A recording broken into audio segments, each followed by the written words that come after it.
Sup, my fellas, don't forget to leave feedback, and enjoy the story.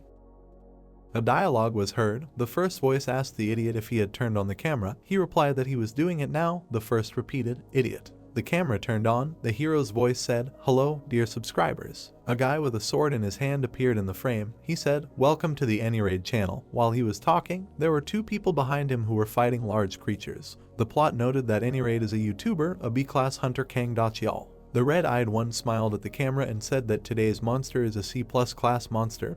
This video will be about how to attack Iraq. He pointed at the animals with his finger and continued to say that they live in a group. Like ants, they are also arthropods. Then he spread his arms and said that however, they are completely different from spiders from the ground. These guys do not attack from the very beginning. Instead, they spit webs. Strange sounds were heard. Everyone was scared, and the guy continued to tell the guys that they do not spit them out, but shoot at enemies. One Iraq began to attack him. The young man raised his sword above his head and, opening his mouth wide, shouted that everything went wrong and this should be cut later. The cameraman said okay. The person in charge of filming and editing, Ming Siwoo, stood with his mouth open and said that this was impossible. The animals were very frisky. The plot noted that the original style of arachnids is indirect attacks, but hunting, so they first spit webs to entangle the enemy, and then inject poison into the immobilized target, causing it to slowly die, so they would never rush forward like that. The guy turned around, bared his teeth and shouted, bastard. Then he made a dash towards the beast, swung his sword and told Siwoo that they would talk later. He replied, no, but.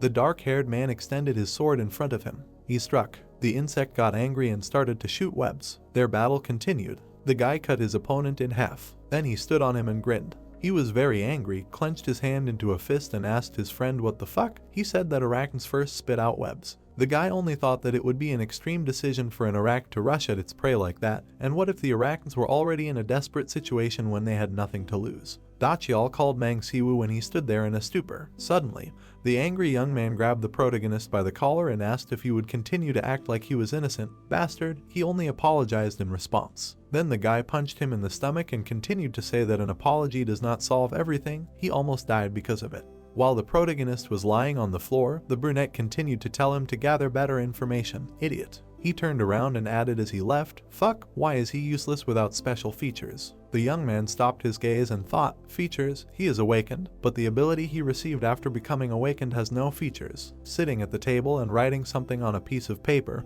he continued to think that she was completely useless in the work of hunters, since he really does not know how to do anything. Looking up, he continued to think that this is why he chose this way to survive, to analyze monsters. When the girl ran towards the monster, he pointed his finger forward and shouted at her that the monster was ahead of her, its weakness. He taught the hunters how to attack them. The brunette scratched his ear and thought, what a freak, he almost died because of this spawn. If not for him, they would all have died. The two guys looked forward with horror in their eyes, then one of them screamed, Dachial. The guy asked again when the arachne appeared behind him. Its paws were walking on the floor. Everyone started running screaming when the animal started attacking. It was catching up with the people. One of them dropped his sword. He thought that he didn't want to die like this. If he wanted to escape from this place, he needed bait. The brunette turned around and thought that it would be Siwoo. He kicked him right in the head, after which the guy cringed. The young man looked down and said that this was all because of his shitty information, so he should take responsibility. The protagonist got up from the floor saying, he's a son of a bitch. Blue eyes were scared. The guy seemed to feel that the arachne was behind him. He turned around and thought that his body was not obeying. Suddenly, the arachne began to attack. At that moment, the protagonist thought that he was going to die. A voice called Siwoo in the hospital room. The guy looked sadly and said, yes, mom. The woman raised her hand and said that he must protect Sioa. The brunette opened his eyes wide and froze, after which he thought that he could not die here, at least for the sake of his little sister. He squeezed the sword in his hand. Then he raised his head, looked at the beast and thought that he must survive. Then he swung and shouted, in spite of everything. There was an explosion, the sword flew out of the guy's hands, and he screamed, what was going on? He looked away questioningly. In front of him stood a blonde man, everything around him was glowing. Looking at the stranger, the protagonist thought who this guy was. A bright purple force flared up. The guys did not understand what was happening. The blonde with purple eyes looked scary. He asked where he was hiding. The bastard. The protagonist did not understand who he was. A foot with black nails came off the floor. The stranger swung and said that the arrogant bastard would stop running here. Then he took off. The golden-haired man was ready to attack. The guys approached each other. The man did not understand why the horses were fighting. Explosions occurred. As the guy noted, it was power. The brunette crossed his arms and asked what was happening. Legs with black nails ran along the floor. The man in the red cloak clung to the floor with his hands. Looking at this, the young man thought that these were the ones who made even arachnids and elite monsters tremble with fear. The looks of the rivals were furious. The guy continued to think that they were insurmountable creatures. The battle and explosions continued. The light was very bright, so the main character squinted, covered himself with his hands, and wondered who those two were. The tattooed man was under the influence of power. He continued to attack his opponent. A golden flash occurred. It flew in different directions. The enraged blonde stood and said to stop hiding. He had enough of his antics. The rival disagreed and said that they had a long way to go until it was all over. Then he put his hand out in front of him with force. The rival did the same and asked if he wanted to go all the way. Their forces collided. Sparks flew in different directions. The guy with purple eyes looked ahead and said that at this rate he would not come out unscathed either, to which he replied that he did not care. Then the yellow-eyed guy turned to Siwoo and continued because he left this option open. The blonde apologized for dragging the brunette into this, who was looking at him. The gray-haired man angrily shouted, "Just don't tell him." The forces reunited into a ball. Then it exploded. The rivals rushed towards each other. Suddenly there was a flash. They continued one after another. The protagonist, looking at the battle, began to retreat back. The brunette with fear in his eyes heard someone say that he would leave this to him. The guy crossed his arms as the flash approached him. The building was empty. The protagonist was left alone in the middle of it. He raised his head and thought, what the hell is going on? Then he stepped on the phone. Then he reached for it. The guy picked it up and thought, why is he here? A request came to confirm a new manager. A notification and connection check appeared. The young man did not understand what was happening. The screen said that the change of the manager's position was complete. Silhouettes of unknown people rose from the phone above the guy's head. A beam shone from his bright blue eyes. A new notification came, welcome to GobTube, manager. The guy asked again in his thoughts, GobTube. The rays of the sun fell on the mountain in which there was a cave. 4 guys were sitting on the ground and breathing heavily. The red-eyed frowned and said, damn, how unlucky is he? What is the chance of encountering an elite monster in a dungeon with a plus? The young men sat on the ground, looked at him and said that thanks to him they survived. Using that idiot as bait was a great decision, as expected for a B-rank hunter. The brunette smiled and replied that it was not for nothing that his channel's slogan was "We will raid everything we can." Of course, he was ready for this. Suddenly a voice was heard saying that Kang Dachial was a son of a bitch. It was Siwoo's voice, who was standing behind the guy. He was in shock. The red-eyed man turned around and asked how he was when he grabbed him by the shoulder. The protagonist's hand went through his shoulder. Then the young man swung at the protagonist and asked if he had forgotten that he was an F rank. After which the guy cleared his throat and said that he did not know how he survived, but he was lucky. He smiled sarcastically, looking at the hero, and continued to say that he was too lazy to look for a new editor. Gray Eyes looked up and asked if he was serious. He really thought he would continue working for the guy who tried to kill him. The brunette poked the young man with his elbow and said that it was from begging and crying, saying that he needed money for medicine for his sister, and he helped him out of his generosity. He can't do this to him. He must repay him. Their hands were close. The protagonist extended his hand with the camera and said, if you can't accept this, then don't miss anything. He had such a habit, because the guy was too cheeky. He didn't know that it would help, the video where he leaves it, and then asked if he could imagine how many views there would be if he posted it. The guy closed his eyes and replied that he could just kill him here. The protagonist's look was angry and he said that he would die, but he would go to jail and lose his hard-earned channel. The interlocutor looked at Siwoo and said that if this video was posted somewhere, he shouldn't think that his sister would be safe. The guy didn't answer, and Dachial turned around and, leaving, said that they would find a new editor, then turned to the guys who were standing in front of him and told them to grab their things. Looking after the enemy, the main character said that only he would try to hurt his sister. He has no idea what he would do to him. The young man was sitting at the table, looking at his phone, and then asked GodTube channels of the gods. While he was scrolling through something on his smartphone, the plot noted that NewTube is a free platform for use where anyone can upload their videos. Of the many channels on this site, the most popular channels are hunters. However, he continued to read people's messages. One girl wrote that the holy sword she bought from Hephaestus, she will try it on Lucifer. Some Thor wrote about the world serpent. Jormungandr in 12 minutes said to watch how a veteran player passes this boss at speed. Mythical figures, gods of mythology, figures from history, heroes and legendary personalities emerged.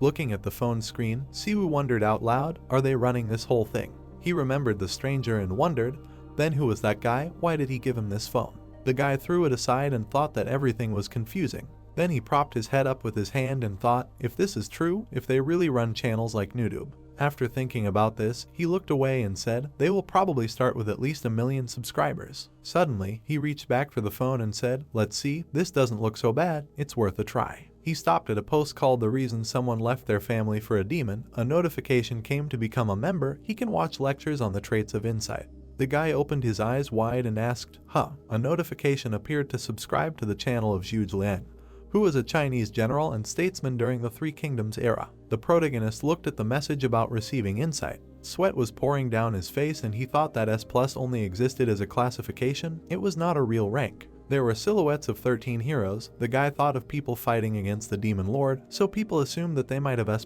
traits. Without understanding, the young man held the phone in his hands and thought that he got this just by subscribing to the channel.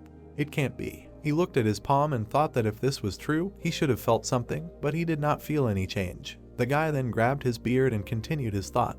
Maybe it was because it improved his observation and intelligence. If so, it would be difficult to notice the difference instantly. On the screen was an image of an unknown person in a beast mask and a signature from Hercules, an event for 10,000 subscribers, free personal training, how to raise the house of Zeus. The protagonist pressed the subscribe button with his finger and said that he would be able to notice the difference after that. A notification came about subscribing to Hercules' channel and receiving superhuman strength. The guy hit the table and screamed in shock, "Rank SS." He smashed the laptop with his blow, then opened his eyes wide and screamed, "What, did he really get the rank SS trait?" A notification appeared about the use of superhuman strength and a slight increase in its mastery. It was 0.1%. The brunette sat with his arms crossed looking at his phone and said to himself, "Holy shit, he got rank SS just by subscribing." Then he grabbed his head with his hands and screamed that he didn't understand what this godtube was. Suddenly a notification appeared that the mastery of insight had increased slightly due to hard thinking. It was 0.1%. The gray-eyed man looked at the screen and wondered if he needed to reach 100% to fully master this ability. Personal training from Hercules. He pressed play on the video. The crowd of people looked forward. The column came off the floor. There were shouts, "Yes, yes." The guy in the beast mask was lifting the column on his shoulders. He said it was amazing. His muscles were tense. He admired and talked about this leg stimulation. Power was burning around the leg. The hero lifted the column above himself and shouted that it was too good. Looking at this, the protagonist was shocked and thought, "What the hell?" His finger reached for the unsubscribe button when he thought how he could follow this. Now he understands why he only has one subscriber. He will never be able to do this. A notification came about the impossibility of unsubscribing. The hero pointed his finger forward from the phone and said, "That skinny boy, he can come whenever he wants, but he can't leave whenever he wants." The guy was horrified and screamed. One after another, messages came that unsubscribing was impossible. The protagonist gritted his teeth and asked, "He can't unsubscribe from him." Hercules said, "Then see you tomorrow." The guy asked who was calling him when he heard the call from the caller, "Asshole." Then, looking at the phone screen, he said why this idiot was calling him. The brunette was sitting at the table when the guy picked up the phone and asked what he wanted. He replied that he thought he had blocked him. The opponents were talking when one of them asked again what the other wanted. He answered, he had nowhere else to go. Yes. Siwoo indignantly asked. He called him to mock him, and in response he received that y'all just wanted to talk about business. The main character frowned and said, "Business, yes, yes." The red-eyed man sarcastically answered him not to be so rude. After all, they had worked together until recently. The guy asked him to say what he wanted. He had no time for empty talk. After which the brunette answered him that the SH group offered to stream together, then asked if he wanted to join them. The gray-eyed man opened his eyes wide and asked again, "The SH group. This is the #1 financial company in Korea." The long-haired girl stood with a sword in her hands when the guy told that recently the granddaughter of the group awakened 2 traits of a hunter in herself. From the phone, there were speculations that they are also engaged in hunting. The red-eyed man sat in a chair and said that he thought that now they are expanding their business, so they want to see what it is like. He hopefully asked the interlocutor, "This is the SH group, what will he say?" But in response he heard no. But the stunned protagonist heard from the phone that he will pay him 50,000 for a video. The guy asked again in shock. The brunette smiled sarcastically and asked if he wants to join now. But the guy's answer was again negative. The red-eyed man got angry and said that this is 10 times more than he usually pays him. It is profitable for them, and then asked how much he wants. Confidently looking up, the protagonist answered, 50 million. The former colleague was furious at what he heard and started yelling, 50 million? Is he crazy? Does he really think he is worth that much? And then realized that he knew that SH Group was paying him a lot. A notification popped up about the increase in the skill level of insight to 0.2%. The protagonist then smiled and tried to guess why SH Group was trying to work with him and not other rank hunters. In response, he was asked what he would say. The protagonist began to reason that it was obvious. After all, his granddaughter had just received 2 rank S traits. The chairman of the group, Han Thiessen, was not going to just sit and watch. He wanted his granddaughter to learn the basics first. The guy's mind flashed back to past moments from filming, and he continued to reason that the basis for hunters is hunting monsters, the reason why their channel gained 210,000 subscribers and was able to earn this much money. He remembered the picture of Dachiel rejoicing at such achievements. Siwoo believed that it was all thanks to his unique strategies. Putting his finger to his temple, he told the interlocutor that the reason the group chairman approached him was not because of him, but because of Siwoo's knowledge. The dark-haired man grinned and told the guy that 50 million was. He did not have time to finish. Suddenly, the protagonist interrupted him and asked if he did not want to. The former colleague clenched his teeth and frowned. The protagonist reached for the end call button and said that if he didn't want to get a loan or credit, he should look for someone else. He looked very pleased. The next day, the guys were standing in a rank B dungeon. Siwoo looked at his colleague arrogantly and asked when he was going to transfer the rest of the money. The red-eyed guy looked at his smartphone angrily and replied that he would send it as soon as everything was over, and then asked when Han Karen would arrive. The guys turned around. In front of them stood a gorgeous blue-eyed girl who introduced herself as Han Karen, who would be joining this raid. Then she suggested that they go right away. The gray-eyed guy froze, a drop of sweat running down his face when he thought that this girl was so beautiful. The brunette looked away, tucked her hair behind her ear when the guy continued to think that it would be difficult to get close to her. The whole team followed the new girl, and the main character walked behind and thought that as long as he got his money, he would just do his job. In front of the girl stood a huge monster. Behind her were the guys. While Siwoo was filming, a voice came from the crowd that it was a black troll. The red-eyed guy raised his index finger and said that they were right. This monster is classified as a B+ rank monster. It may be a B rank monster, but with its regeneration abilities close to immortality, those who do not know how to attack it can lose their lives. Then he told the new girl how to attack the troll, just like Siwoo told him. Recalling the moments from the battle, he noted that the strategy that everyone knows is to rip apart the black troll's entire body. Then the guy glanced at the girl and continued to say that you need to destroy the heart and cut off the head until it can regenerate.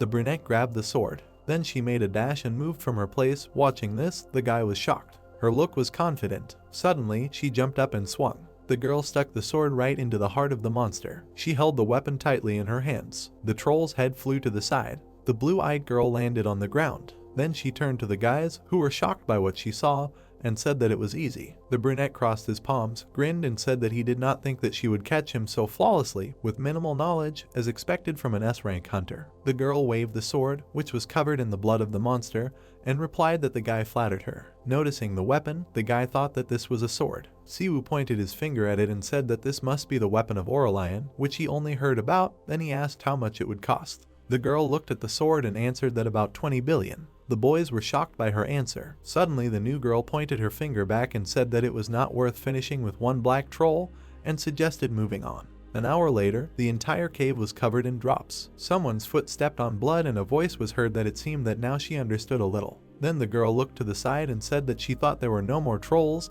and asked if they should end here. The guy shook the lady's hand, bowed his head, and said that she had worked hard. She replied that she was leaving. Dachiel was dumbfounded, and then thought that this would be a good opportunity to get acquainted with the Hunters Guild, but he could not do anything, and now he was going to take 50 million because of the bastard Siwoo. The guy threw the tripod over his shoulder, looked at his colleague and thought, this is what he must be thinking, well done. Then he abruptly turned his gaze. Han Karen raised her head and asked what it was, to which the hunter thought that this was his chance, and replied that judging by its size, it was not an elite monster. Gray-eyed looked up and thought, no, it was not an elite monster. The monster was moving towards the people, after which the protagonist continued the thought that it was a boss monster. Its eyes were releasing red rays, and its teeth looked scary. Suddenly, the giant sharply raised his hand up. The girl's gaze was serious. She quickly raised her magic sword. Dachiel looked at her and said, oh. The three guys started running towards the exit. When a scream was heard, damn, let's run. The monster looked after them. From a strong blow, the girl fell. The monster swung. Its paws grabbed the two guys. Red-eyed gritted his teeth and made a dash. He ran towards the exit, with the thought that he must escape from this place. With fear in his eyes, he ran and thought that he had to run. He was running. Damn, he couldn't die. Suddenly, he stopped and looked down. A monster rose up in front of him. The brunette looked at him and said that he was dead. After these words, the new girl ran up to the monster and hit him with her sword. There was an explosion. The girl flew back. She fell to the floor and curled up. The monster approached her and swung. The blue-eyed girl looked at his hand and thought that she should dodge. The brunette made a dash and jumped up from the ground. She ended up on the opponent's head. Then she tried to strike. The monster's eyes sparkled, and the girl fell into a stupor. His fist was approaching her. The monster struck. His power flew to the floor. He did one technique after another, but the girl dodged. The gray-eyed man looked at what was happening and thought that they could not win. There was fear in his eyes. He thought that even if it was Han Karen, it didn't matter that she was a hunter with 2S rank traits, she was just a newbie who lacked experience now. Explosions were happening. The monster was furious, and the guy kept thinking that they couldn't win. As he watched the fight, he only thought about his choice, which was to leave the new girl and run. He was afraid to die. The guy stood there, thinking whether to leave the girl and leave, or believe in the superpower of the SS rank on GodTube, that they don't know exactly what rank it is now. Someone ran past him. It was Dashial, who was running towards the exit.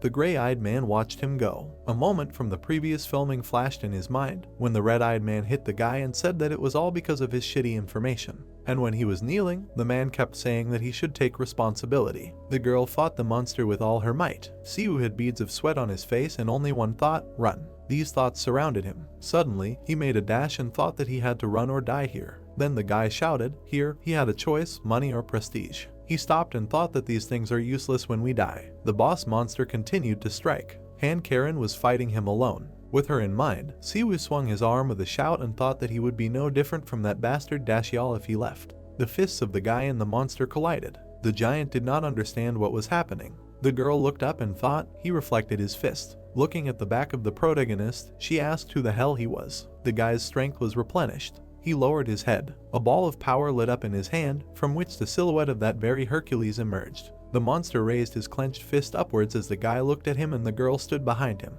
The giant's hand rushed forward. The guy raised his hands to defend himself. He resisted the blow with his strength. Looking the monster in the eyes, the gray-eyed man shouted, now. The girl looked at him. Suddenly she jumped up and swung her sword at the enemy. The sword stuck into the monster. The new girl pushed off the enemy's body with her foot and jumped. She rose to the level of his head. Then she swung and cut off the enemy's head. She descended to the ground. The guy asked hopefully, is it over? But a notification came that the insight had not changed, after which the brunette realized that something was wrong. Looking at the headless monster, he thought that the types of bosses are of the variety that undergo double transformation, so the physical transformation will occur naturally. The enemy's head began to recover. Suddenly a cry was heard. Carefully, the monster grabbed the girl. She screamed in pain, and the guy, looking at this, thought that no, it's over if she dies. But he can't do anything if all the traits he got from GodTube are real, even if they are weak now, and if all of them are his strength. Siwoo tried to unclench the giant's fingers and thought that he could buy some time. The brunette turned around and told him to run away from here. Hanging on the finger, the guy shouted to aim for the heart.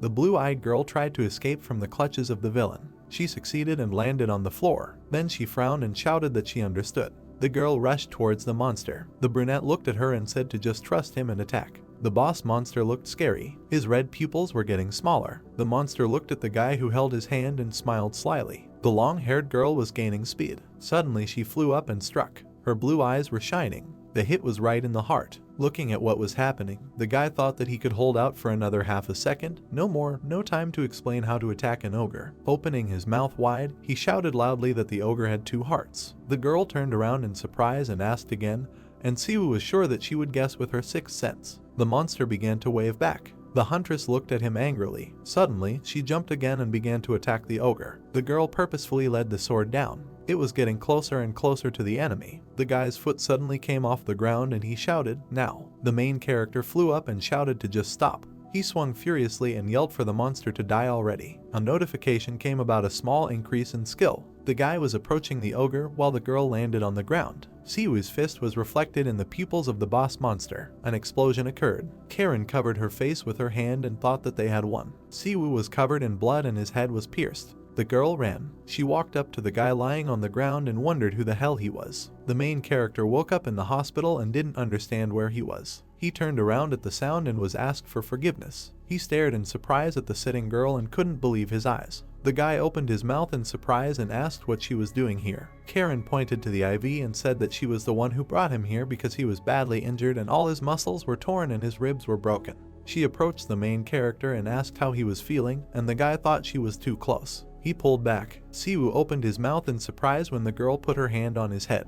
He looked at her in bewilderment. She leaned closer and said that he seemed to have a fever. The main character was screaming to himself at that moment. After which she sat back and said that they didn't even really introduce themselves and asked his name. The guy smiled and introduced himself as Ming Siwoo. He stared at her and thought to himself that she should know his name because she should have learned his personal information when he was admitted to the hospital room. Karen looked away and said that she wanted to hear it herself. The protagonist stared at her and thought that she read his mind and that he heard that her S-class trait was a sixth sense and for good reason it was unique. The girl turned her head and said that he must be crazy to have just woken up, but she would like to propose to him. The guy asked in surprise. The protagonist couldn't believe his ears when he heard the offer to join her team. He asked in surprise, her team, and asked if it was related to his battle with the ogre. He was wildly delighted when he heard about the annual salary of 1 billion won. He was already shaking with joy, and the girl continued to say that in addition to this, they would share the spoils from the monsters equally. The guy at that moment digested the amount of 1 billion won in annual salary. The girl also said that she knew about his sister's blood disease and that she was hospitalized from the hospital and said that they would cover all the expenses. Siwoo looked down tensely. He looked up at his interlocutor and asked what he did to deserve such a price. The girl looked at him and asked him to come up with a strategy. Karen looked intently and continued, for all the monsters that she would hunt in the future. The clock ticked loudly. The protagonist lay in the darkness and wondered if it was worth refusing. He remembered their conversation and how he, looking into the girl's eyes, refused. The girl looked at him and asked him to tell him if he changed his mind, and also offered to repay the debt for saving her life in the form of paying his sister's hospital bills. The guy lay on the bed, looked at his sister and thought that he would try to believe in the possibility of GodTube, the insight and superhuman strength that he received there, the channel of gods that easily turns S-class hunters into simple extras. He should not shackle this opportunity by immediately accepting the offer, but an incurable disease, he must find a cure for COA at any cost. He looked at her and remembered that a long time ago she fell into an unexpected dungeon breakthrough, and since then she has suffered from a blood disease, and from this terrible fate in modern medicine there is no cure and can only alleviate the symptoms. He remembered what the books looked like, and with the help of GodTube, if he gets their features, he can cure his sister. He remembered crystals and skulls, but the medicinal ingredients used for treatment are very expensive because it is a very rare disease. The protagonist opened the laptop and said that he will need a lot of money for this, but in the meantime he will finish editing a video worth 50 million won. He was very surprised when he saw Karen on the screen. The girl looked down and asked, about 20 billion. Siwoo looked up and thought what would happen if he started making equipment and selling it, so he could collect billions of money in no time. He imagined forging a sword, but he only had one subscription left. He looked at his phone angrily and thought that if he wanted an additional subscription, he should join. It was 1 million and there was only one answer, and there was only one way to make a weapon, to study metallurgy. He found the Hephaestus channel. A man was standing with a sledgehammer. The main character clicked on the subscribe button. He looked at the screen in surprise. A notification came that for the subscription he received the metallurgy of a god. The workshop was hot. The man hit the hammer and the teams developed 1, 2. Hephaestus hit the hammer aggressively and said that when upgrading a weapon, there is no need to be afraid of failure. The bastards of our time have no courage. You need to be prepared for the weapon to be destroyed. Siwoo watched the video in surprise and did not understand why he needed to be prepared for the destruction of a weapon, and did not understand why the gods behaved like this. A notification came about the correction of knowledge of metallurgy. The god's level of metallurgy slightly increased. The site was illuminated by bright sunlight. His hand was on the horizontal bar. Siwoo was doing pull-ups with one arm. The girls watched him train and said that his body had improved. He continued training and heard their conversation and thought, is his body good? One of the girls said that his recovery was incredibly fast even for a hunter and he could be discharged tomorrow. The guy looked in their direction and thought that he would be discharged faster than he thought. He would have to train a lot before he was discharged. While doing pull-ups, he received a notification that his superhuman strength mastery had increased. He imagined his muscles and thought that if he used the superpower often, his muscle fibers would be destroyed like last time, and it would be better not to slack off on training. COA appeared behind him. The protagonist turned to her, and she said that she heard that he was being discharged tomorrow. The guy replied that yes, something like that. The girl sighed heavily and put her hand on her heart and said that when he came to the hospital, she was very worried because it seemed that he was in serious condition. She sadly lowered her eyes and turned to her brother. She looked down and asked if he should not stay in the hospital for at least a month, and he was being discharged in a week. The guy thought that his sister was disappointed that he was being discharged early. He exhaled with a smile, after which he went up to his sister, ruffled her hair, and told her not to shirk treatment just because he was not around and she did not have to worry about money. The girl replied that she knew she was getting free treatment because of Karen Unnai. The protagonist asked him again, confused. Seo enthusiastically replied that Karen Unnai told her to call her Unnai and that she did not have any younger siblings but she looked like one. The protagonist stared at his sister, confused, asking if they had met before. The girl happily replied that she sometimes came to visit her, and the guy asked him, puzzled, why he had never seen her. He crossed his arms over his chest, and his sister continued to tell him that sometimes she came when he was at practice and asked if everything was okay before leaving.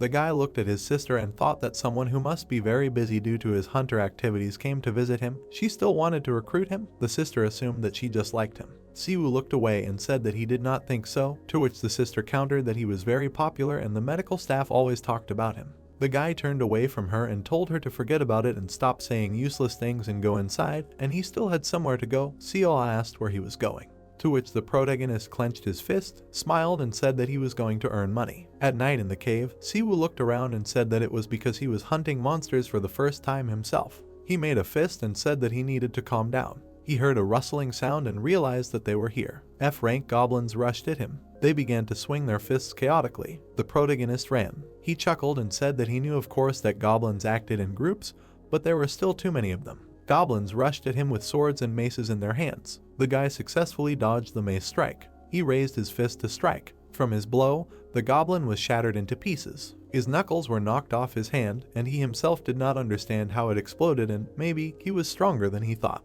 The other goblins looked at him with incomprehension. The protagonist began to move towards them. He slowly stretched his neck, and then he bent his hand into a fist and invited the goblins to attack him. The sunlight illuminated the terrace. The goblins' bodies fell to the floor, and Siwoo asked how much could be made from this. The man looked at the protagonist and shouted, do what he asked to bring his ingredients, not the scraps. Palwing said with irritation that he would first teach him how to smelt. The man hit the sword with a hammer and said to look carefully. Lead the hammer is not only strength. He devoted most of his youth to studying metallurgy. Sparks flew in all directions from his blows, and he said that if he has good materials it does not mean that he can easily get a rank or S-rank equipment. Now he is a talented and passionate awakened with a rank agility. The protagonist looked at him mesmerized. Palwing handed Siwoo the hammer, saying that he showed him, and now it was his turn.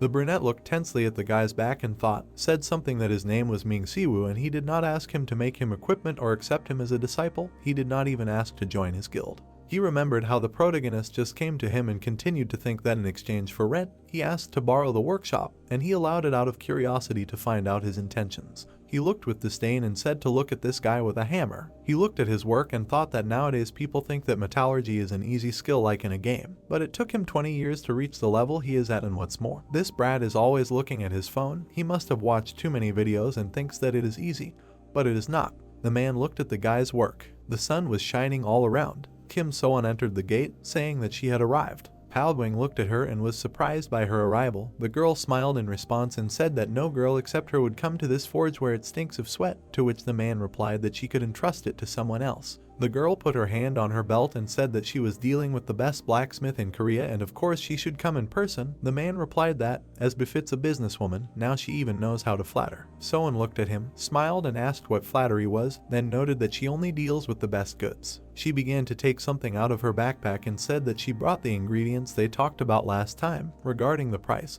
But the man interrupted her and said that it was wrapped in cloth and she should take a closer look. The girl turned to the interlocutor and said that they decided to supply, but did not finish the sentence, did not let the blow of a hammer. She tried to lay out that the equipment for the SH group this time, but again blows were heard. She turned to the protagonist and began to yell at him to be quieter because she was trying to talk. She looked at the dream and thought what this idiot was doing. Then she picked up one of the swords and asked if he called it a weapon. The brunette walked up to her and asked what she was doing, to which the girl replied that the blade was dull and the shape was rough and she didn't understand how anyone could use it. The man opened his mouth and asked if that was true and what she would say if it was made from the skeletons of goblins and sorcerers. The girl opened her eyes wide and asked again. Palwing crossed his arms and said that the material was in worse condition and it was made by a man who had picked up a hammer for the first time today.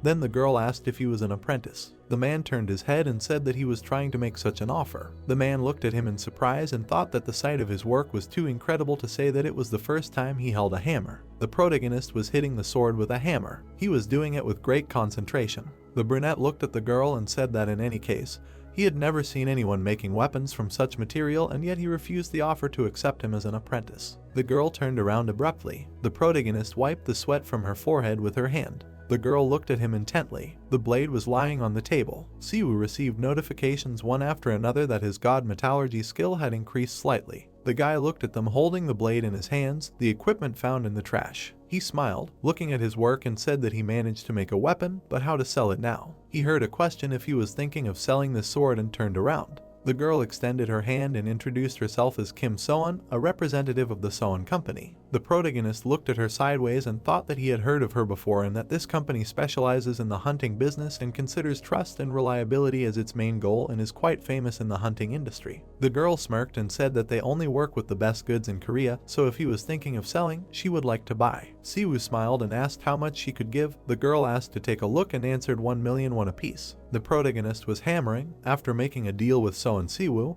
he started making weapons like crazy. He hit an owl. They shook hands. The sun was shining on the workshop. The girl was happily shouting that it was great. She turned to the protagonist saying that Soan's company officially signed a contract with SH Company. The guy smiled and asked if he did a good job. The girl's face turned pink with delight and she said that if it weren't for him, they would have been in big trouble. She took his hands in hers and thanked him, and if he needed anything, he could just tell her and she would do her best to get it. The girl took out her phone from her pocket and asked the protagonist to check the account. He took out his phone and stared at the screen. He had received a deposit from Soan's company. He looked at it in surprise and at first did not understand how much it was, but when he realized, he thought it was less than he expected. The girl asked worriedly, "What, 2,800?" and asked to check again. He looked carefully at the message and tried to understand how much money was there. He started drooling when he saw the number. It was 280 million, and at that moment he turned into a slave to money. Siwoo sat thoughtfully in the workshop. He was trying to comprehend the amount that had come into the account.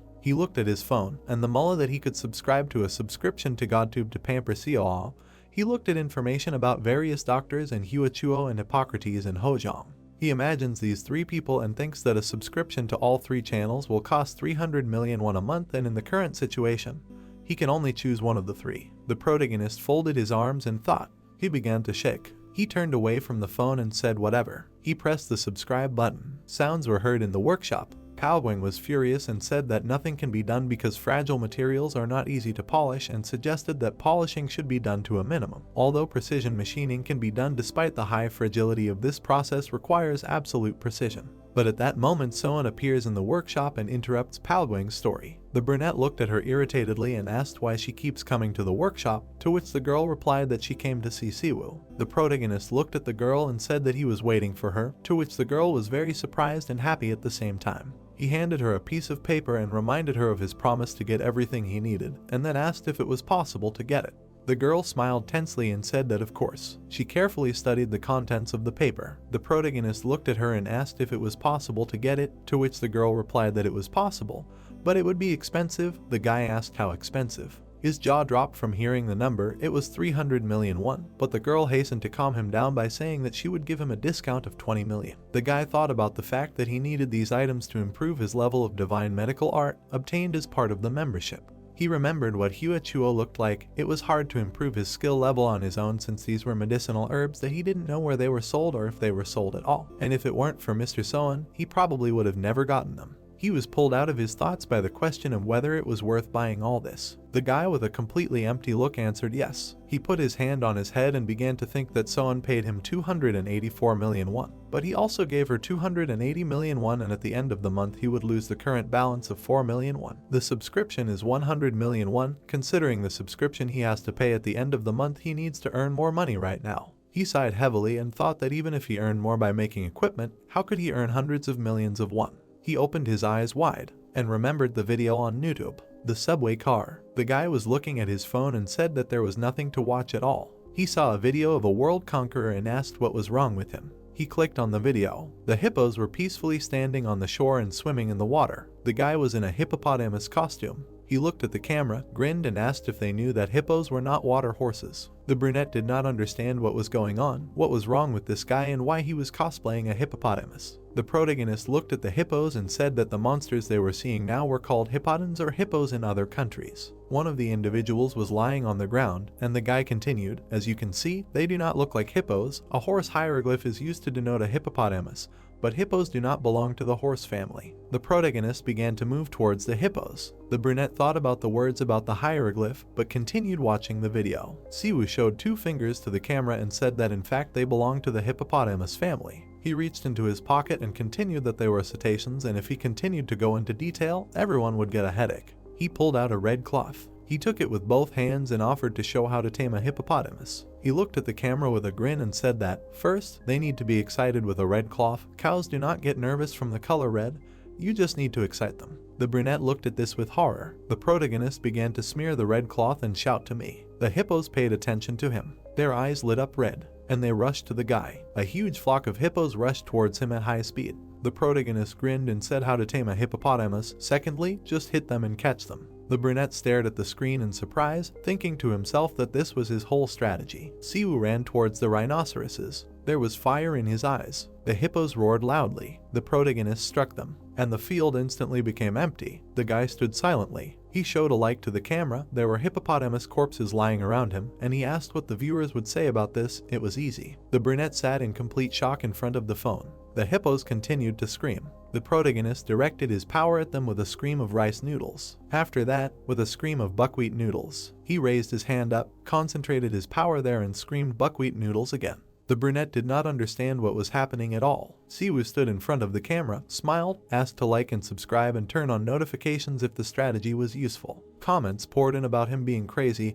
and questions about whether he could be defeated with bare hands, and many more comments. Views flew up, as did the number of subscribers. From there were already 143. The protagonist held the phone in his hands. He grinned and said that everything was as planned. Siwoo had 1,243 subscribers, and the views as of now were 127,544. He scrolled through the comments. Then he chuckled, coming to the conclusion that they really liked the concept of the previous video. He brought his fist to his face and thought that this time the reaction was good only due to the power of the algorithm, but he can't hang around low-class monsters forever. The guy made a face, coming to the conclusion that the iron must be struck while it is hot.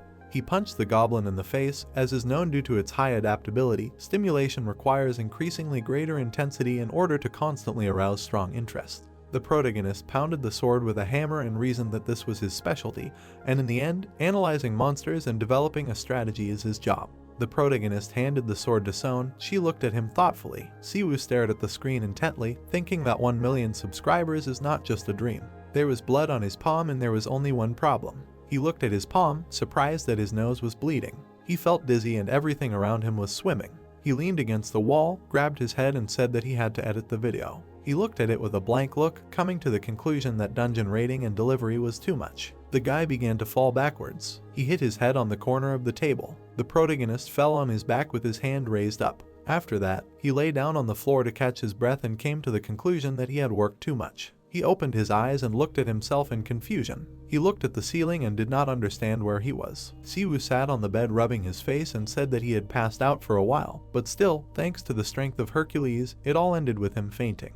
He looked at his phone and said that he had to quickly edit the video, and then asked how much time had passed. The clock showed 4:30 in the morning. He exclaimed in surprise that he had been unconscious all day. He lowered his head and thought that at this rate he would die of overwork before he made any money. He raised his head and came to the conclusion that he should hire an editor. The sun was shining on the building. Siwoo was sitting in a cafe and looking at his phone. He looked at the huge number of applications and didn't think there would be so many applicants. He asked because of the high salary. The application is as hot as an idol audition. He chuckled and said that the base pay is 3 million won plus additional incentives depending on the number of views. As expected, money is the best. He stared at his phone and thought that therefore he should choose the one who will bring him more money. The guy paused the video and said that the sound effects in this video are appropriate and have a sense of humor and the editing skills are better than his. He looked at the time. It was 1 hour and 3 minutes. Siwoo made a face indignantly that he hasn't arrived yet. The protagonist looked at his phone and said his name is Park Deokgu. The protagonist suggested candidate 14 to meet at a cafe at 1 o'clock in the afternoon, to which the guy agreed. He imagined a man with plastic surgeries and thought that the meeting was scheduled for 1 o'clock, but not only the name, but also the manner of speech. Isn't he a complete ajushi? The guy nervously shook his leg and sent a question asking where he was. He looked at his message and said that he did not read the message. Maybe he was in a hurry to him. After which he just decided to wait a little longer. He sat and sat, and then he could not stand it and jumped up from the table, shouted and bastard. The door to the cafe opened and the man apologized for being late. The protagonist turned and looked furiously at the man who said that he came to interview the editor. The man asked if he was Ming Siwoo. Siwoo looked surprised and asked Park Deokgu and said to himself that he thought she was an ajushi. The girl sat down at the table and guiltily lowered her head. The protagonist asked her why she was late and did not even read his message, to which the girl said that she edited a video until late at night and therefore forgot to prepare a lunchbox for her younger brother's picnic, and he could not read the message because she ran here. He asked again what video she was talking about. The girl replied that the video was attached to her application. The protagonist asked if she edited the video in just one day. The girl replied that it took her about 3 hours. Siwoo lowered his head and his hands started shaking. He asked again, 3 hours. The girl pressed her hands to her chest and thought that something was wrong with him. The guy turned to Deokgu. She closed her eyes and answered. The protagonist pressed his hands to his chest, smiled and asked when she could start working. The girl answered in surprise that right now. The guy smiled evilly to himself and thought that it usually took him 8 hours to edit. But 3 hours? With that amount of time, how much would it cost? But outwardly he didn't show it and said that, as stated in the ad, 2 videos a week is the standard. But sometimes he uploads 3 videos, but he will pay extra for them. The girl cringed when the guy extended his hand to her and, as if nothing had happened, continued that from now on he would be under her supervision. He smiled widely and held his hand in front of him. Deokgu slammed her head on the table and said that she would work hard. They both turned around to see people running out, shouting something about a dungeon explosion. People were running while an announcement was being made about a dungeon explosion and that it was confirmed and it was rank C. Residents of nearby houses should evacuate quickly. Deokgu ran after Siwoo and lamented that they should evacuate quickly, to which the guy reminded her that she agreed to start working right away. The girl asked again in surprise. The guy turned to her, smiled, and a bloody cotton ball flew out of his nose. He handed her the phone and told her to follow him, and she asked where they were going. The protagonist smiled ominously, gave a fist bump and said that they were going to make money. Deokgu did not understand what was happening, but continued to run after the protagonist through the crowd. He turned around and told her to turn on the video. She turned the phone over and started filming. Green goblins were crawling out of the portal. People around were screaming in fear. They looked at each other angrily. The protagonist, running up to them, shouted, "Rice noodles or a large portion." He struck one of the monsters. He grinned and addressed the subscribers and urged them to like and subscribe and not forget about notifications. He smiled widely, his hands were in green liquid, and he thought that now he could make good money. The agents immediately rushed in a helicopter and began to help residents evacuate, and warning about the danger outside, when suddenly an exclamation was heard. An orc's head flew over them and everyone was surprised. Drops of blood fell on them, and the soldiers were surprised at what was in front of them. The hero was actively fighting the monsters, and the editor was filming it on video. The protagonist stood on a pile of green ones and raised his fist up as a winner. The blue-haired guy smiled and gave a thumbs up and said that if the viewers liked the video, they should click like and subscribe to the channel and also turn on notifications. Deokgu silently looked at the recording and thought about what kind of nonsense this was. She read the comments under the video, where people admired him and wondered why he was popular. Looking at the channel cover with a preview, the girl thought about what she edited his video, but she just didn't understand it. The bespectacled girl with tears in her eyes and gritting her teeth sat in front of the monitor and thought about the one thing she knew for sure, that her boss was a real noob psycho. And while she sat clutching her head in despair and dreaming of success, the younger ones came up to her and showed her the chicken and said that it was very tasty. They ate with a smile and said that they left some for Nuna and offered to eat together. Suddenly the children started fighting on chicken legs and arguing about who would get what, and the boy was trying to win some for his sister. The editor smiled, squinting her eyes, and thought that she needed to work hard, at least for the sake of her younger brothers and sisters. At that moment, the hero was working on a new product in the forge. He exhaled with relief and smilingly looked at the forged blade, thinking that the equipment he made from orc loot obtained in the dungeon. Unlike the previous ones, it was made from materials obtained from C-class monsters, and wondered if it was possible to hope for this. Suddenly, notifications came out about an increase in divine metallurgy skill by 1.4%. And then it wrote that he had created equipment that was worth giving away for free. The protagonist looked at the phone with a smile, not letting go of the blade, and asked again about the point that it was worth giving away for free. He looked extremely pleased and thought that his skill had grown to 1.4%, and considering how much it had grown, it was an incredible number. The pink-haired girl looked at him with a smile and said that the quality of his equipment was getting better over time, and the blacksmith looked at the hero with surprise, holding a beautiful blade, asking how this was possible and wondering how this could happen to a person who had started training less than a month ago. He showed his creation with a smile and said that he still had a long way to go. After that, he and the merchant decided to exchange items, and she asked if he was planning to sell it, to which Siwoo said with a smile that of course it was, and asked if she could sell it at the highest price, to which she asked with a smile to let her do it. After that, the girl noticed with a smile that her interlocutor began to look much better, after which he asked again. She imagined him as a tortured person and said that back then, his bags under his eyes reached the very end and she was confused whether he was a human or a zombie, but now he looked like a human. The gray-eyed man pinched his cheek and thought that since Deoksu started editing videos, he really had more time to sleep, although he was still busy. Covering his face with his hand with tears, the guy imagined his employee in horror and thought that although last time, after he was paid a salary for the danger, he had little room for personnel expenses, but still, helping to film a video is not the job of an editor, so he really should pay her that much. Gritting his teeth, the hero remembered his offender and thought that he was trash. He took the phone in his hands with a smile and thought that he had no complaints about her editing skills, since she tries so hard, and he was very grateful to her. The protagonist approached the pink-haired girl who was clapping her hands and asked about his medicinal herbs that were ordered last time, and she perked up. She took out a bag of herbs and proudly said that she received everything, because this was his first request. Siwoo was surprised by this and said that such speed is incredible. The beauty put a victory sign under her eye and said that she only sells the best goods from Korea, and he wondered what this has to do with it.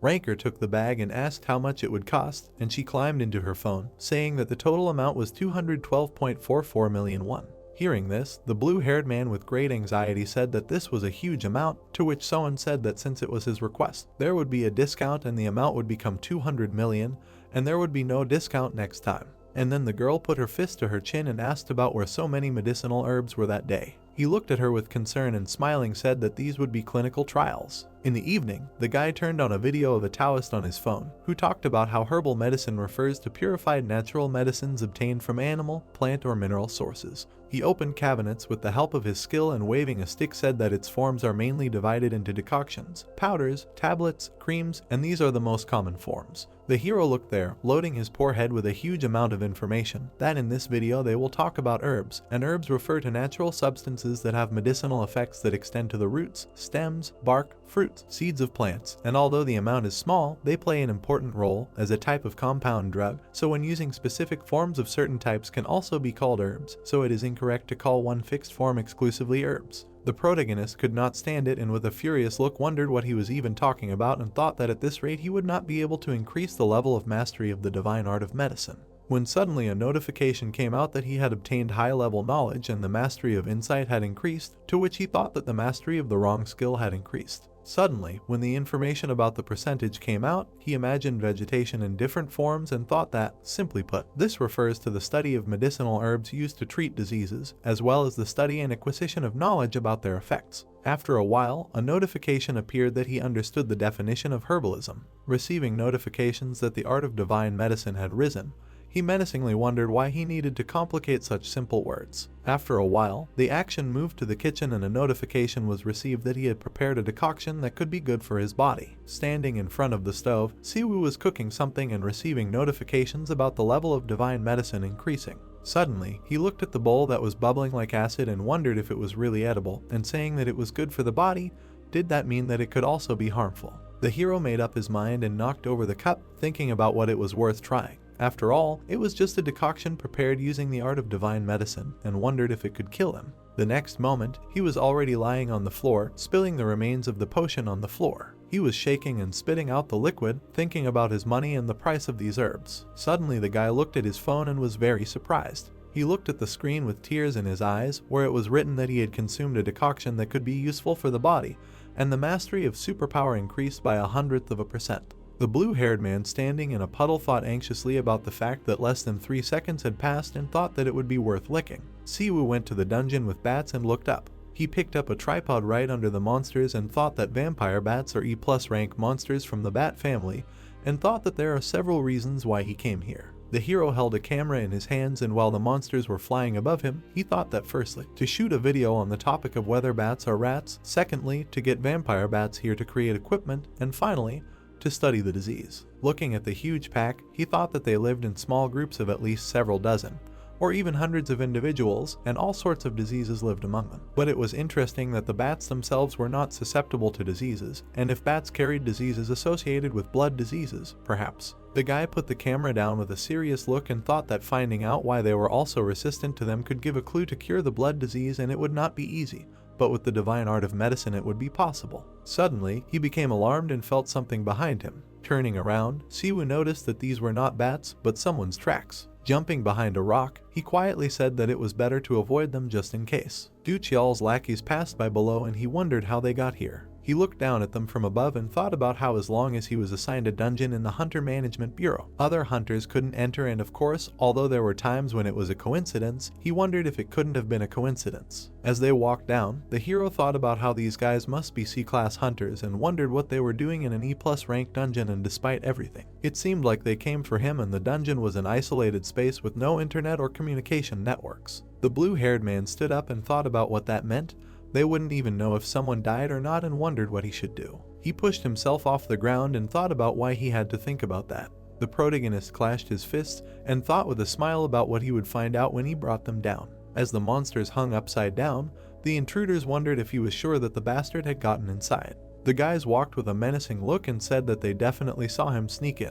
Jiwoo turned around with a menacing look and asked why he couldn't see him, and they assumed that he was dead. The dude with the bowl cut smiled wickedly and said that the talentless guy was a useless awakened who was worse than F-class, and asked how confident he was in entering this dungeon alone, even though it would make their job easier. The dual swordsman spread his arms with a smile and said that he didn't know about everything else, but he was smart and should have come up with a strategy to deal with the vampire bats, and the main one asked what else the talentless guy could do. Suddenly, Yuna put his hand to his chin and thought about how after watching his video, it didn't seem like he only trusted his strategy, and suddenly his partner asked if they believed in it. Afterwards, he turned around and said that anyone could say that this was either manipulation or CG editing and that it was ridiculous. Throwing the blade over his shoulder, the villain said that this place could be a set, not a dungeon, and the main one immediately asked if this could really be so. But suddenly, everyone perked up, hearing a menacing voice that was about to speak. The protagonist grabbed one of them by the shoulder and asked where Du Qiao was. The footman looked at him in horror and thought that he had not felt him approaching, and he said that he did not think that he would tell him so easily. The short-headed one jumped back at the first opportunity, and he continued and said that he hoped that he would not answer him, and the others asked where he came from and whether he decided to fight them. Jiwoo ran at him with a blade and asked what he could do at all and called him useless. Suddenly the hero swung his fist and threw the enemy. The attacker turned over in flight. His fingers were twisted from this, and he looked in horror at the one who hit him, and he asked if they wanted to ask what he was going to do. Suddenly the protagonist stepped on his head with a wild smile. Then he kicked him in the head and said that -1. The remaining bandits looked at him in horror, grabbing their weapons and cursing at him. Suddenly the dual swordsman flew back with a swing into the wall. The short-haired one looked at the defeated ally and cursed. He began to retreat and asked to wait and said that he would tell him everything. Siwoo slammed his fists against each other with a wild smile, and he promised to tell everything. Yuna was incredibly scared then when he said that he was inclined. Wild pleasure was visible in the hero's eyes, and he said that he did not trust the words of a man with damaged limbs. Suddenly he squatted in front of the enemy and asked if he was ordered to teach a good lesson, to which he answered in the affirmative. And suddenly the beaten short-haired one raised his head when he suggested throwing away the honorary badges, and then said that it was right. The hero moved closer and asked him with a serious look why he did this, and asked why their leader was interested in him, to which he said that he did not know. After a loud crunch was heard and Nuduber clenched his fist, he said with horror that he really did not know. The protagonist looked at him with contempt and removed his hand, exhaling. Having calmed down, he put his hands on his knees and asked if he knew where Du Qiao was, to which he continued to tremble and tried to say, but he was told to forget. While the main villain's henchmen were lying nearby, Siwoo said to take his buddies and get out of here. The short-haired man raised his swollen face and asked if they were dead, to which he replied that he had not killed them. The big man turned away and ordered the one sitting on his knees to go and tell his boss that the same would happen to him. But then he turned around and grabbed the loser by the face, smiled menacingly, and asked if it would be difficult to say. Pitch darkness fell and incredibly loud screams were heard. Afterwards, 3 beaten lackeys with broken bones stood before the scoundrel, who meaningfully remained silent. Suddenly the hero appeared behind them with the look of a villain, saying that they hadn't seen each other for a long time and almost a month had passed, asking if he was eating well. The henchmen began to calm the black-haired man down and say that it was a misunderstanding and that they had been ordered, which was unfair to them. The protagonist grabbed the short-haired man by the shoulders and, showing a thumbs up, said that his plan to lure Du Qiao was great. The guy with the broken neck began to make excuses, raising his hand and said that he had been set up, but he continued and said that his request to kill this scoundrel would definitely be fulfilled. Suddenly, Yuna started running away as fast as he could and said that it was all wrong. The others ran after him, apologizing, and Nuduber came up with his hands in his pockets and smiled, while he meaningfully remained silent. He stood motionless, and the hero sarcastically asked if he was alone. Mick started shaking his head from side to side, putting his hand out and said that they should have a good conversation then, and asked about how he treated them badly, that they personally asked him to kill, but then he was interrupted. The villain gritted his teeth and asked how he could do that. He looked up in disgust and asked how an E-rank hunter could have such power, to which he said with a soft look that he was not sure. He also calmly looked at him and asked to be allowed to ask one thing and clarified why he was doing this to him. Duchial looked at him and asked if there was a reason that he should tell him. Suddenly Siwoo smiled and said that of course there was none. Suddenly he pushed off and took off. The hero raised his fist to strike and tensed up incredibly. The villain tried to hit him with a katana on the fist, but he started to say something. The blade was stopped by a fist with a huge ringing sound. The gray-eyed man said with a smile that he does not trust people with damaged limbs. Frowning, the hero thought that he was certainly different, but still considering that he was a B-class hunter. Another swing of the blade occurred, and when the protagonist dodged, the swordsman was surprised by this. Nuduber did a few somersaults back and said that he had a better reaction time. The tired blue-haired man with a small grin said that he and his cruelty, and thought at the same time that he was scared. Looking at him in a stance, the hero thought that even a decent blow can break a sword, but it seems that he still lacks the skill to block the sword of a B-rank hunter. Suddenly, the swordsman jumped up, going to make a thrust, and he thought that his attacks were fast, but simple and could be dodged. The system participant crouched lower and was going to attack the body,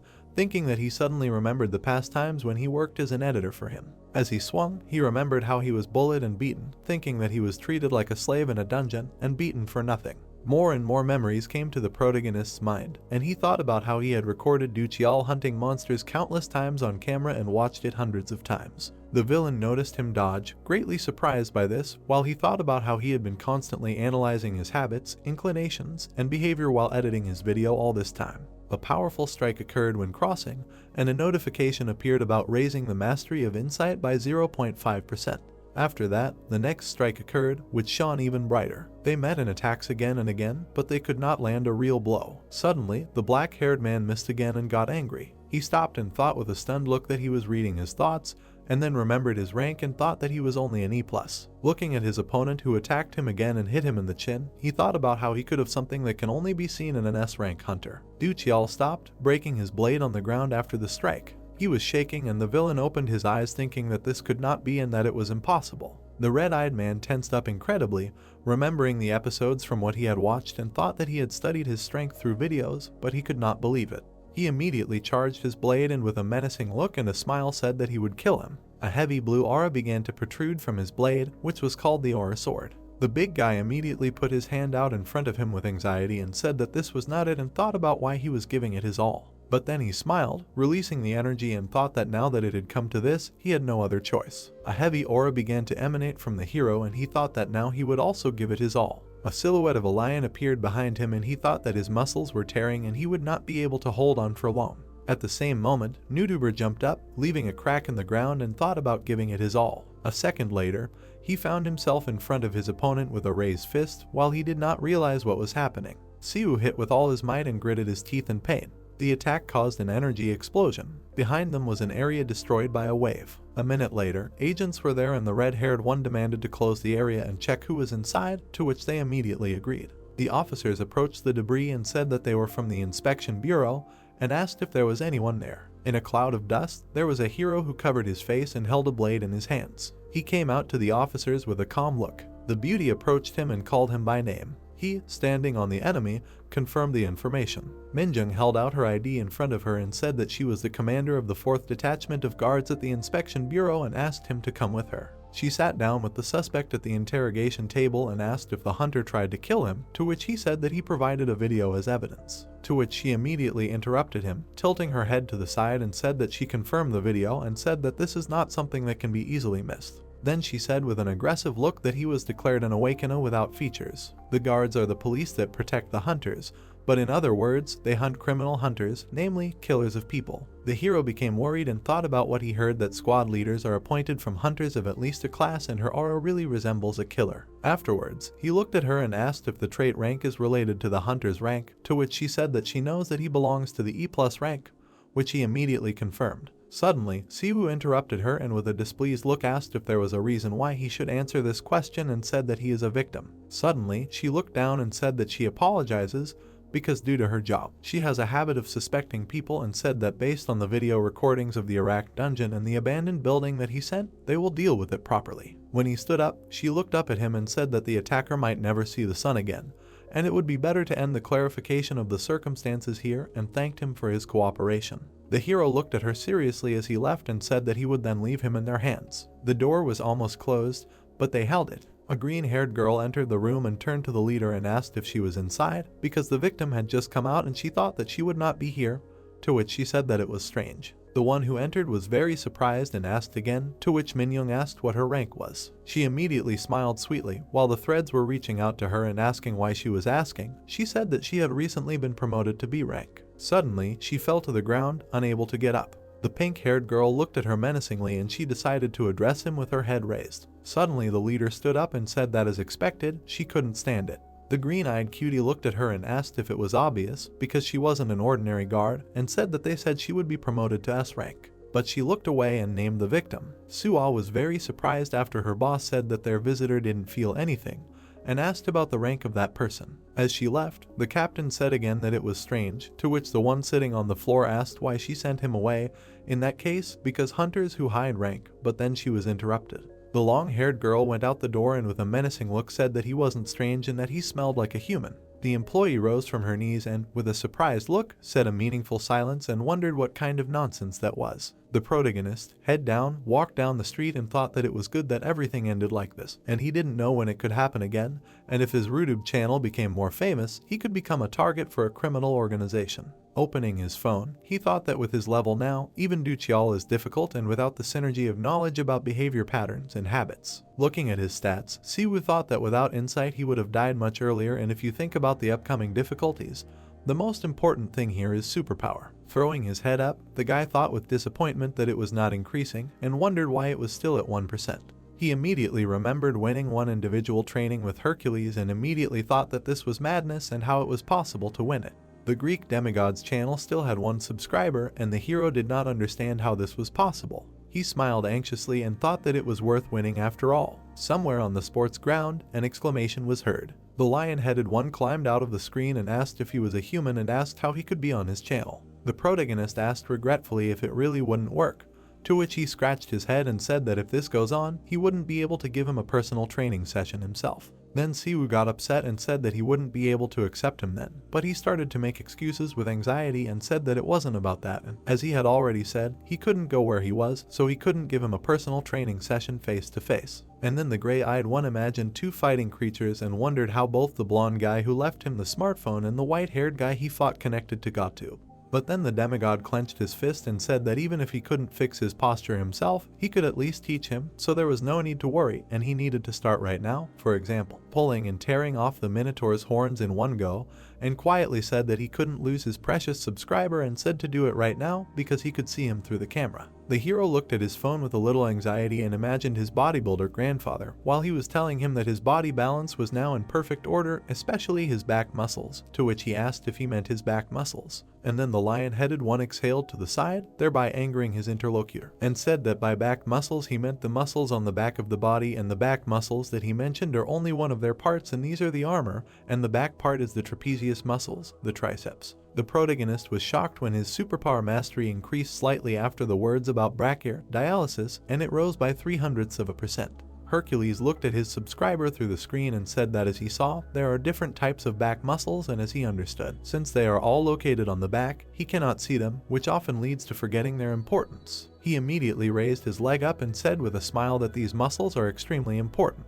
The hero of myth smashed the ground by kicking it and said that this is for the overall balance of the body when you need to make bold movements. Gray-eyed was incredibly surprised and asked what it was. Then the jock pointed his finger up with a smile and said that this is called divine martial arts, which he created, to which he immediately asked again. The coach moved his hand aside and said that there was nothing special, but he had collected all his fighting methods into one and systematized it, and this was the one he used when he crushed the Hydra. Afterwards, the Greek demigod pointed his finger at him and said with a smile that in any case, the muscles of the back of the body are also important in these techniques, and the lower body is the pillar that supports everything. Siwoo was surprised when he asked about what would happen if the pillars fell during the construction of a building, and he said that the building would collapse. And then the strongman kicked the ground and said that the same thing happens with the body. The protagonist scratched his nose with a smile and thought about what would happen when the lower body collapsed, and a notification appeared that he had mastered the physical science of super strength and his skill had risen by 0.1%. And the teacher continued, saying that in this sense he would tell about the method of exercises that were right for him, so he needed to watch and repeat.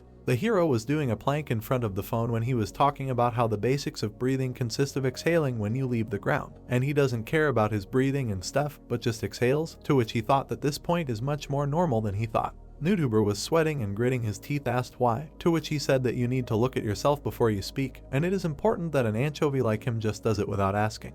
It was already sunset outside and he said that he understood.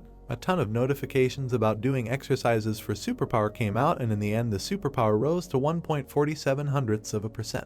A message from the protagonist appeared on the computer, who said that this video will be posted on YouTube, and the concept of today's video is a speedrun. He leaves the editing to her. The editor exhaled with a smile and thought that he was a good person, but a little strange, and wondered what strategy he had developed this time. A cave was shown in the video. In front of it stood Siwoo, who raised his hand in a mouse costume and greeted the subscribers, and said that this is a man who conquers everything in the world, and in the cave that they see now behind him, vampire bats live. He came closer to the camera and raised his finger up, suggesting that they would ask him why everything was happening here, to which he said that in order to show new content for the channel. And this is nothing more than a speedrun raid. Deoksu calmly looked at the monitor and thought about what if she chooses an editing point here and adds sound and effects. She was a little worried and wondered why he needed to film bats, because they are numerous and live in harsh conditions with poor visibility, which makes filming difficult, but then again, he would really attract attention. The hero in the video began scrolling through his phone and said that after investigating, it turned out that the current best record is 58 seconds, set by an S-rank hunter. But then he showed a thumbs up and said with a smile that he would try to break this record, and this is a speedrun raid of the conqueror of the world on bats. She sat in front of the monitor while the words about the beginning were heard from there, and said that for this part the timer needs to be edited, and then she wondered why he started doing gymnastics. Suddenly, the gray-eyed man raised his leg, clenched his fists and shouted about the banquet challenge. He kicked the ground with great force. The girl was in incredible shock. Suddenly the cave collapsed, and she wondered if it was possible to collapse it. Siwoo hit his head and said that he had to add ingredients, but the raid was still over. The blonde looking at the screen wondered what kind of nonsense she had just watched, and yet, since he was a good person.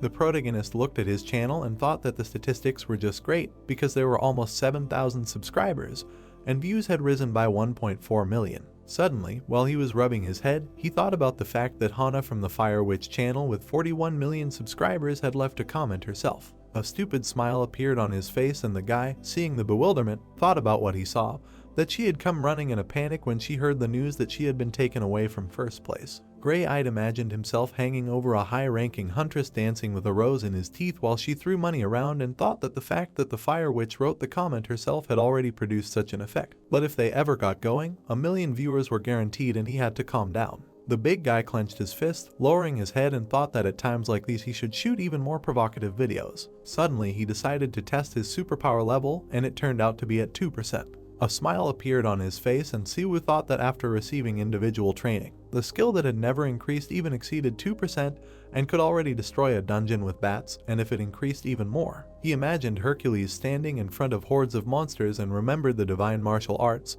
and thought that he would try to ask him to teach him this. The next moment he was already sitting in the dialogue and was worried, because he was refused, and he decided to say that if he would teach him during individual training, but he refused again. When the hero said with anxiety that he had won, he began to shake his head and said that these were different things. He moved his hand aside, exhaling, and said that individual training was one thing, and divine martial arts were another. Even the names were different. Moreover, for an anchovy like him, building muscle was not the only problem. The strongman began to wave his fists in different directions and said that this was because divine martial arts were a method that he had created to match his strength, and without the superpower that he used, he would not be able to use them. And then the protagonist greatly surprised him by saying that he was using his superpower. He immediately got out and poked his finger into his chest, asking if he really used it, to which the guy said that it was, and that he was even conducting individual training now. Then the Greek demigod moved his hand aside and anxiously said that this was just an individual lesson and not to learn his superpower. Gray-eyed was very surprised and said that he had learned superpower. Lion-headed anxiously said that it couldn't be. And then Siwoo anxiously thought about whether it was possible to learn the traits of the gods on GodTube or what he had learned was not his powers,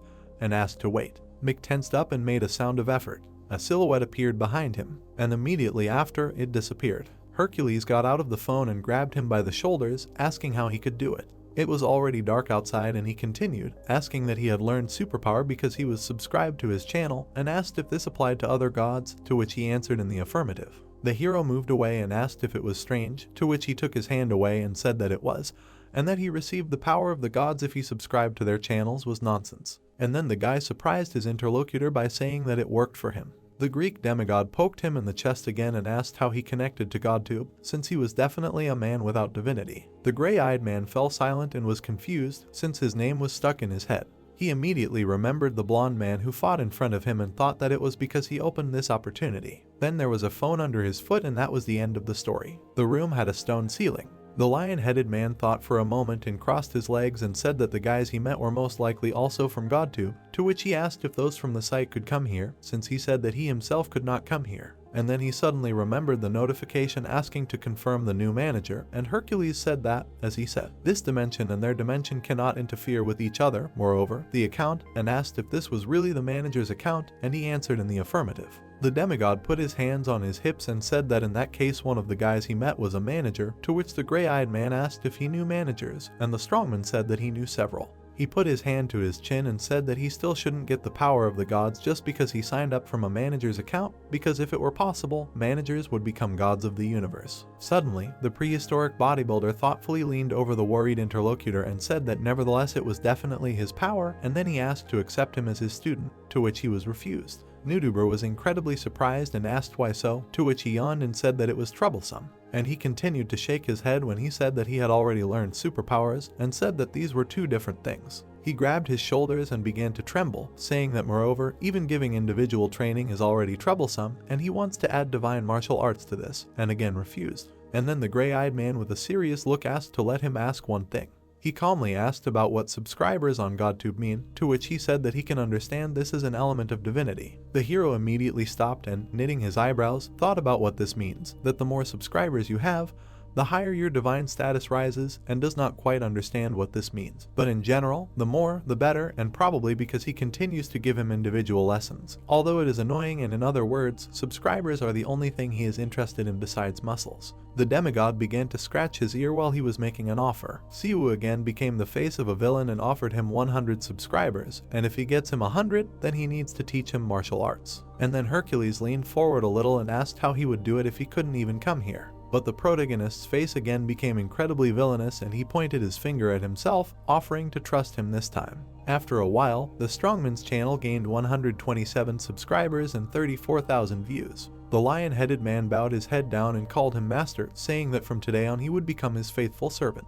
And then the gray-eyed man said with a smile that in the future he would tell him about interesting ideas for video content, to which he obediently asked if this was true. To which the hero said that he would have to teach him divine martial arts, and the mythical character immediately asked how he dared to refuse. And then the protagonist asked him, frowning, about what subscribers really mean.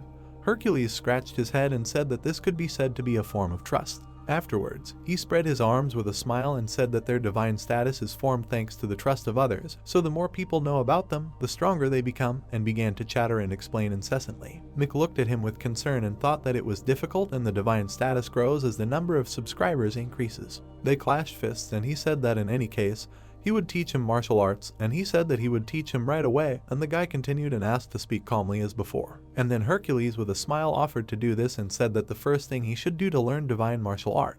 The hero was already impatient. He pointed to his head and said that to be precise, the muscles that he needed to train first. Standing on his territory, he stood up straight and said that these were the muscles of the brain. In any case, a demonstration is better than an explanation. Suddenly, continuous waves began to come from the screen, tearing the viewer's head apart.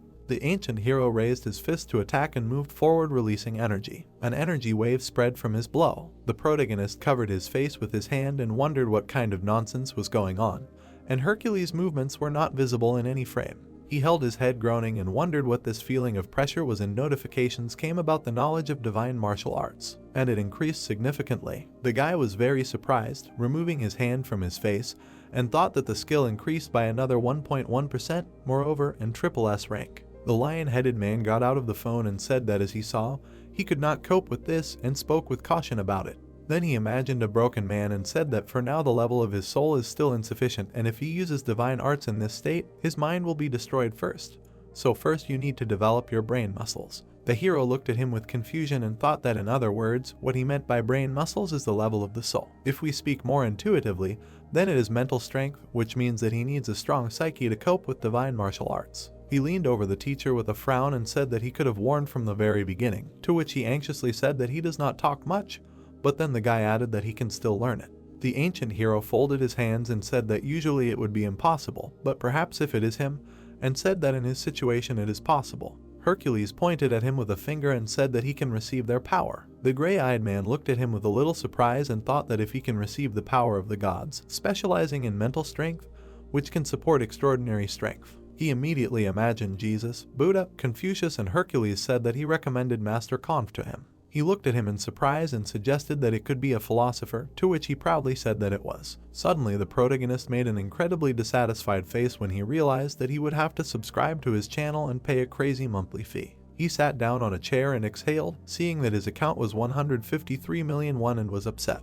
Looking at his phone, the guy saw the cost of $1 billion and thought about how the subscription to the Hua channel was 100 million, and thought about how at this rate it was absurdly unprofitable, and wondered if it was worth it, and if it was really right. Suddenly, a happy pink-haired girl entered the room with a bag and said that she was back, and upset him even more. She held out some grass and said that it was the ogre tendons that he wanted. He already asked with extreme disappointment how much it cost and assumed 1 million, but she disappointed him even more by saying that it was exactly 113 million. The gray-eyed man burst into tears and thanked her, imagining how his money was flying away, and when she thanked him for using her products, a notification appeared about the balance decreasing. Suddenly, she looked at him with concern and asked him what he was going to do with it, and he said with a smile that he was going to make equipment this time. He smiled softly with his eyebrows raised and thought that the ogre was in a plus-rank monster, so he couldn't hunt it himself for now. But if he wanted to learn divine martial arts, he would need 1 billion won, which meant he had to use good materials to make good equipment and sell it, and he could also practice using the equipment for himself. Suddenly, he became even more disappointed and thought about when he would make equipment for himself, and thought about money being his enemy, and decided to get started. Siwoo rolled up her sleeves with a confident smile and picked up a hammer, and thought about it being time to get started. Suddenly, a blacksmith entered the room and was very surprised. He turned to the merchant in surprise, who was standing there in shock and didn't understand what was going on. The man was also shocked when he saw the light.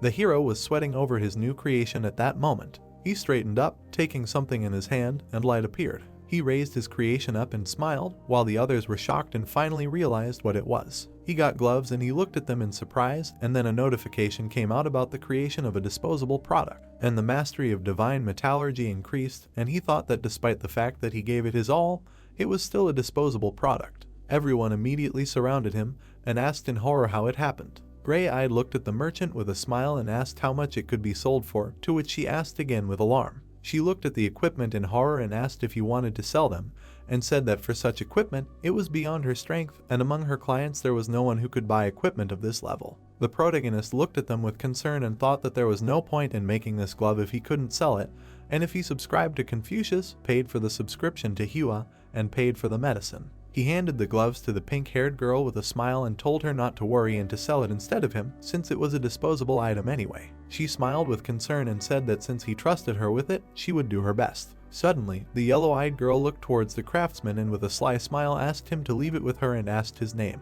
Someone said with a serious look that she was thinking of putting it up for auction, and everyone was immediately surprised. The speaker was standing behind the podium and was announcing the next lot to the audience. She brought the microphone closer with a satisfied look and said that the equipment had finally been delivered, which even Master Palwing couldn't help but admire. Everyone immediately started whispering and were shocked. The black-haired girl proudly pulled off the cloth, under which was a pair of those gloves, and said that this was a high-quality product.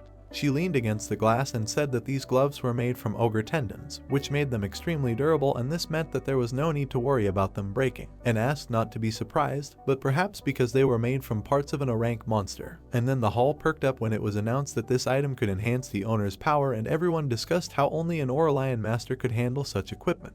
And then the speaker said with a little anxiety that she was sorry, but this was not enchanted equipment and the enhancement was small, only 5%. The audience was immediately surprised and said that this was still equipment with a special effect, and the gloves were also effective as auxiliary equipment. The beauty was still hanging on the glass and said that judging by their reaction, it looked like she would be beaten to death if they continued to drag it out. So it was time to start, and the starting price was 10 million won, with a subsequent increase of 5 million. The hall began to raise the signs and the steps were incredibly fast, and then they changed the increase to 10 million. The lighting in the hall was dim and the price was still rising quickly. The step was increased to 50 million and also 250. The black-haired girl listened with a smile about the fact that the last bid was 350 million and asked if there was a higher bid. Suddenly, everyone was stunned by the cry of 2 billion. The buyers turned around in displeasure. Karen was sitting under guard and holding the bar with her legs crossed. The auctioneer asked again in horror and asked if there was a higher bid. Suddenly, an employee of the bureau raised the bar in the crowd and named a price of 2.1 billion. Minjung sat with an unperturbed look and was also recognized. The guys turned to look at her and called her a butcher, which offended her. Suddenly, the blue-eyed girl raised the sign again and, with a displeased look, offered 3 billion. But the pink-haired girl did not lag behind and, with an anxious look, also named 3.1 billion. The important person, with even greater displeasure, named a price of 4 billion. And then the auctioneer anxiously looked around the room and, hearing the last bid, asked if there was a higher bid. At that moment, the count began and she slapped the glass and said that the item was sold for 4 billion. The guarded girl stood up from her seat. She smiled slyly as she walked past. At that moment, the sun was shining brightly above the forge. The pink-haired girl looked at the hero in horror, who was shaking, and said that she never thought that they could be sold for so much. The phone had a top-up of 3.6 million, and he thought that this was crazy, and the winning bid was 4 billion, even after excluding the 5% auction commission and tax. Seeing the conditions, he began to drool, and the gray-eyed man was ecstatic and thought that the service fee transferred to the merchant was 3.6 billion in any case. He immediately grabbed her, hugging her with all his strength, and shouted at Soan that he loved her, but she asked her to wait for him and said that he was too strong. She closed her eyes and said that she could not breathe and cleared her throat. He walked away with a guilty look while the pink-haired girl coughed and said that he was too excited and now he would gladly give her something for the troubles. But then the yellow-eyed girl looked at him with embarrassment and said that he had already paid in full for the services. And above all, thanks to him, the company became a VIP person in the auction house, and that was enough. He turned to Powdwang, but he began to wave his hand and said that he was also not against it, because anyway, it was he who did it and he did not even do anything. The gray-eyed girl looked at him with a smile and, imagining Hephaestus, thought that he would teach him to beat the rhythm of Allegro, which he had recently learned in a video, and there is also a 4-bit mode, and something in any case should be suitable. And then Siwoo took out his phone, losing happiness, having subscribed. He looked there with a menacing look, while huge amounts of money were flying away, and thought that if he wanted to study divine martial arts, he should subscribe and should not be stingy, although this is a lot of money. He immediately bit his lip with tears when a notification about subscribing to the channel came. After a while, the guy was already sitting at the table with his sister while she was asking if this place was too expensive. She anxiously tilted her head and said that she didn't have to eat here, to which he said that they should try something like this at least once in their lives. Suddenly, he looked at his account with a wild smile and thought that there were 600,000 per person, and then wondered who cares because he still has 6 billion in his account, and now the subscription to the Hua channel is 100 million. And the subscription to the Confucius channel is 1 billion, a total of 1.1 billion. Suddenly, he anxiously picked up his cup and meaningfully kept silent and thought that it was time to stop thinking like that. His sister began to shake her head in embarrassment while he was thinking that he would just watch GodTube until the food arrived. A preview of the channel with a video about the virtues of a gentleman appeared in front of him. Gray-eyed was incredibly surprised when he saw this and thought that there were a lot of subscribers and assumed that all the students of Confucius subscribed to his channel, and thought that school networks exist here too. A SSS rank notification immediately appeared, and the protagonist thought about what he said, that to learn divine martial arts you need brain muscles. So you would think that it would be a high rank, and bringing the mug to his face, he thought that considering that this is not a combat job, SSS rank means that it is a higher rank than divine martial arts. The guy held the phone in his hand and thought that since he needs to improve his skill level, he should first watch the video and understand it better. The video began with an old man sitting in a pagoda and calling gentlemen. He looked at the camera and said that this is a person who cares for and looks after those around him. Suddenly, the protagonist lowered his frightened gaze and thought about how he felt this feeling of extreme boredom. Notifications about mastering the basics of Confucianism appeared, and the level of benevolence, righteousness, decency, wisdom of the gentleman increased slightly. Hercules got out of the phone again and asked if he meant that although he had acquired brain muscles, he had not completely, to which he said that this was true and he needed to improve his skill level. The ancient hero put his finger to his chin and said what he had already said, that divine martial arts were not something that could be used at his level, and wondered how to say this and presented an analogy with changing the laws of the world, because this was not just using superpowers. He imagined a man with a core and said that he would draw mana by concentrating on veins and pressure points, and mana is the source of existence, and in order to use it more actively, he needs an amplification organ that projects his intention and facilitates his impact on mana, and the Eastern gods call it the center of Kai. The hero was so confused by what he heard that even his drawing got spoiled, to which the demigod said that he probably thought it was boring and suggested that he was wondering what the hell was going on. Suddenly, the light poured out of the phone again, from which Siwoo covered himself with his hand. The lion-headed man climbed out again and poked his finger at him and said that he just wanted to learn divine martial arts, and wanted to gain this power and not study these complex concepts. He leaned closer and asked if he was right, and said that even if he wanted to say no, he thought he could, and the protagonist agreed. Then the muscular man, smiling and pointing his finger, said that, as expected, he had come up with a way that would help him master divine martial arts easier. The answer was in his muscles. Hercules said with a beastly smile that if his body is in bad shape, then his head will suffer and he will comprehend complex concepts on his own as he builds up his muscles. Suddenly, he began to brag about his muscles, humiliating the interlocutor, and said to leave the knowledge that causes headaches to his muscles. The action moves to the night headquarters of the SH group, from where words were heard that someone bought equipment. Then the blue-eyed girl turned to her grandfather and said that she was very pleased. The old man leaned over and said that he heard that the thing cost 4 billion, to which she said that although it cannot be compared to the master's sword. She raised her gloved hand and looked at it, said that this is excellent equipment and she feels that her skills have risen to a new level with just one piece of equipment.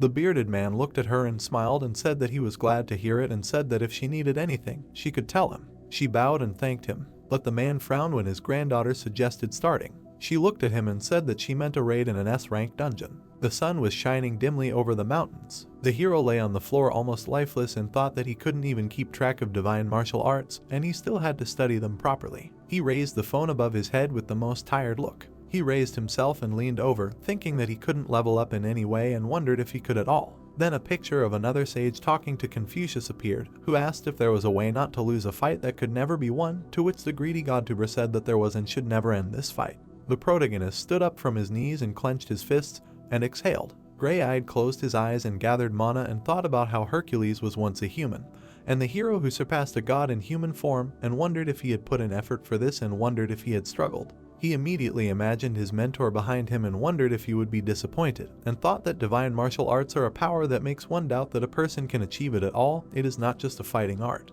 The guy closed his eyes, releasing energy, and thought about how he is not talented, so what he needs now is endless effort. The wind blew not far from him. Siwoo put his fist in front of him, dispersing the wind. A notification appeared that an unbending will permeates his body. He continued to concentrate and a notification appeared about increasing the muscles of the brain. Suddenly, Nuduber opened his eyes and was incredibly surprised. In front of him was a huge hole in the trees and landscape, to which a notification came that he had mastered the divine martial art Hercules. The hero looked at the crack left by the blow in surprise. He scratched the back of his head in anxiety while the notification was coming out and laughed and said that it seemed like he needed to find a private training center and wondered how much money he would have to pay for compensation. The editor, holding her chest, exhaled heavily. She received a message from the boss, who said that this was a video for upload and asked her to edit it, to which she thought that this was the same video with the vampire bat as last time. She imagined the fire witch and thought that she broke the boss's record on her channel and took first place again.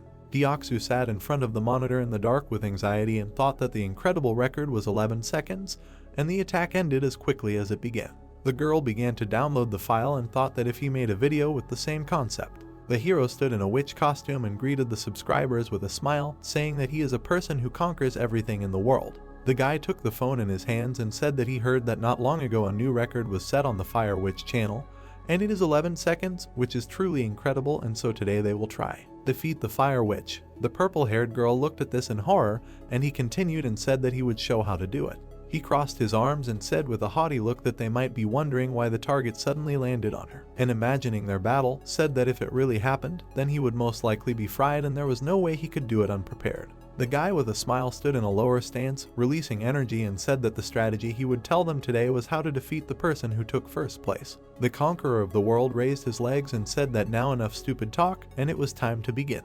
The leg rose up with great speed. He struck a blow full of powerful energy. A fracture occurred. The girl was extremely surprised and sat in front of the screen with white noise. She moved the mouse and clicked, saying that he sent her 2 videos. Her face was full of horror. The next recording was an angle from above, from which you can see how he raises his leg. That very fatal blow to the ground occurred. The space behind the camera distorted and the camera fell. A crack in the ground appeared in front of him, which extended far ahead, and then he said that now that he thought about it, he could practice in the dungeon. The editor was completely shocked and speechless from what she saw and wondered what she was even watching. Her hands were shaking and the cutie thought about the unknown duration. She was even more surprised when she saw that it was 4 seconds. The hero looked at his phone with a smile, where the channel statistics were shown, which grew every time, and thought that thanks to the divine martial art, the number of views and comments had increased dramatically, and at this rate, earning hundreds of millions of won would no longer be a dream. Suddenly, he noticed a comment that this was apparently not enough after Karen's failure and wondered if she really failed the raid. He looked at the angry comments with displeasure and said that these were just rumors. But commentators were vocal about the fact that this was indeed true. The gray-eyed man looked at his phone in surprise and believed it. There were headlines asking about the future of the SH group after failing in the S-rank dungeon. There were many microphones in front of the blue-eyed woman, which confused her. Then there was an article that at around 13 today it became known that a representative of the Hunters Guild failed the raid. And fortunately there were no casualties, but since this raid is very important, the news of the failure disappointed many. The protagonist grimaced looking at this and thought about it, thinking about how it was not said how she failed. He threw away the phone and wondered what this has to do with him, and he does not have time to worry about her, since he is busy with his own affairs and she will figure it out herself. The action is again transferred to the SH group headquarters, to the top floor where the door opened. The culprit of the loud rumors entered there and the green-haired girl looked at her with displeasure, saying that she had come. The blue-eyed girl looked at her menacingly and said hello. The director waved her hand, covering her eye with a smile, and said that she had not seen her niece for a long time and asked how she was doing. Then she giggled, asked to look at her and asked if she was returning after a meeting with the chairman. The black-haired girl suspiciously looked away and said that it was so, asking if she had come for the same purpose, to which she said that it was so. Minna looked away with displeasure, exhaling, and said that the chairman had called a meeting of the managers and the company was in complete disarray, and not only had their stock prices fallen sharply, but investments were also being withdrawn. And then the huntress lowered her head menacingly and kept silent, and she continued saying that it was not her fault, but their fault for expecting too much. The director walked past with an impudent smile and suggested that she go, otherwise she would run into her brothers. Karen was left completely alone and motionless. The sunlight was shining through the windows. The hero handed his sister a bowl with a smile and asked if it was bitter, to which she said that it was like a punishment. The gray-eyed man looked at her with a smile and thought that it was still great that his medical arts skills were constantly growing, since it was more edible than last time. He looked at the phone with a gentle look and thought that after studying the gentleman's mind, all of his stats began to improve, and not only martial arts and super strength, insight, but also metallurgy. The guy watched the insight stats and thought that it had increased the most, and since it was connected to all the other stats, it was not for nothing that the skill had a triple S rank. Looking at his sister, who was spitting while returning the bowl, he thought that his complexion was definitely improving. He looked at her with a smile and thought that it was effective, and thought that if he continued to perfect the art of medicine, he was sure that he could cure her illness. But then Siwoo imagined the stone on his back with a subscription fee and thought that the problem was money, and thought that in order to pay for a monthly subscription to Hua and Confucius, the 1.7 billion he had was far from enough. He looked at the bowl with anxiety and thought that it would be great if he could sell this decoction, but medical drugs cannot be sold thoughtlessly without special medical certification. And then the gray-eyed man imagined the pink-haired girl and thought that he would have to ask her. Suddenly, they both turned around, looked at the door and asked who it was. The corridor was pitch dark and there was an apology and a question about whether this place was Siwoo's residence, and introduced himself as the secretary of the victim of the recent news. A respectable man was standing behind the door. He entered, turning on the light and putting his hands behind his back. He said his name. The guest sat down at the table and said with an anxious look that his mistress wanted to go through the dungeon again. The hero lowered his head with anxiety and thought that the blue-eyed girl wanted to do it again and needed help. Suddenly, he looked up and asked if he was required to come up with a strategy, to which he said that it was so. The protagonist narrowed his eyes with anxiety and said that there were more important things and asked about what happened in the dungeon. And then the blonde-haired man lowered his head with a guilty look and apologized, saying that he himself did not know the details, and she only said that help was absolutely necessary. He lowered his head, putting his hands on his knees, and said that his mistress wanted to come in person, but since many were watching her, they asked for their forgiveness. Siwoo lowered his head with an anxious look while he was asked to talk to her for a while, after which he thought about what he smelled. He assumed the appearance of a wild idiot, imagining the preview of the collaboration between the World Conqueror and the blue-eyed girl in the joint raid of the S-rank dungeon with millions of views, and thought that it was the sweet smell of Nudoob. The girl was training in the SH headquarters gym. Looking at her, the hero thought that she was wearing the gloves that he made. The swing of Karen's blade left a bright mark. Siwoo stopped Minnie when he wanted to call her, and suggested that he wait for now. The guy remembered Hercules, thinking that training with such a level of concentration can give a lot, and he had a similar experience some time ago. The man in the suit looked at Siwoo with confusion, but Siwoo said that he might have to wait a little, but for Karen, an opportunity that rarely happens may arise. Sweat was pouring down the girl's face. Putting his hand to his face, our hero thought that her movements were definitely not systematic. Still observing carefully, he noted that it might be because his understanding had improved after studying insight and divine arts, since what she was doing was nothing more than randomly swinging her hands, and what's more, he heard that she hadn't learned proper swordsmanship. Karen had her weapon tucked behind her back, and the hero thought that one of her traits was her talent with the sword, but her talent with it was outweighed by her roughness, as if she could use super strength like him, but she hadn't studied divine martial arts to systematically use that strength.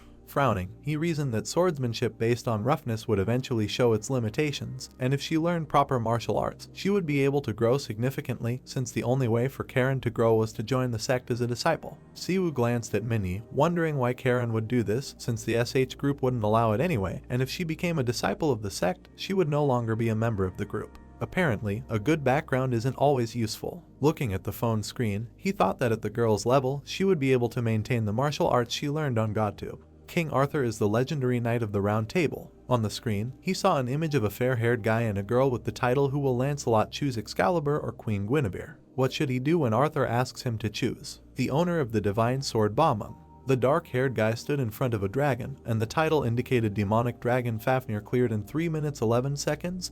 Great advice from a dragon expert. Siegfried is the first dragon slayer. Zhang Yu is an invader with tens of thousands of people. The crying man was singing into the microphone, and the title said that someone would try it, and he would sing. Looking at the phone screen, Siwoo realized that the video was a little crazy, but Karen could learn their martial arts, but the girl couldn't watch GodTube, so she couldn't even learn them. His eyes widened at the realization, and he realized that he could watch the videos himself and teach her, although he had to pay for the subscription to the channels, and he could do so by receiving money from Karen. Smiling, the hero remembered the girl at the auction, deciding that 1 or 10 billion didn't matter to Teeson's granddaughter. Maybe he could even get the training fee. This even made his mouth water, thinking that this was a great deal. Watching Karen train, he still thought about how he, a D-rank hunter, would train in a rank hunter. His hands trembled as he imagined Hercules and the others, thinking that he could only teach her what he had learned himself, wondering if it was possible to teach a divine art by learning it himself. Putting his hand to his face, he knew that if he gave up like this, it would all be in vain, and at that moment, Karen came over, noting that he should have said that he was there. Siwoo lowered his head in confusion as Minnie apologized and said that the guy did not mean to interrupt her training.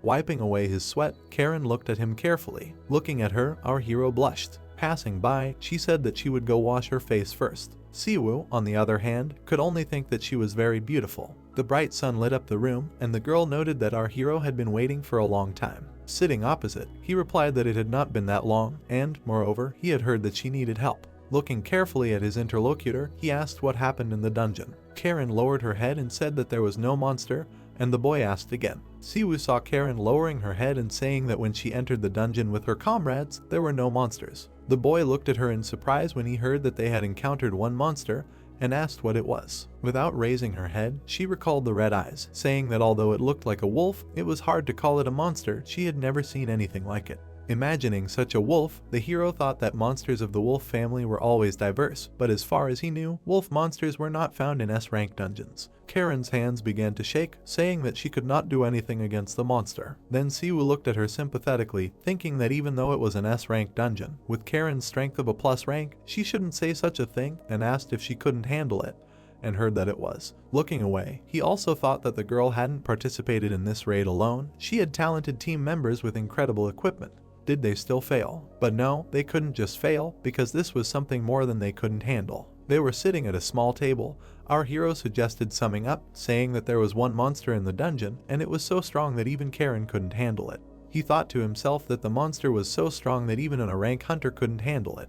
The rank of a dungeon is determined based on the total amount of mana in the dungeon. Imagining the dark aura emanating from the dungeon, he thought that was why there were almost no cases where the rank of a dungeon was determined by a single monster. And yet, the rare case where the rank of a dungeon was determined based on a single monster did exist. Frowning, Siwoo decided that it was a mutation.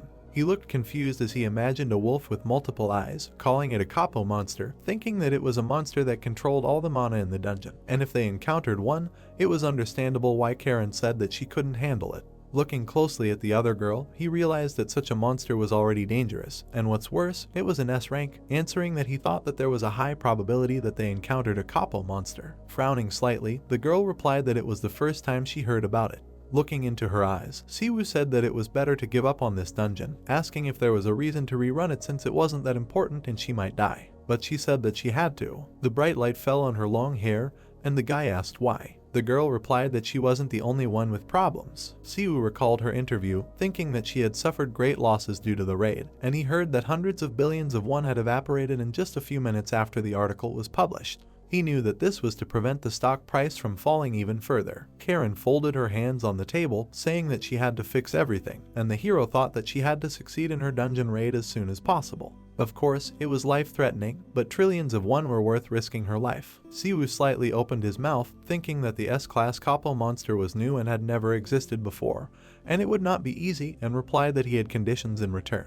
He smiled widely, extended his hand, and asked to be allowed to film on YouTube. Karen looked at him in confusion when she heard that he still needed 10 billion. Folding her hands and smiling, our hero said that he would not settle for less. Later, looking at the phone screen, he saw an advance payment of 1 billion and thought that he should have asked for more because he did not know that she would agree so easily. Still, smiling widely, he told himself that he should not be greedy and 10 billion was already a lot of money. Then he looked away, thinking that he was not sure that he could come up with a strategy against a monster that had never existed before, and if he asked for too much, it would be burdensome. With a smile on his face, the hero sat in front of the computer, thinking that his insight level was 24%, and couldn't he analyze the S-rank capo monster, and decided to do it at any cost. Karen and Siwoo stood at the portal to the next day's S-rank dungeon. Walking forward, the girl said that she would lead. Siwoo thought about how she allowed him to go into the dungeon under the condition that she would accompany him. A little nervous, he smiled and decided that it was very dangerous here. He himself didn't want to go there, but he still needed to know what was inside to decide on a strategy. A bright glow appeared near his fist as he thought that since he had super strength and a divine martial art, even if he was not confident in defeating the monster,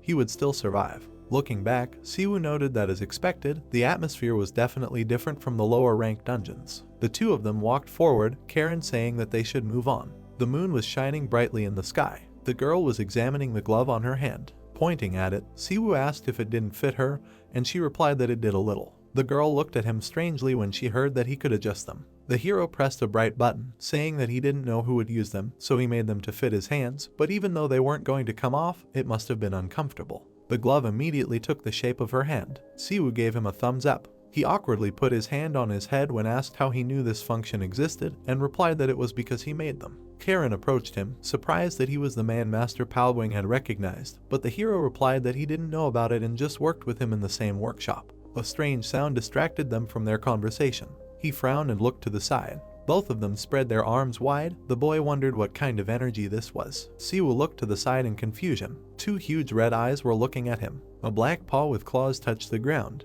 The hero opened his eyes wide in shock. Karen grabbed her sword when the hero realized that the energy was on a completely different level, and the girl asked him to move away. A huge wolf was standing in front of them. Could this be an S-rank capo monster? Siwoo opened his mouth in shock, wondering if Karen would be able to defeat this black wolf, and what if he joined her, but still decided that they were not ready and he came here to check what kind of monster this was. The girl saw how a bright aura surrounded the hero.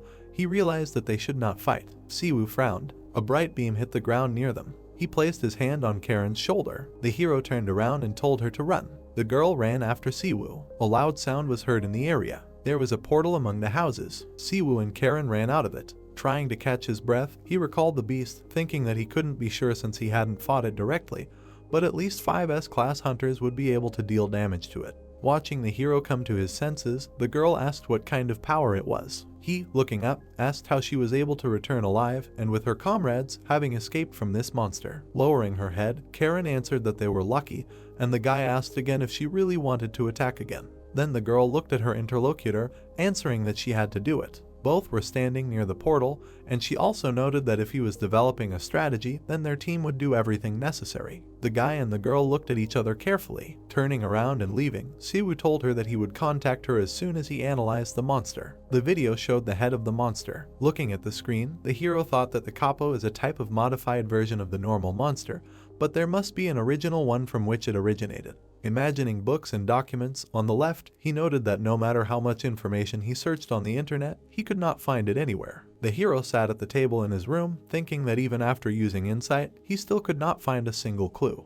What is this? White clouds floated across the sky. Someone said that he would stop there. Siwoo was resting, lying on the floor. The system messages notified that he had completed the Hercules exercise, and his skill level had increased. Hercules folded his arms across his chest, indignant that the guy had gotten tired so quickly. Siwoo looked at the phone screen. The man approached him, wondering what he was looking at there. Getting up from the floor and looking at the phone, he replied that this was the monster he had recently analyzed. The hero looked at Hercules when he asked again, "You said that today is already the 3rd day, and he still does not understand what it is." Then the man himself looked at the phone screen. Surprised, he opened his mouth. Siwoo turned around, asking if he knew what it was. Hercules put his hands on his belt, asking again if it was Fenrir. The hero asked again, "Who is it?" Hercules then imagined a beast with chains on its paws, saying that it was a mythical beast from Norse mythology, and that its other names were the demon wolf and the wolf of divine carnage. The reason why Fenrir was called that was simple. He had a memory of a large snake. He was going to talk about the creature that actually brought about the end of the world. He also imagined that monster surrounded by soldiers and said that Fenrir had caused all of this. With its upper jaw reaching the edges of the sky and its lower jaw touching the edges of the earth, Fenrir devours everything in between. The man stood in front of the silhouette with its mouth, and Hercules said that it eventually bites and kills Odin, a powerful god from Norse mythology. Looking at the man, Siwoo asked what the monster was doing here and how it got here, to which the man replied that he could not know. Then the hero gritted his teeth, thinking about the unknown guy who gave him a smartphone containing GodTube, and now Fenrir. Hercules was still looking at the image of Fenrir on the phone, and the hero thought that in this situation, his interlocutor was probably the only one who did not know how to get here, and clarified if it was really Fenrir. Gritting his teeth and folding his arms, the man said that he had already fought him once and, of course, won. The god was hovering over Siwoo when he asked what would happen if he fought Fenrir. Then he pointed to the sky, said that he was not sure it would take even 1 second. The hero clarified what that meant. When Siwoo looked at him in confusion, the god explained that the beast would tear him to pieces. Hercules pointed his finger at the phone again, saying that he saw how Fenrir had become very weak. His physique had changed, becoming similar to a wolf cub. Remembering the encounter with the monster, he asked again in surprise, thinking that it was still the size of a large hill. Hercules put his hands on his belt, saying that the beast was wearing an ornament that he had never seen before. Pointing his finger at the screen, he suggested taking a closer look. The video showed a red chain. The god said that this thing suppresses the power of Fenrir. Looking at the interlocutor, Siwoo asked what kind of handcuffs these were. The monster was chained in many chains called Gleipnir. They say that it can never be destroyed by anything that exists in this world. Folding his arms over his chest, the god again noted that with such a Fenrir, the hero will last for 1 minute. The guy put his hand to his face, thinking about how the monster got here and why, because if this black wolf really is Fenrir, then there is practically no way to win. At this moment, the god offered to tell about its weaknesses. Hercules raised his finger to his face intriguingly, asking whether to tell or not, to which the hero told him that if he told, he would learn the idea of video content for 200 subscribers. The god rushed to Siwoo's phone with a bright glow, saying that he would organize the materials and bring them right away. Meanwhile, in the office building next to the waiting area in the dungeon, Karen walked along the crowds of journalists, hearing questions about why she did not give up and how determined she was to return and go through the raid again.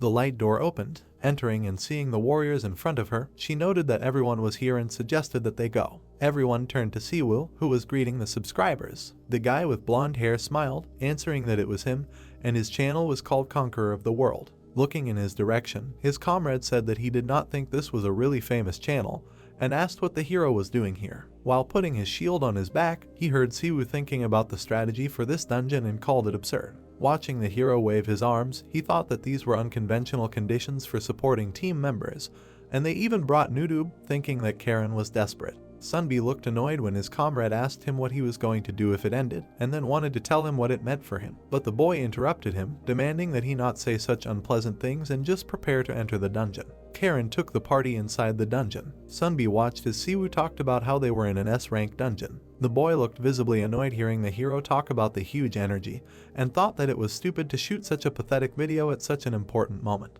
Gritting his teeth, he was worried that the black wolf would notice them. Frowning, he looked forward. In front of them were two huge red eyes. The blonde man's mouth dropped open in surprise. Karen seemed to be standing alone in the darkness, wondering if it was the right decision to repeat the raid and whether she would lead people to their deaths. Shouldn't she have asked for help from an S-rank hunter? She decided all over again that she shouldn't accept help from such hunters. Clutching the hilt of her sword, she thought that this was no ordinary raid, SH's first foray into the hunter industry, and so they should do it entirely on their own. Everyone should know that their power was fearsome. Karen held the blade out in front of her, but Siwoo stood in front of her, telling the camera that this was the legendary mythical beast Fenrir, also known as the demon wolf. This monster appears in Norse mythology. Smiling, he noticed the question from the audience, is this really a cat? He's not sure. Standing in front of the wolf, a bright energy surrounded him. Rolling up his sleeves, he said that they should fight it to find out. Looking at Fenrir, he wondered if he was the one who conquered the world. The wolf and Siwoo looked into each other's eyes. The guy noted that even if it was Fenrir, who would eat the whole world, he would not be a problem for him.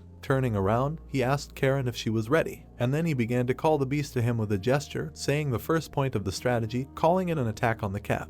The girl covered her eyes from the bright flash. Then she looked forward in surprise. Siwoo jumped, getting ready to strike. The swing of the beast's paw left a bright mark. Karen, opening her mouth wide, asked to be careful. Fenrir hit the ground. The ground split from the blow, but the hero was not visible. Siwoo walked around him from the side. He clenched his fist tightly, so the guy delivered a powerful blow. Sunbi and his comrade covered their eyes, asking what was happening here. The shockwave deflected the tree branches. Siwoo stood in front of Fenrir. Sweat was pouring down his face. He thought that it was a direct hit, but the monster was still okay. Smiling nervously, he remembered the god's words that it would work. The hero had to dodge the monster's attack. Explosions were visible in the forest. Rocks flew past Siwoo. Looking at the squad, Karen said that it was time for them to move too. Grabbing the hilt of her sword, she rushed forward. Siwoo looked away tensely. He had to retreat, dodging Fenrir's attack. The hero covered his face with his hand, thinking that this Fenrir was real. He remembered his conversation with Hercules, who said that the monster would need 1 minute, and now he realized that he would not be able to hold out for even 10 seconds.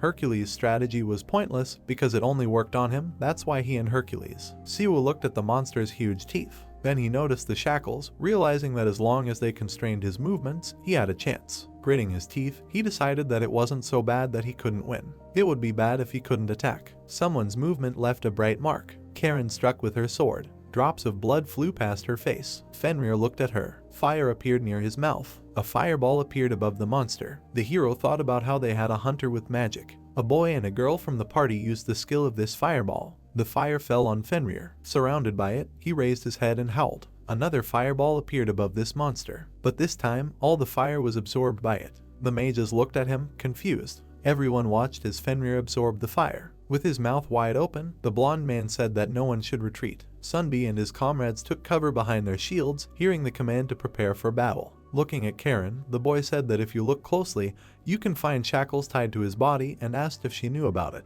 Frowning, he noted that if the shackles were to hold him, then you can attack. Karen nodded back. A moment later, only a bright trace remained of her. Everyone watched as she headed towards the enemy. Exhaling, Siwoo told himself to calm his emotions and focus all his senses. A bright glow surrounded him. Fenrir's eyes were burning brightly. Our hero rushed towards him. He put his hand forward to attack. Fenrir struck the ground, but Siwoo was above him. A message appeared about using superpower. Someone's silhouette surrounded the hero's hand. A powerful energy wave was created in front of him. Having received a blow, Fenrir retreated. Superpower is working. Raising his hand again to attack, the hero realized that now he must continue to press. He frowned, feeling something. Pain shot through his body. He fell to the ground. Seeing the cuts on his chest, he noted that it was dangerous, and if he had reacted a little later, this attack would have torn him apart. But he opened his mouth in surprise. He remembered the beast's paw, noticing that before it touched his body, Fenrir hesitated for a moment. Meanwhile, Karen struck. Drops of blood missed her. The monster could definitely kill the hero. A red blade was visible in Fenrir's mouth. The hero gritted his teeth, not understanding why the monster hesitated. Opening his mouth, Fenrir howled. There was a deep wound on his body. Standing up, gritting his teeth, the hero decided that he had to pull himself together and seize the opportunity. His jerk left a bright mark. Looking at the monster's paw, he struck a powerful blow the next moment. Drool flew from Fenrir's mouth. Siwoo looked at the huge claws and decided to act now. He grabbed the chain with his hand. Fenrir's eyes widened in surprise. Siwoo held him by the chain. Opening his mouth, Fenrir howled again. Siwoo opened his mouth wide, trying to hold the chain. He managed to pull the wolf's paw. Karen rushed towards them. The hero moved his hand behind his back. The girl grabbed the hilt of the sword to attack. Her swing left a bright mark. Sunbi and the blonde boy were watching this in shock. A large crater was left on the ground. The hero shouted that he was alive. Karen leaned on her sword, while the boy shouted that he did it. A red lightning bolt appeared. Siwoo was thrown back. The team members were confused, saying that this couldn't be happening. The dark aura gathered in one point. Fenrir appeared in front of them again. Gritting his teeth and trembling, Sunbi thought that this was a battle they couldn't win. Fenrir opened its mouth wide. Saliva fell on the ground. Looking up, Siwoo thought that Fenrir, who was bound by Gleipnir, was clearly restrained. Seeing the monster's huge teeth, he thought that this was still the demonic wolf that brought the world to an end and devoured God himself. How could he not think of it? It was strange. Turning around and opening her mouth wide, Karen told everyone to run, taking Siwoo with her. The hero was picked up by his comrades. He thought that this was the same situation as in the dungeon with the black troll, and perhaps she had saved the team members in the last raid in this way. No matter how hard they tried, they would not be able to defeat Fenrir. But why? These thoughts made him look down in shock. His brows furrowed as he thought he understood, but he himself could not believe that he had only just learned about it now. Holding on to his comrade, he thought that he was a fool, and this did not make sense from the beginning. He was asked if he could move. Then the hero rushed forward. The blonde asked him in confusion what he was doing. Siwoo watched as Karen fought Fenrir. Gritting her teeth, the girl struck, but he silently walked forward. Noticing him, the monster opened its mouth. The hero noted that, as expected, Fenrir did not attack, but simply looked. Karen frowned and asked him what he was doing. But the hero silently looked at the monster, hearing him being told to go back. Fenrir's fangs were very close. The hero said that it didn't make sense to begin with. Seeing the big red eyes, he thought that it was unknown about the S-Class Hunter group, but with the current group, attacking him from the beginning was stupid, as well as fighting. Opening his mouth, he realized why it was strange and asked Fenrir why he didn't die. The party members looked on in confusion, hearing the question of how everyone came back alive. Sunbi and the blonde gritted their teeth when the hero asked how none of them had died so far. Standing behind, Karen asked what he meant. The hero asked again, did she really not understand yet? Turning around, he pointed at Fenrir, saying that if he wanted to, he would have killed everyone, and no one in this place would be able to return alive. Walking up to Karen, Sunbi asked how they came back alive back then.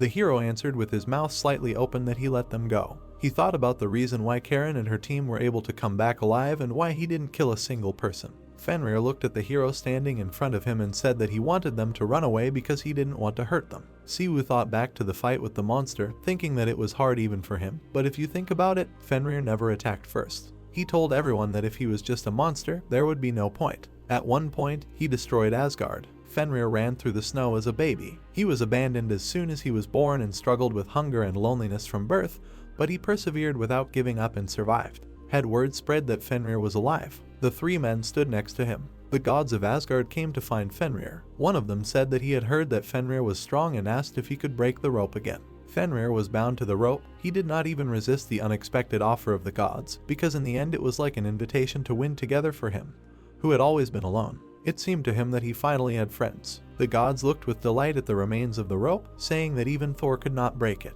Fenrir was happy, because it seemed to him that he had made friends with the gods. But the gods gritted their teeth, looking at him. They thought differently. Fenrir looked at the green chain with confusion. The gods were afraid of the power that could lead to death, and so they created Gleipnir to bind him forever, and came to him again. When Fenrir became suspicious, Tyr held the chain in his hand, saying that if he could not free himself and they refused to let him go, then Fenrir could bite off his left hand. Fenrir looked at him happily. A god named Tyr personally came to him and swore an oath. After all, he was the only god who came to Fenrir when everyone turned a blind eye to him and gave him food in a barren land where there was no food. The man looked at little Fenrir with a smile because he was a friend. Later, Fenrir was chained and could not free himself. As expected, the gods did not free Fenrir. The three gods watched the animal suffer. Tyr also turned a blind eye to him. Later, the god put his hand in his mouth as promised. Lowering his head, Tur said that he had deceived him. But Fenrir could not bite Tur's hand. Tears ran down his muzzle. He did not want this. However, the gods feared Fenrir's power. A blade protruded from his mouth. They had stabbed it in and made it so that he could not close his mouth. The dog's eyes glowed brightly. He was to remain chained until Ragnarok. The chain held him suspended. He was still as alone as before in endless pain. After Ragnarok, his madness overtook Fenrir. The dog held the gods in his mouth and eventually swallowed the entire world and tore them apart. He saw Tur kneeling before him. Fenrir could not kill him. His sharp teeth were of incredible size. Although his mind was consumed by madness, he did not forget the god. Fenrir remembered playing with Tur, the only friend who returned to his abandoned self, a friend who gave food to his starving being. The dog imagined himself running up to the god on his knees as a puppy, considering him a friend, and perhaps that was naive and foolish of him. Now, Siwu stood before him. Fenrir in mythology was definitely not a wolf, worthy of being called a wild demonic animal. Frowning, the hero said that he did not mean any harm. The team members looked at the monster in confusion, asking if they would really believe that. Karen, slightly opening her mouth, noted that they still had to get rid of him. The boy turned to the Russians and the girl's wife, hearing that if they neglected the S-rank dungeon and a breakthrough occurred, there would be no turning back. Both of them looked at Fenrir in front of them. The girl also said that even if the dungeon was not destroyed, he would come out of it during the breakthrough, and there was no guarantee that the dog would not harm people. While sheathing her sword, Karen said that they would retreat and she would report to the association and also get help from an S-rank hunter. Turning around and frowning, she also said that she would give up on clearing this dungeon. Looking ahead, Siwu thought that she was right. In order to prevent the possibility of a disaster, they had to kill Fenrir. Turning around, he saw its huge fangs again, wondering why it was here. Squinting his eyes, he wondered if it was possible that he had been abandoned again. He imagined a small wolf in the snow. In mythology, the end of the world, called Ragnarok, destroyed Gleipnir and Fenrir was able to escape. He imagined the monster opening its mouth wide, thinking that for some insipid reason, he was once again bound to Gleipnir and perhaps Fenrir had been abandoned here again. Looking at the red chain, the hero reasoned that this dungeon was used as a barrier to trap him and prevent Fenrir from escaping to another location.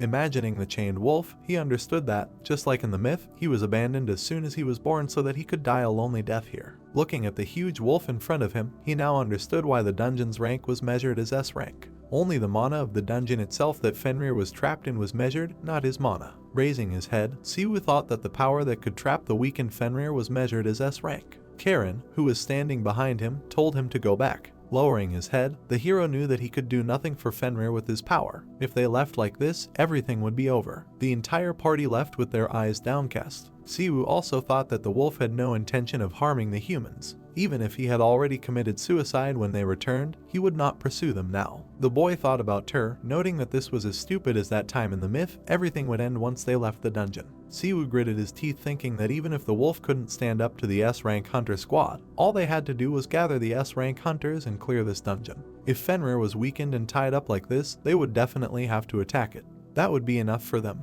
Looking at Karen and the squad walking ahead, he knew that they couldn't put people in danger and they would just have to get rid of the wolf. Even if they left like this, there would be no problem. Clenching his fist, he also thought that all he had to do was live as usual, returning to his daily life. He thought about Palgwang, Soen, and the others, deciding to just make equipment, make videos on YouTube to earn money, and study GodTube to find a way to cure COA. Well, that's it. The light fell on his hair, that was all he could do. Gritting his teeth and looking down, he still couldn't take those steps. Siwu was walking away from the group. Karen asked what he was trying to do. His foot took a step forward. The hero looked at Fenrir, who raised his head. Something caught the hero's attention. Blood was dripping down his paw. Looking at the huge wolf in front of him, the hero thought that Fenrir had never harmed anyone, and he would not dare to harm someone when he himself could get hurt. Siwu looked at it carefully, thinking that in the end, it was a demonic monster that threatened people, so they had to get rid of it. They couldn't leave it alive. Unfortunately, there was no other way. He imagined the different gods, thinking that the legends from GodTube never gave up under any circumstances. They didn't lose even the battles that couldn't be won,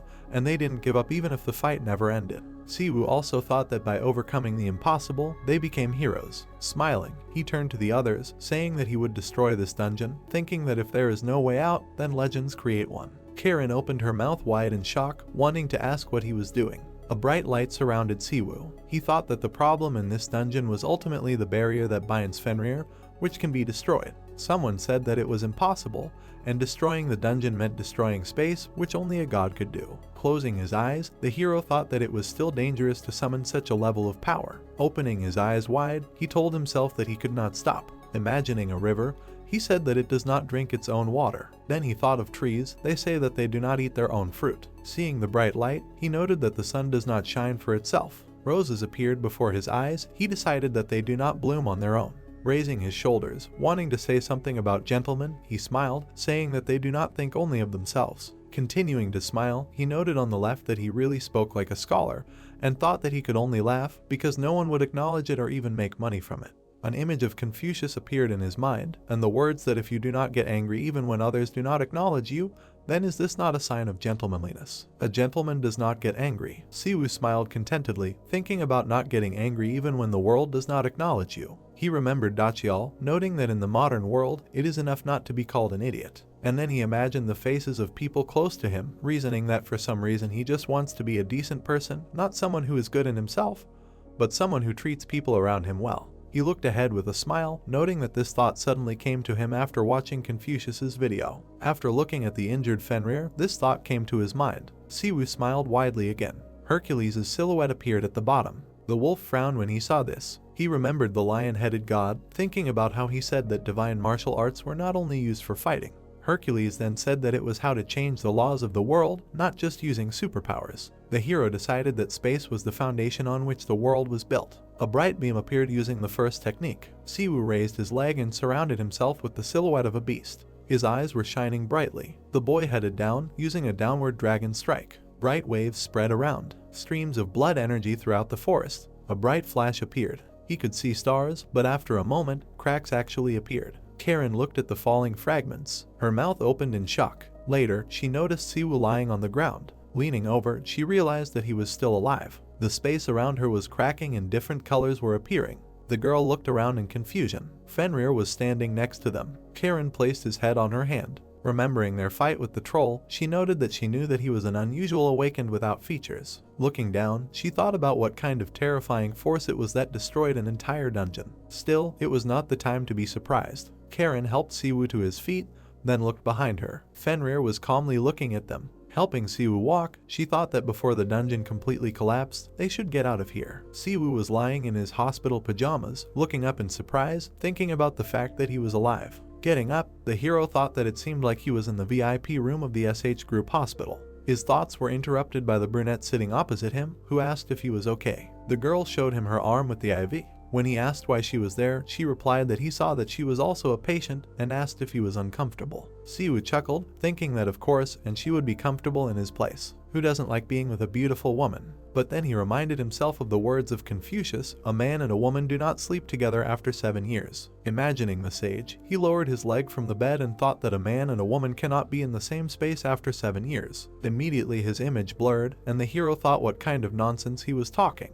A question was heard, shouldn't he ask what happened? Remembering the images of what happened, he looked at the girl and said that before the dungeon collapsed, she pulled him out after he lost consciousness. After various procedures, he woke up. Is he right? Karen looked at him a little surprised. The brunette looked at her, thinking, doesn't she like it when you get down to business? He heard the confirmation of his words. The dungeon was destroyed and was declared cleared. On the screen was a news with an image of a girl and the headline that Karen, a representative of the Hunters Guild, had finally conquered an S-rank dungeon, and it was causing a stir. The hero said that it was encouraging. With a worried look, he asked what happened to Fenrir. The girl said that she was not so sure. If he was talking about the wolf monster, then she saw it leave somewhere at the end. The boy imagined the black beast, thinking that since the dungeon that served as Fenrir's prison was destroyed, he hoped that the wolf could safely return to the realm of the gods. Karen, who was sitting on the couch, said that she would not reveal what happened in the dungeon for now, and also asked her comrades to remain silent.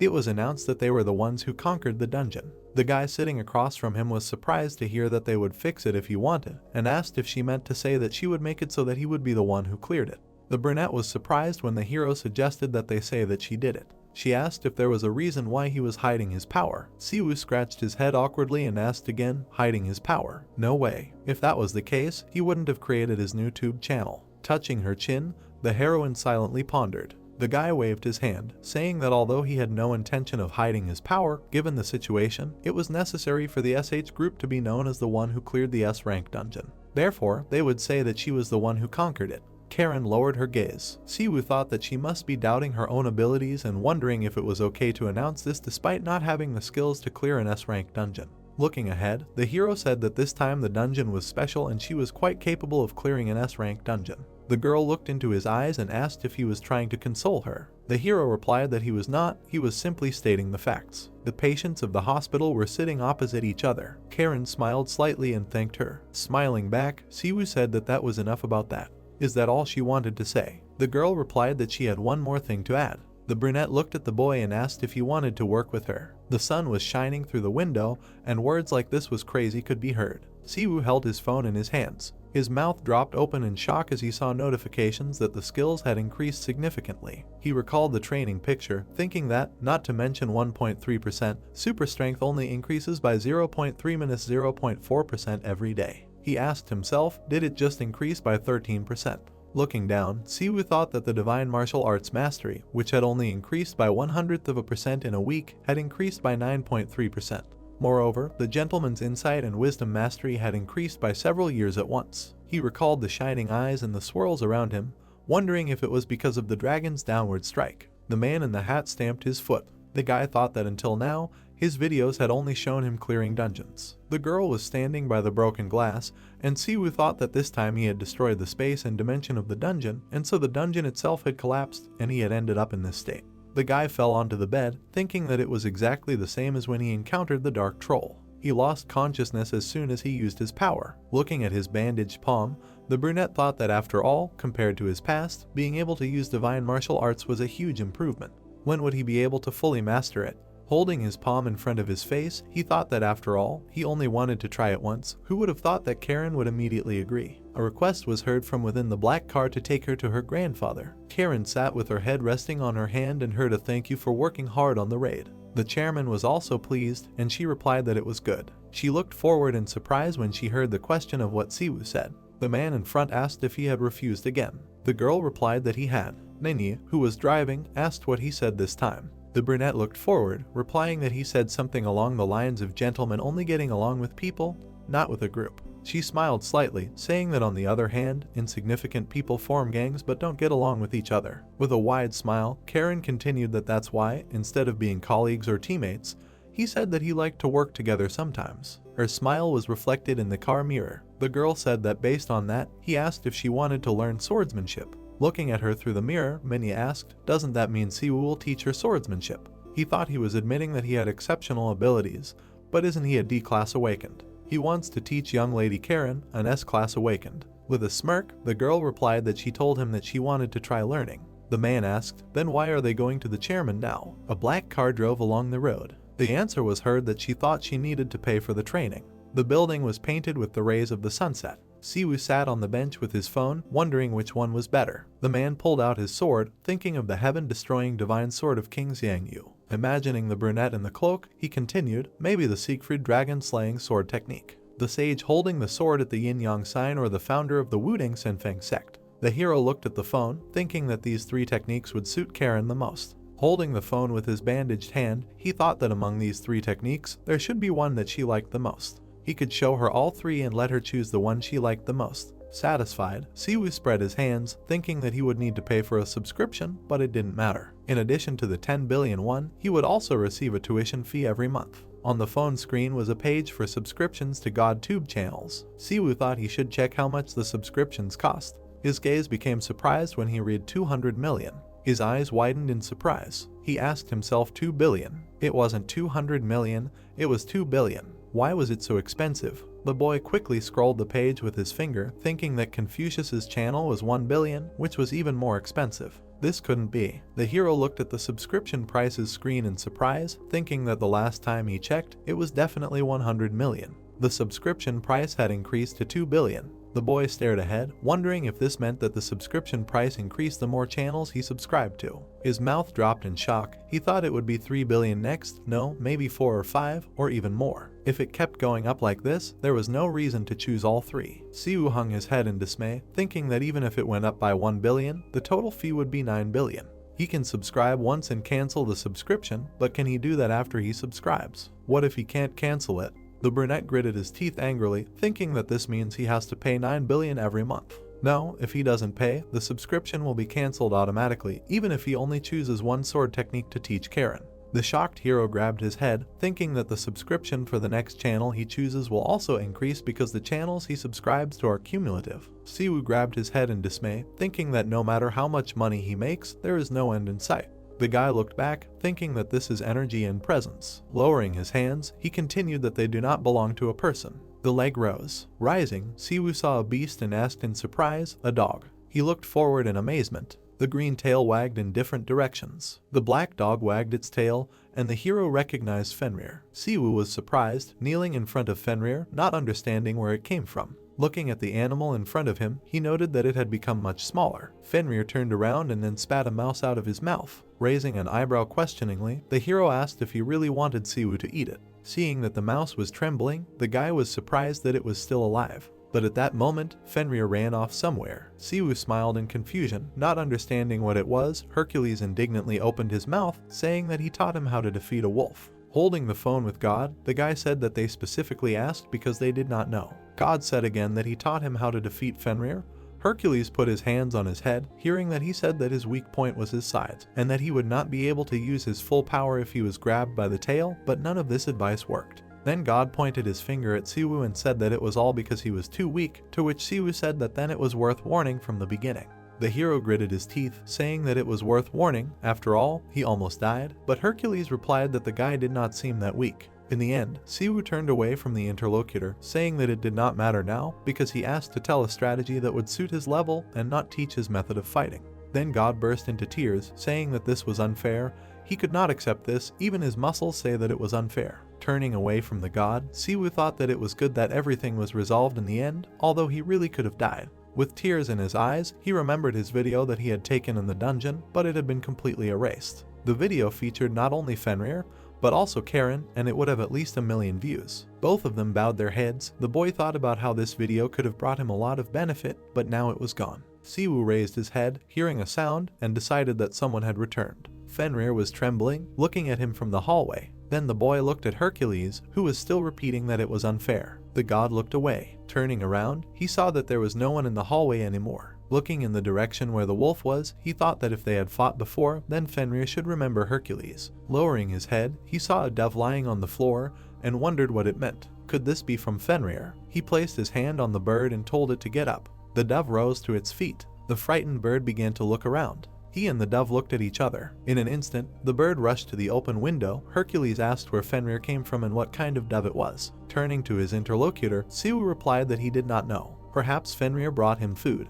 God was surprised that this bird was food. Looking at the hero, the man noted that Fenrir was not even a cat, and why would he need this? To which the guy said that he himself did not know. Siwoo and Hercules looked in different directions. God said that in any case, if he brings animals, it could mean that they are prey, but the guy replied that he thought Fenrir did not want to hurt other animals. Siwoo put his hands on the bed, hearing the question, is the wolf really asking to kill these animals? The hero replied that he was not sure about that. Fenrir ran down the hallway. The god asked again where the wolf was from and why he was bringing animals. Hercules imagined their meeting in the dungeon and replied that he now understood what happened. Holding a chicken in his hands, he noted that it was strange that Fenrir appeared in his dimension and how he could exist here. Frowning, Siwoo replied that he was also curious, but wasn't he the only one who didn't know how to get here? Then God spread his hands, saying that their dimensions cannot overlap, to which the hero again asked where Fenrir came from.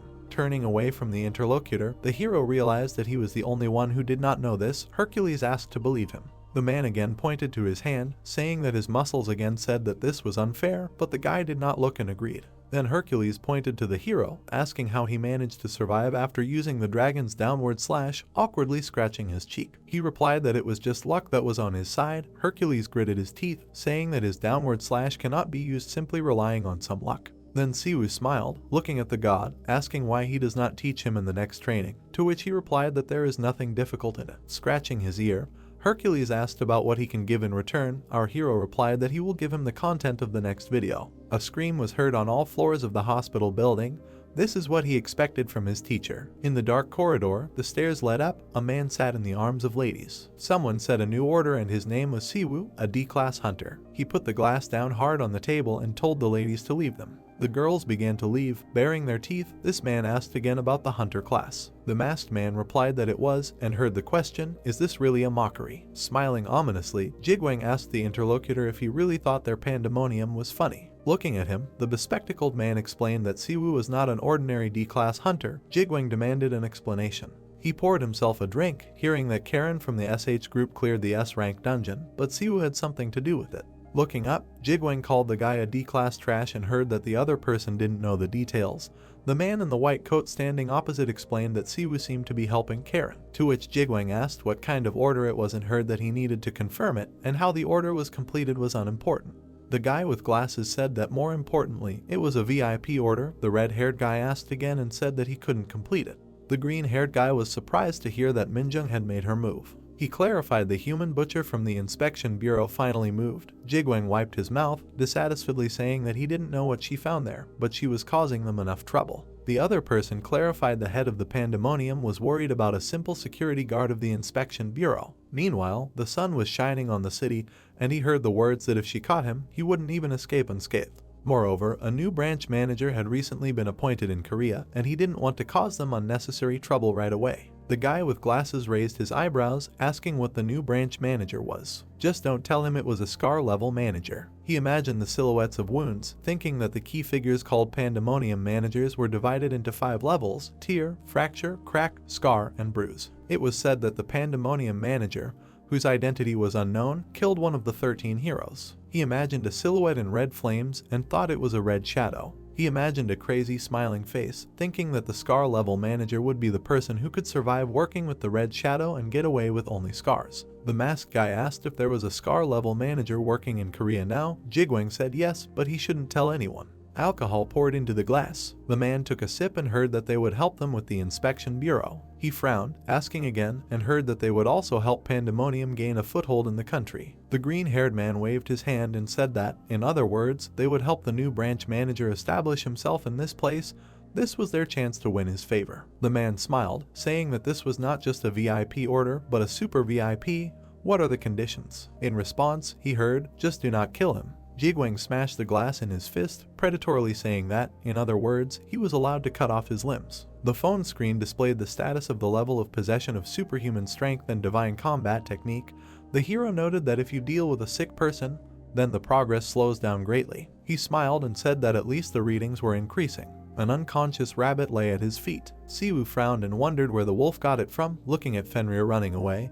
He didn't understand where a rabbit could have come from in the city. Well, that's it, noting that only a few days had passed since then, and he would probably calm down soon. An unconscious deer lay on the ground the next day. He saw an eagle the day after that. Gritting his teeth, he didn't understand if it would be a bear next time. The bright sun was shining in the hospital yard. Siwoo peeked out from behind the door. There was indeed an unconscious bear lying in the hallway. Fenrir looked at it. The boy noted that its eyes said that it hoped that Fenrir would like it. Trying to smile, he said that he still needed to take special measures. The sunlight fell on the brick wall. A week later, he told his sister that he was back. The girl looked at her brother in surprise, asking if he was feeling well. Smiling, he waved his hand and said that he was fine, since it wasn't that serious of a wound, and thought that if he hadn't taken Karen to the hospital when she fainted, she would have died. Seo-ah turned away when he asked her how she was feeling and if she was taking her medicine regularly, since she hadn't missed it just because he wasn't around, to which she replied that she didn't do that anymore. His sister covered her mouth when Siwoo mentioned herbal medicine, saying that as soon as she started thinking about it, everything started hurting too.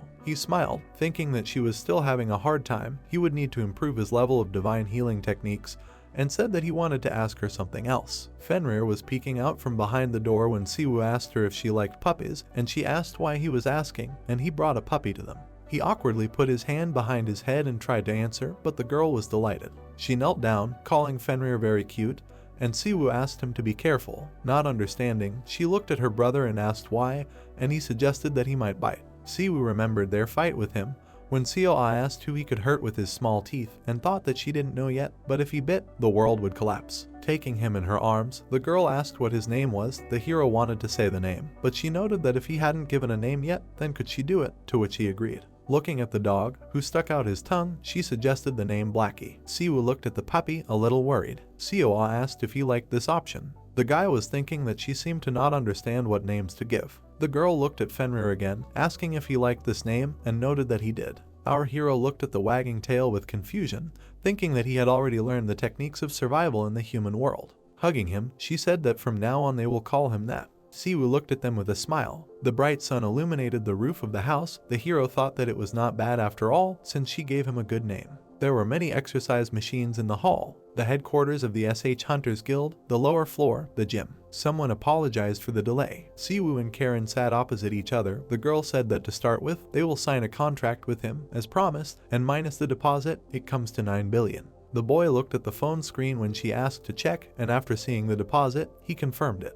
The total balance was 10,614,000,000 won. Putting the phone in his pocket, he rejoiced, thinking that with this amount, a family of 4 could live for 277 years. Looking at him, the girl also said that if it was not too much trouble, they could discuss the price of the lecture he had mentioned last time after she had seen his swordsmanship.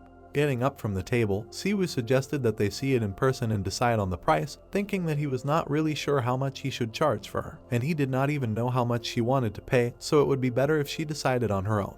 Raising a finger, he asked if he could borrow a training sword. Later, they stood opposite each other, Siwoo talking about how there were only 3 sword techniques that he would now demonstrate. He explained that he chose the ones that would suit her. It was hard for him to choose one. Holding the sword with both hands, he said that he should just tell her which one she liked best, thinking about joining their membership program, but it was too expensive.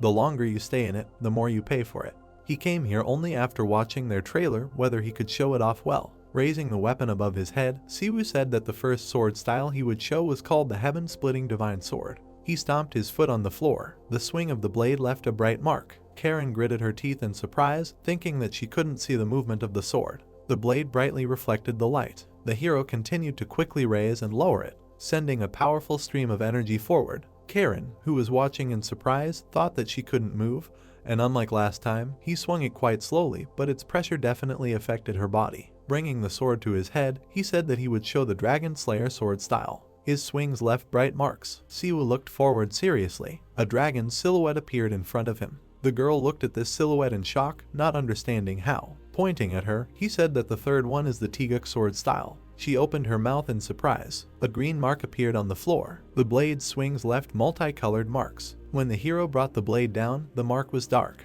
A shudder ran through Karen's body as he said that was all. Turning around with a smile, Siwoo said that these were the 3 sword techniques he could teach and asked which one he liked the most. The car drove along the street at the same time in front of the SH Hunter Guild headquarters. Someone asked, still hadn't gotten out. The guy in the driver's seat said that he couldn't confirm that they had gotten out, then the other guy asked what they were doing there. Sitting next to him, Jigwang guessed that Siwoo was offering his services, and he looked menacing at first glance, but he would be different in bed. The driver asked if they should continue waiting. The man looked up silently. He licked his lips, asking if the hero had a younger sister. The partner turned around, saying that if they contacted outsiders, there would be problems, and if the inspection bureau continued to look for him, Minjung would intervene. Looking at the other person with bright eyes, Jigwang interrupted him, saying that the people behind the council would be fine if they just visited the younger sister a couple of times. The man spread his arms ominously, suggesting that instead of wasting their time, Siwoo would come to them on his knees after noticing this. Looking threatening, he suggested that they quickly catch her. The hero smiled contentedly at this moment.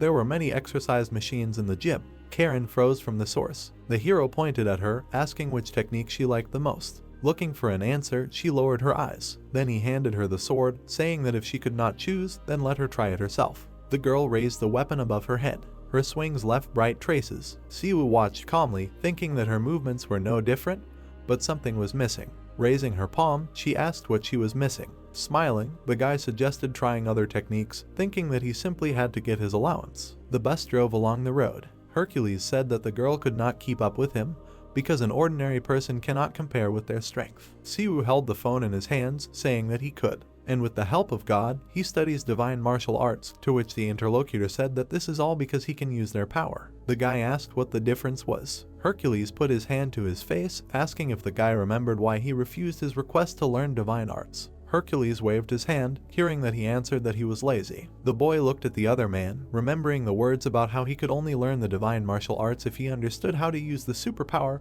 and said that his mental state was bad at the time. The man raised his hands, said that he didn't mean that, and clarified that just like he was learning the basics of the arts, he should also learn the rest of the gods' martial arts. The boy looked at Hercules, hearing that because she knew the basics, she couldn't repeat them. The fact that she was able to keep up with his movements was already a feat. The boy noted that the reason he was able to use them was without registering for their membership program, but the god noted that he was an exception. Hercules pointed at him, saying that even though he didn't have any traits, he was awakened, to which Siwoo asked why he was suddenly asking that. Continuing to point out, God replied that the absence of features is already a feature, and last time he told him that he cannot obtain the power of the gods by simply subscribing to their channels. Presenting two silhouettes, he also said that to be precise, a new existence cannot be overwritten by an existing one. And what he calls a feature is the uniqueness of existence, which makes it impossible to override his existing feature with a new one. This action is no different from denying his existence. God also presented a silhouette of a hero with different characteristics, said that you can draw on it like a blank sheet because there is no uniqueness in his existence. And this means that he can study the features of other gods without a problem, because this is the only way to explain it. Siwoo put a finger to his face when he heard the question, is this why he has access to GodTube, and replied that this means that no one except him can know about the capabilities of GodTube. Looking out from the phone screen, God agreed with this, and Siwoo wondered if this meant he wouldn't be able to teach Karen and thought about his monthly allowance of 10 billion won. Hercules pointed at him again, saying that maybe if he taught her what he came up with, it wouldn't matter that much. Meanwhile, the bandit stood at the front door, wondering if this was the right house. He reached under the doorknob a little and pulled it out. He managed to get inside. He looked at Seoa, who was sleeping. With a sinister smile, he thought that since they still needed to lure Siwoo out to deal with him, it wouldn't hurt him to grope her a little. The bandit looked away, thinking that he definitely didn't notice any presence. But was there someone else in this house? Fenrir was standing at his back. Siwoo continued to hold the phone in his hand, asking if it would matter if he taught it to her, to which God replied that as he said, humans couldn't master their martial arts. The man smiled widely and said that if he mastered it and then taught it to Karen, it wouldn't matter since their styles couldn't be taught. The guy opened his mouth in surprise, asking that after all, he was still teaching her martial arts with GodTube, and the fact that she couldn't learn wouldn't change. Hercules replied that among the techniques he listed, with Senfeng's mastery, the story would be a little different. He presented a black and white sign, saying that this master was an important figure in the martial arts world and even helped Hercules when he was just learning his divine martial arts. If the guy subscribed to this master's channel, there was a high chance that he would be able to master Tai Chi, and after he mastered it, he could build his own martial art on it. Siwoo gaped in surprise when he heard that it was impossible to directly teach the gods martial arts, but he could create another based on it and teach it, so there shouldn't be any problem with it, because what he would teach her was neither a martial art nor a god's art. In short, he would act as a purification cartridge. The guy smiled widely and said that if he mastered this, he would also be able to practice the divine martial arts, to which the god agreed. Siwoo then put his finger to his face, thinking that it was not easy to create his own martial arts, but he was confident that he would have no problem with it. Hercules put his hand behind his head when he heard the thanks for letting him know, and said that if they wanted to thank him, he coughed into his fist, asking when the hero would give him the video he had mentioned earlier. With a smile on his face, the boy replied that he would take care of it and let you know right away when it was ready, since this time it was a little more difficult. The doors of the bus opened. Hercules agreed. His foot touched the ground. Siwoo thought about how difficult it would be for him to create his own martial art or practice a divine art now, and thought about how he would teach Karen a martial art based on Taiji. Standing in the hallway, he noticed a broken handle. His eyes widened in shock. The hero rushed into the apartment. Upon entering, he saw Seoa sleeping. The boy exhaled, thinking that it was good that she was still sleeping. Fenrir was standing next to the bandit's body. The hero did not understand who it was and why he was unconscious in his house. Siwoo stroked the dog's head, asking if he really protected his sister. He frowned, thinking that he had never seen him before. Looking at the unconscious bandit, he noted that judging by his energy, he was definitely an awakened, unusual person. Although he did not know how he got into the house, he was still sure that his intentions were bad. Siwoo picked up Fenrir and thanked him, asking if he could watch the house. Blackie frowned and barked back. Siwoo looked at him closely. The bandit saw his legs. He was sitting tied up on a chair, and the hero asked him if he was awake. He was shocked to see our guy in front of him. Siwoo gritted his teeth, realizing that he knew him,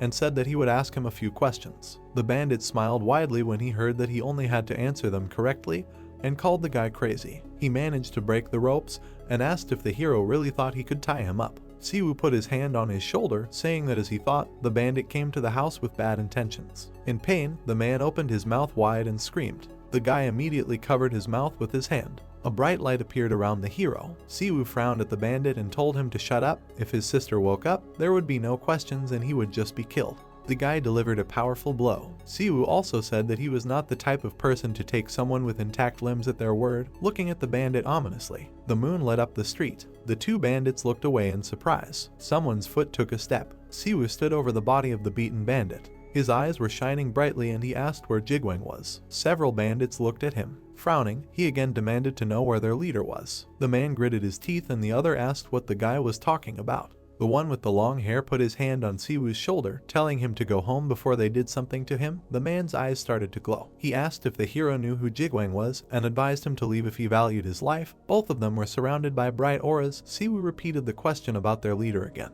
Then the interlocutor gritted his teeth, asking if he should beat him up. But Siwoo grabbed him. Repeating the question again, the bandit grabbed the hero's hand, demanding that he let him go. He looked at Siwoo in confusion, not understanding why he was so strong. Then he lunged. The others looked at this in shock, not understanding what was happening. One of them grabbed the weight in his hands, asking what he was doing. The bandits rushed at him, saying that Siwoo was very confident in his skills. The hero raised his leg and then hit the ground with it. He clenched his fist. The shockwave threw everyone back. The other bandits opened their mouths in surprise, and Siwoo grabbed one of them by the face. The other bandit was trembling as he looked at him, and Siwoo asked where Jigwang was. We still have on the wall of the Hunter Inspection Bureau building, Seoul Branch, someone said that Pandemonium has made its move. Turning around, Minjung asked if they had found out their location. Suo frowned and replied that they hadn't, but their movement patterns were clear enough that they could be tracked, and they would figure it out soon. Minjung pointed at her, ordering her to immediately gather all the members of the 4th squad and request reinforcements from all possible guards. Suo was already running away after hearing that even those fighters who couldn't move needed to be gathered. As she was about to leave, someone patted her on the shoulder, apologizing for disturbing her in the middle of duty. The man behind her said that they had received an urgent task. It seemed that she was needed there, but the girl replied that she could not help them now. Then the man objected, saying that this was a special order from the leader. Minjung frowned and turned around. Smiling, the man said that a C-class dungeon had appeared and she should quickly go there. Looking at him, Minjung clarified whether she really needed to go there and asked to send another squad. But the interlocutor replied that he heard her request for reinforcements. His eyes began to shine brightly, and he asked if he could respond to this request, and moreover, the leader would not turn a blind eye to it. He said that he could not bear the consequences of her choice, so she should be prepared for it. The girl gritted her teeth, thinking that such a person would be the head of the Hunter Inspection Bureau unit, and replied that she did not care whether she was fired or not. She turned around and started to leave, telling them to do what they wanted. Meanwhile, a huge crowd had gathered in front of Siwoo. Someone said kill. Gritting his teeth, the hero thought about how about 100 of them were awakened, judging by their unusual appearance, and it would be a difficult battle. But they attacked Sioa. Clenching his fist, he knew that if he turned a blind eye to this and showed weakness, these bandits would take up their cause again and target her again. An aura appeared around him. He thought about how he had to destroy them, because beasts who rejected morals and ethics acted more instinctively than rationally, and he had to deeply root fear in his instincts instead of reasoning with them. One of the bandits rushed at him. The hero thought about how he had to make them understand that they should never cross his path and that they would scream in terror just at the mention of his name. Siwoo also rushed at his opponent. Their fists clashed with each other. Both of them flew back. The bandits opened their mouths wide, realizing that this was no ordinary guy and they needed to surround him and attack him. Siwoo gritted his teeth again, thinking that when fighting multiple opponents, they attacked 3 at a time, 5 at most. He knew that attacking a large number of opponents would definitely lead to confusion and chaos, so it was much less effective than fighting one-on-one. Frowning, he used the art of formation, reasoning that dozens of people would form a huge formation, attacking in unison, without getting confused, and perfectly exchanging tactical information with each other. Of course, it was too ridiculous to call it the art of formation, but they were somewhat as expected of criminals who fought against people, not monsters. He remembered the man holding up the number 2 and saying that the key to breaking the formation art was simple: 2 lives and 2 deaths. First, he needed to learn how to mark them. Siwoo rushed forward. He left a bright trace. Looking with blue eyes, the boy thought that there were several types of formation arts, but they all necessarily followed the same principle. At the end of both 16 arrays of heavenly charge and in the center of 12 arrays of earthly charge. The hero thought that even if he tried to remember, he did not understand what was being said. He vaguely saw it. He imagined the angry people, remembering the small space between the fleeing bandits. An epiphany told him. A bright flash appeared in front of the men. Siwoo thought that it was a huge door of life. A blinding explosion appeared. The brunette opened his mouth, exclaiming that it could not be. Siwoo clenched his fist. He imagined the teacher at the diagram, who said that the human body has several lives at important points. Ryumai, Yuingsu, Zaya Wang, where the Kai Acupuncture Center is located. Bright fetters pierced the men's bodies through. Gritting his teeth, Siwoo thought that the door of death was everywhere. He could not see the door of life anywhere. He turned around, hearing himself called a rat who was finally caught. The boy closed his eyes, thinking that no matter how experienced you are, fighting against 100 people running at once is always very difficult. He remembered Hercules raising a finger and saying that no one can stand against a group, because fighting them immediately becomes difficult, even if a bunch of small fry gather around him. Sometimes he may not see a way out of the situation when he is surrounded. What to do then? Blinding blue flashes appeared, Hercules advised breaking through with force. The scarred man trembled, saying that it was impossible. A lion's silhouette appeared above the hero's figure. The opponent said it was a monster. Siwoo punched, remembering God's words that he would take them out one by one. Jigwang, who was standing behind him, asked what the noise was. The hero remembered Hercules' words, who said that the strongest of them would appear in the end. The red-haired man frowned and asked what was going on and who it was. A bright beam appeared. The guy remembered Hercules saying that he didn't know why. The scarred man gritted his teeth. The deity said that the leaders always appear in the end. Jigwang turned around, displeased. Surrounded by a glow, Siwoo swung his hand, remembering Hercules' advice when he saw this man. His fist crashed into his face. The blow sent the opponent flying far back. He pursed his lips and looked at him, remembering the advice to kill him. Jigwang collapsed, hitting the wall. The bandits looked at the hero in fear, not believing that their leader had been knocked out with one blow. The red-haired man sat with his head down, while his subordinates muttered that this was some kind of nonsense. Siwoo frowned in irritation and clenched his lips. The opponent came to, coughing up blood. The man rose, leaning against the wall, and his men exclaimed in relief that he was alive. Jigwang frowned, looking at the young man. The brunette stood in front of him, clenching his fists, and the opponent thought that he did not look very strong. The red-haired man rubbed his cheek, realizing that if the attack was really sudden, then he would really die, and asked what he wanted. The hero opened his mouth and asked if the man had ordered Sioa to be kidnapped. The interlocutor raised an eyebrow and asked again in bewilderment. The bandit grinned and asked if it was Siwoo in front of him, then confirmed that it was his order then.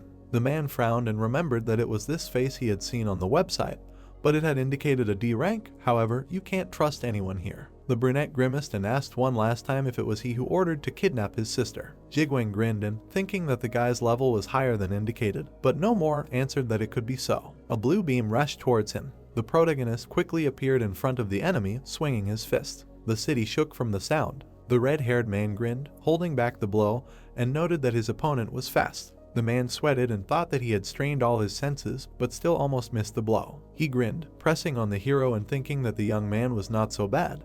But that was all, and asked if he really lacked strength. A large shadow appeared on the wall. Jigwang grinned and guessed from what he saw that the hero's strength was related to will. The leader of the Pandemonium squad increased in size, inflating his muscles and using physical enhancement. He punched the guy and said that the stronger he is, the weaker the brunette. Siwoo flew to the side and stopped with his feet. The hero frowned, rubbing his cheek from the blow. The enemy cringed, and a fist imprint appeared on his stomach, and muttered that the opponent still managed to hit, although no one with a D rank is capable of this. The man grinned and said the boy's name. He straightened up, standing in front of the hero, and said that he had already done enough, and it was time to open his eyes. The bandits looked at the leader in shock, their mouths open. Jigwang pointed his finger at Siwoo and said, "Welcome to Pandemonium." The leader glared at one of his subordinates as he spoke to him and told him to shut up. The men flinched in fear as they looked at him. The red-haired man smirked and said that the boy had so much power that he must be bored with living an ordinary life, while they were special, different from ordinary trash. Lights were shining in the windows of the buildings, while Jigwang said that it was only fair that they should not live by the rules that these insects had created, and that they should follow the laws that they had created for their own safety. The man gestured with his hand and asked what the point was for super beings like them to sacrifice themselves for the weak. Siwoo frowned as the other man stated that it was the weak who should sacrifice themselves for them. The red-haired man clenched his fist and exclaimed that a strong man should oppress the weak. The strong can do anything. The bandit spread his arms and declared that they would create a world where strength determines power and justice, where there are no rules and laws, and if you want something, you can just take it. Get drunk, rob, it doesn't matter. The brunette began to emit mana, asking what he was talking about, and noting that the interlocutor apparently needed to talk, so the guy was silent. Jigwang gritted his teeth when the young man asked if he had finished talking nonsense. The enemy raised his hand and noted that if it was because of his sister, then giving into such feelings was stupid. The guy frowned and asked why. The red-haired one bared his teeth and replied that if he was controlled by personal affection, then he was a weakling, but the hero rejected this statement. Siwoo raised a finger and declared that this meant that he was a man, and not an animal like the interlocutor. The enemy bared his teeth and said that he admired his abilities, so he gave him a chance, but it seemed that the boy was ready to sacrifice his life. The man grew even bigger so that the chain around his neck broke, and he advised his opponent not to regret it later. Jigwang swung his fist and exclaimed that the hero would not defeat him. His blow fell sharply on the boy. The red-haired man's eyes widened in shock, looking forward. There was a trail under his feet, and he realized that he had just been thrown back. The bandit was sweating, trying to figure out when it happened, and the hero was already approaching him and was ready to strike. The enemy looked at him furiously and shouted that he dodged twice. The leader struck with his fist, and their forces collided. The boy jumped, and his opponent's hand was thrown back. The red-haired man sweated and frowned, thinking that he missed, although that was impossible. Siwoo was nearby and attacked the enemy in the stomach, making him grunt. The man's mouth dropped open in pain, and he realized that this was a completely different level than before. The hero lowered his hand and his opponent flew back. The leader extended his finger and declared that he would not give up and leave the boy alone after this. Siwoo threateningly cracked his knuckles and offered his enemy to take a risk, warning that he would destroy all of Pandemonium if he did. The red-haired man frowned, sitting on the ground, and asked if the boy was really going to fight them alone. The hero's body was covered in mana, and he offered to take a closer look. The brunette clenched his fists, allowing the energy to cover the space around him. The bandit sweated and stared at him in shock. The hero's eyes flashed and he took a fighting stance, controlling the flows of mana. Jigwang trembled in fear and realized that he was not imagining things, and this superpower was unattainable for any human. Siwoo closed his eyes and sighed, using the divine art Heracle's first form. The youth swung his leg. The man sat and saw a monster approaching in front of him in the form of a falling dragon strike. Minjung approached her colleagues and asked for a report on the situation, but they told her that it was already over. The man frowned and said that it was easier to see for yourself than to explain. He pointed at the unconscious bandits and said that everything was like this when they arrived, and the woman asked if everyone was unconscious. She passed by the subordinate and decided to first find out who it was, when the interlocutor replied that there were those who had already woken up. Minjung opened her mouth and said that even those who were unconscious should be identified as soon as they came to, and also to check each one for convictions for murder, rape, and beating. She frowned menacingly and ordered that everyone who had such convictions should be killed. The boss turned around and asked Suwa to help out as well, and everyone accepted the orders. The long-haired girl walked over and looked at the fallen Jigwang. He was unconscious and drooling, and the woman realized that he was one of the leaders of Pandemonium. Minjung frowned and thought that even if all the guards of the 4th squad rushed at him at once, they would hardly be able to defeat him, and she herself would not be able to do so either. The woman looked ahead, wondering who it was. The hero was sitting on the street, gritting his teeth as he pierced his arm with needles. He pierced his arm with another one using the divine skill, Divine Extraction, proficiency level 23.88. The youth looked up tiredly and muttered, "When will it all pass?" while his body was emitting a glow. The hero smiled and thought that there were some skills that couldn't be used on people, but he didn't use all his power like he did in the Fenrir dungeon, but the guy muttered that it could have ended badly if he had used all of it. The brunette looked at his hand with satisfaction and noted that he had controlled his magic, namely Hercules magic, proficiency level of 11. 3%. The guy looked at the phone screen and noted that this fight wasn't just a battle of magic. His other stats had also increased significantly, but there was still a lot of work to do. Despite Insight proficiency level of 41.9, Super Strength 21.48, Divine Extraction proficiency level of 23.77. The hero remembered Jigwang and noted that that bastard was very strong, and Kang Dachial wasn't even close to him. Siwoo smirked and realized that this was a war between the guards and the criminal rankers, and at any moment he could end up in the middle of a battle again. He narrowed his eyes and decided that he couldn't leave them like this because they had risked touching Sioa. The brunette remembered how he had caught the bandit at home and at first thought that someone had told them to deal with him, so they had captured his sister to lure him. The hero imagined Fenrir and was glad that he was there, realizing that he would have to be on guard forever from now on. The boy stretched and wondered what he should do. The man was sitting at the table, looking at his subordinate, and asked who had caused Jigwang to get hurt. The man frowned and said the protagonist's name, noting that he was a D-rank hunter. The senior leader of Pandemonium, Ojuwon, frowned and asked again if one of the leaders had been attacked by a D-rank hunter. The worker turned pale and muttered that he wasn't exactly sure. The brunette folded his arms and the man sank to the ground under the pressure, while the leader asked if he had given him information he was not sure of, and then the subordinate exclaimed that there was an inspection bureau. Juwon's eyes flashed and asked again. The interlocutor stood up with difficulty and said that the scene of the incident was immediately cordoned off by the inspection bureau staff, and there were survivors, but for some reason they went crazy. The boss frowned and clarified why Siwoo did this, to which he was told that Jigwing had received an order before. The man straightened up and said that the target of the order was the protagonist, and while carrying out the task, an incident occurred and Siwoo was not caught in the end. The brunette narrowed his eyes and muttered that one of the leaders became a victim of a D-class hunter, after which he thought that perhaps it was just an accident, because who knows what the order was. He folded his arms and imagined Minjung, guessing that the inspection bureau was behind this, knowing this crazy woman. The man raised an eyebrow when the other man said that those who managed to escape were crazy, but still reacted to the name of the protagonist by trembling in horror. The brunette drummed his finger on the table and was surprised, thinking that apparently it really was Siwoo who did this, but why was he marked as a D-rank hunter then?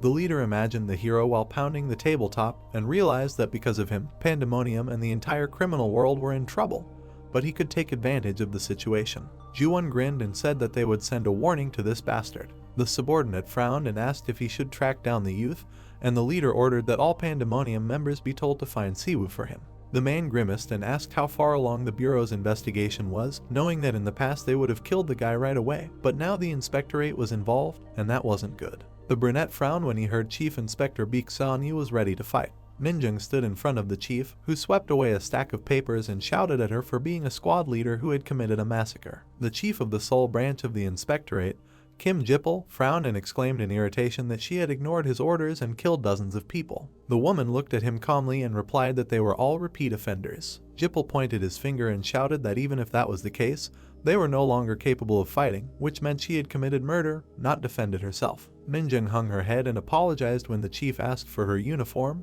because this time she had crossed the line. The subordinate standing behind them looked at them in shock and exclaimed that the commander was simply doing her job, to which they were offered to also remain without a uniform. The boss grimaced and said that they should remain silent out of respect, and he had the right to criticize the inspector's work and demand her uniform. The woman tensed up and agreed, despite the protesting subordinates. She waved her hand when the blonde said that this was unfair, and he was simply afraid that everyone would find out about his bribe and loyalty to criminals. Jipple jumped up and angrily shouted at him for just yelping. Minjung glared at him menacingly and muttered that she would give him the uniform, so let him leave her command alone. The interlocutor sat down and, agreeing, cleared his throat. Everyone turned to look at the man who entered, who said that it was better to leave the commander alone. The woman turned around questioningly, and Suah trembled, asking who it was. Hunter and Inspector General Baek Seon-yi smiled and said that he couldn't help but come after hearing that they had encountered Pandemonium.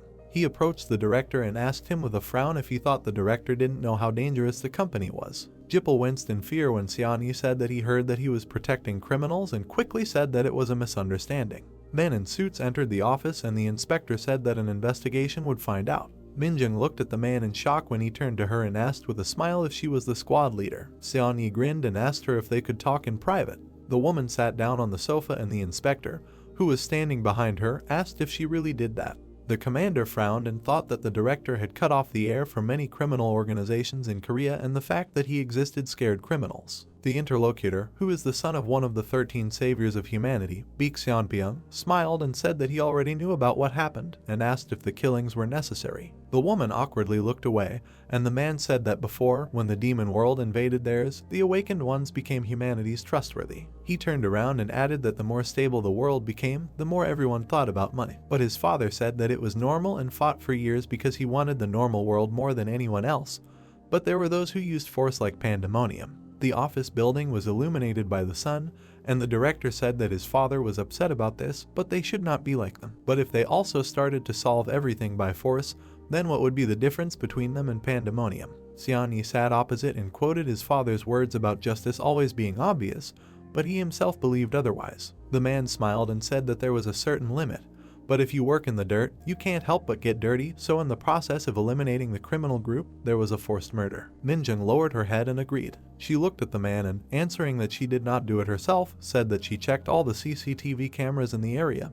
but she could not find out who it was. The man frowned and asked again when the woman reported that the people who remained conscious went crazy. Minjung frowned and explained that they were unable to say anything because they were terrified, but some repeated about one hunter. The director leaned over and assumed that it was some S-class hunter, but the woman objected and said that it was D rank. At this time, the protagonist petted the dog and fed it meat. Fenrir grabbed a piece and happily wagged his tail when the owner asked if it was tasty. Seoa entered the room and noted that her brother had woken up early today, and the hero asked if she had slept well. The brunette smiled tensely and thought that his sister must have suspected something when she woke up, but at least he had managed to fix the door handle using the Divine Metallurgy Master Skill 16.93%.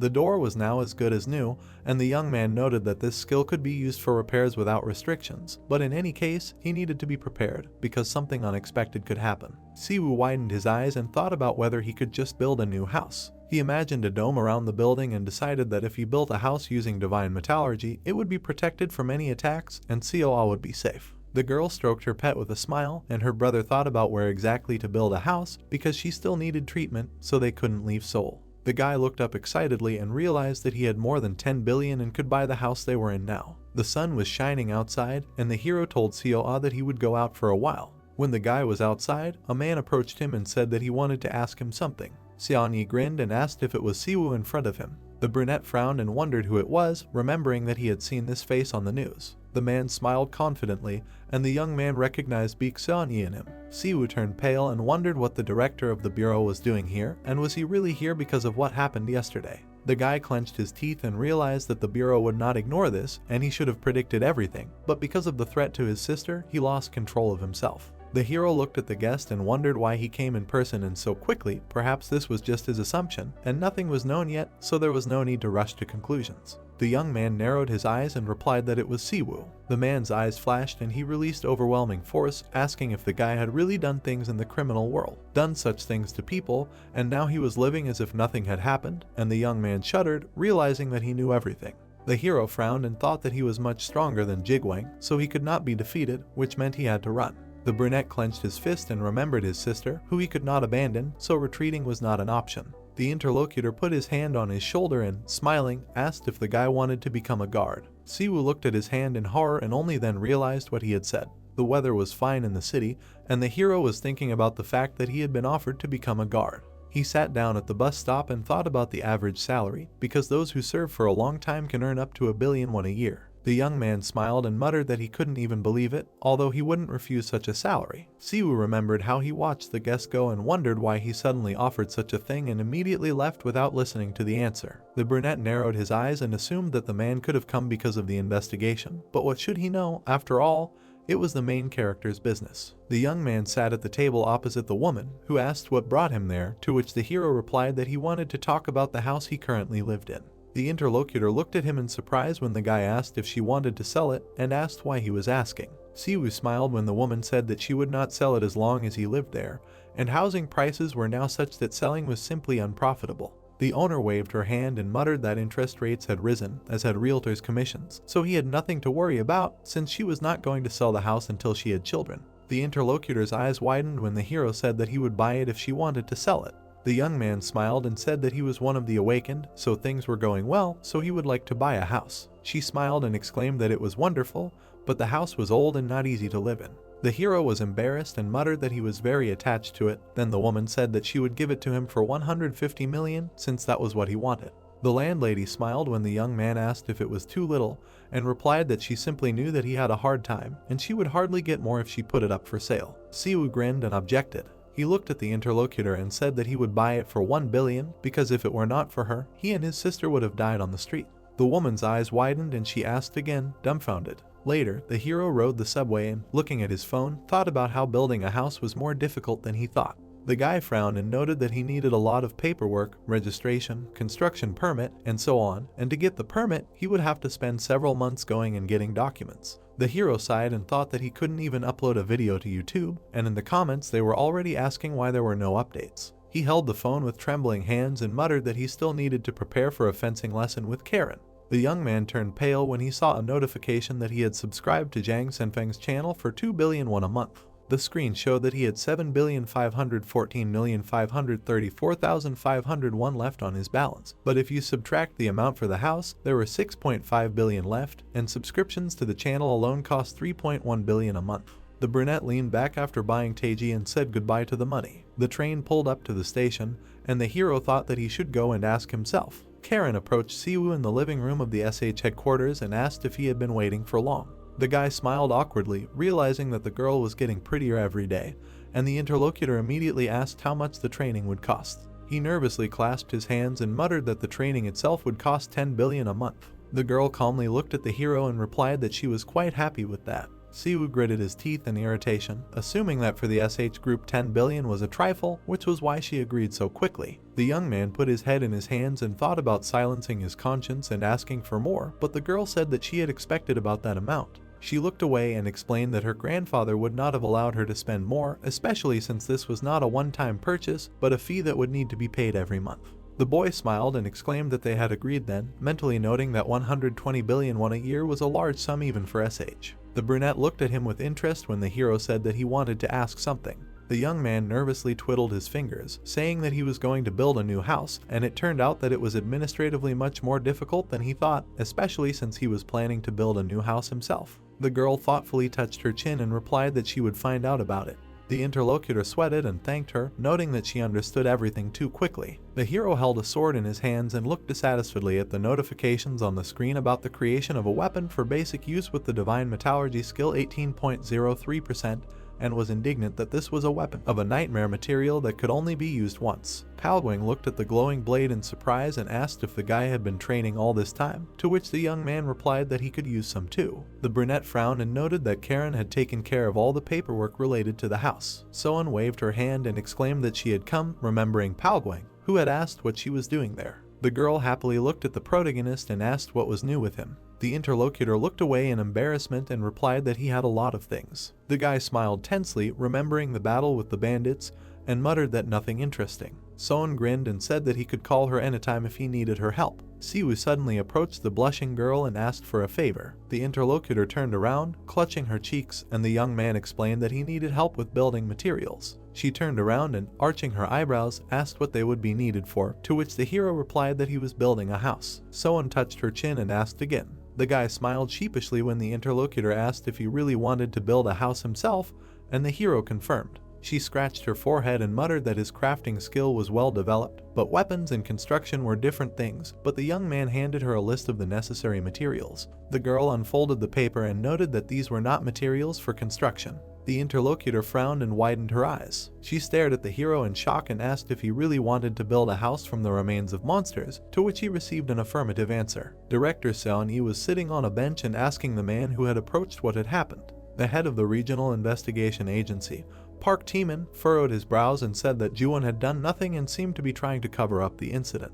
The man took a sip and muttered that it was a disgrace. He smirked and asked why he was looking at him like that. Did he want to try it too? But the man asked why the director hadn't done anything to Siwoo. Taemin frowned when Seon-yi replied that there was Minjung, the commander of the 4th Guards unit, who said that everything was not as it seemed and that he was more human than the others. The man smiled and asked how long the director had been working at the bureau. The sun was shining brightly in the sky, and the man replied that it had been almost 7 years, and the director said that he was also an old man, although he himself had woken up at 11 and had been training with his father for another 8. The hunter lowered his head and said that after his dad told him to go see the world, and he wandered for 5 more years, then joined the bureau and worked there for 20 years. Seon-yi looked at his hand and added that he caught many criminals, and many tried to kill him, but he killed them, otherwise there could have been many more victims. He frowned and said that people are much worse than monsters, and maybe that's why he got tired of being a man, and the man himself feels in his gut that the guy is not a criminal. The brunette silently frowned when the director said that he does not trust people and is always vigilant when communicating with them. The old man grinned and noted that in his eyes everyone looks like a potential criminal, but there are still people who continue to believe in him. The interlocutor looked at him and muttered that he was not sure what kind of people they were. Then the director said that they were those who need to feed their families. Seon-yi looked ahead and said that it wasn't that easy. Sacrifices had to be made. That's why parents were all admirable, but Siwoo had something else. The man stood up and said that the young man had to save his own sister. The man frowned and objected that it was suspicious that the hero was doing such things and lying about his level, although he almost destroyed the criminal world on his own. But the director replied that the assessment might not be fair. Taemin widened his eyes and asked what he meant, hearing in response that people call them butchers, but that's not true. The man threw the can into the trash and said that they should remember that the blade of their swords should always be aimed at criminals, and he liked a society where people lived in peace. He turned around and added that this was exactly the kind of world his father protected, after which he said that he was heading to the SH group. The man looked at the director in shock and asked again. Seon-yi turned around and repeated with a smile that their swords should be aimed at criminals. The protagonist smirked and said that he was trying to build a house himself. Palwing looked at the boy in surprise and asked if he was sure he could do it, to which the boy replied that he had never done it before but thought he could do it. Soan looked at the list and muttered that she could find the materials, but money might be an issue. She introduced the Dragon Scale, Golem Ore, and Death Knight Armor, reminding him that these were not simple monsters, and all the materials could only be obtained from B and A+ rank enemies. The girl furrowed her brows and said that these were materials that all hunters constantly needed, and it would be difficult to get enough, or rather, almost impossible, because they were not sold. The brunette turned away in disappointment, and the girl exclaimed that she could, but they would just be more expensive. She looked at her phone and muttered that it was at least 3 times the market price, so she should expect 3 billion won. The hero opened his mouth in shock and thought that of course it was not a problem because Karen paid for the training, and Soan added that the task was still not easy. The guy touched his chin and thought that he could lower the level of the materials, but the house had to be safe for COA, so he couldn't skimp. He looked at the girl and asked if she would be able to get everything, and she promised to do her best. Siwoo narrowed his eyes and realized that the problem was that hunters did not sell them. The young man brightened and decided that he would have to farm himself. The hero grinned and remembered that the monsters he would have to hunt started at B class, and his level was still D, so getting permission to hunt was simply impossible. Siwoo smiled and decided that he should increase his rank, and there were 2 main ways to do this. The young man imagined himself as a figurine and noted that the first option was to improve his skills and gain recognition. Then he imagined himself in front of the machine and thought that he could retake the exam, although at first the first method was the only one, but then the awakening happened, and the second method appeared. The young man imagined a person overcome by magic and thought that the exam was something like confirmation of awakening. The hero imagined a man with 2 elements in his hands and thought about how awakened people were divided into 2 types, those who had special abilities awakened or those who had existing abilities strengthened. Siwoo squeezed his phone and thought that the reason for awakening had not yet been discovered, but those who awakened early would have their rank raised by a repeat exam, meaning it could be postponed. The brunette looked at his phone to check his abilities. He smirked and decided that there was no time to waste when he saw Insight 41.9% proficiency, Superpower 21.48% proficiency, Divine Healing 24.87% proficiency, Divine Metallurgy 18.03% proficiency, Hercules Strength 11.03% proficiency, Gentleman's Heart, Humanity, Righteousness, and Wisdom 4.11% proficiency. The sun was shining outside and the guy said that he needed to go out. Karen, sitting on the couch, looked at her aunt and greeted her. SH Group Director Han Mina smiled and noted that it seemed like the girl had a hard time. She sat down opposite her and added that thanks to her, the company gained stability, and the brunette said that she was just doing her job, and the company became stable thanks to its director. Mina took a cup and asked how long her niece was going to do nonsense since she was the future director. The interlocutor looked down and said that today she came to her as a director, not an aunt. The woman smirked and thought that the girl was such a cute child when she was little, and her brother left her like that. She imagined a little girl surrounded by guns and noted that for their family, common blood means that you are competitors, so when Karen's parents passed away, she was under pressure from all sides. The director smiled and realized that in such conditions it was impossible not to change, and she herself would not have been able to survive if it were not for her father and brother. The woman put down her cup and thought that she could not help her niece much when she was little, but now everything is different, so she asked why the girl wanted to meet. The brunette looked at her interlocutor decisively and asked if she could use SH's influence to build a house. The aunt raised her eyebrows and asked if she really wanted to build a villa, but the girl said that it would be an ordinary house. The interlocutor turned pale and thought that her niece did not like the house where she currently lived, and then she could not stay away. Mina smiled awkwardly and said that she would inform the president of Park from the construction department, and if they did not involve subcontractors, they could quickly build. The girl looked at her aunt and explained that the house was not for her, but she needed permission from the company. The director sweated and spilled her tea. The hero sat in the waiting room for the re-examination at the Hunter Management Bureau in Seoul, watching as another candidate left after failing. The brunette looked to the side and noted that the confidence of those taking the test was 100 out of 100, denying the possibility of getting a low score. The young man narrowed his eyes and thought that he was like that too. Back then, the hero stood in front of the machine, confident that, having awakened from the magical explosion of the dungeon, he too had awakened an S or a class ability and was looking forward to the test results. He looked at the screen, which showed no awakening of abilities, and was disappointed because he turned out to be an ordinary person who did not even reach F class. Siwoo smiled and decided that this time everything was different. He resolutely looked forward when the next participant was called. The brunette watched as the staff prepared a special scanner that confirms a person's awakening. The young man stood in the designated place and began measuring. The guy frowned when the voice asked him not to move and thought that he had so many skills. He closed his eyes and decided that the whole world would soon change, and in vain the hero hesitated for so long to reconsider, although he had no time for it. Siwoo clenched his fist and realized that the fight with Pandemonium gave him confidence that he could protect himself, and now with the help of Force the young man will not give up and will not submit to anyone. The hero looked at the shocked employees in front of him, who did not understand what was happening, and decided that there was no longer a reason to hide. The guy opened his eyes and thought that the world had recorded the first awakened SS rank, although not even that. Siwoo smiled decisively and noted that he was the first awakened SSS level. The young man immediately froze and opened his mouth. He looked at the screen, which showed that the awakened ability was missing, and the level was below Class F, while the employees tried to understand what kind of rating this was since the ability was missing. The hero sweated and thought that this could not be true. Siwoo frowned and exclaimed that there was some kind of mistake,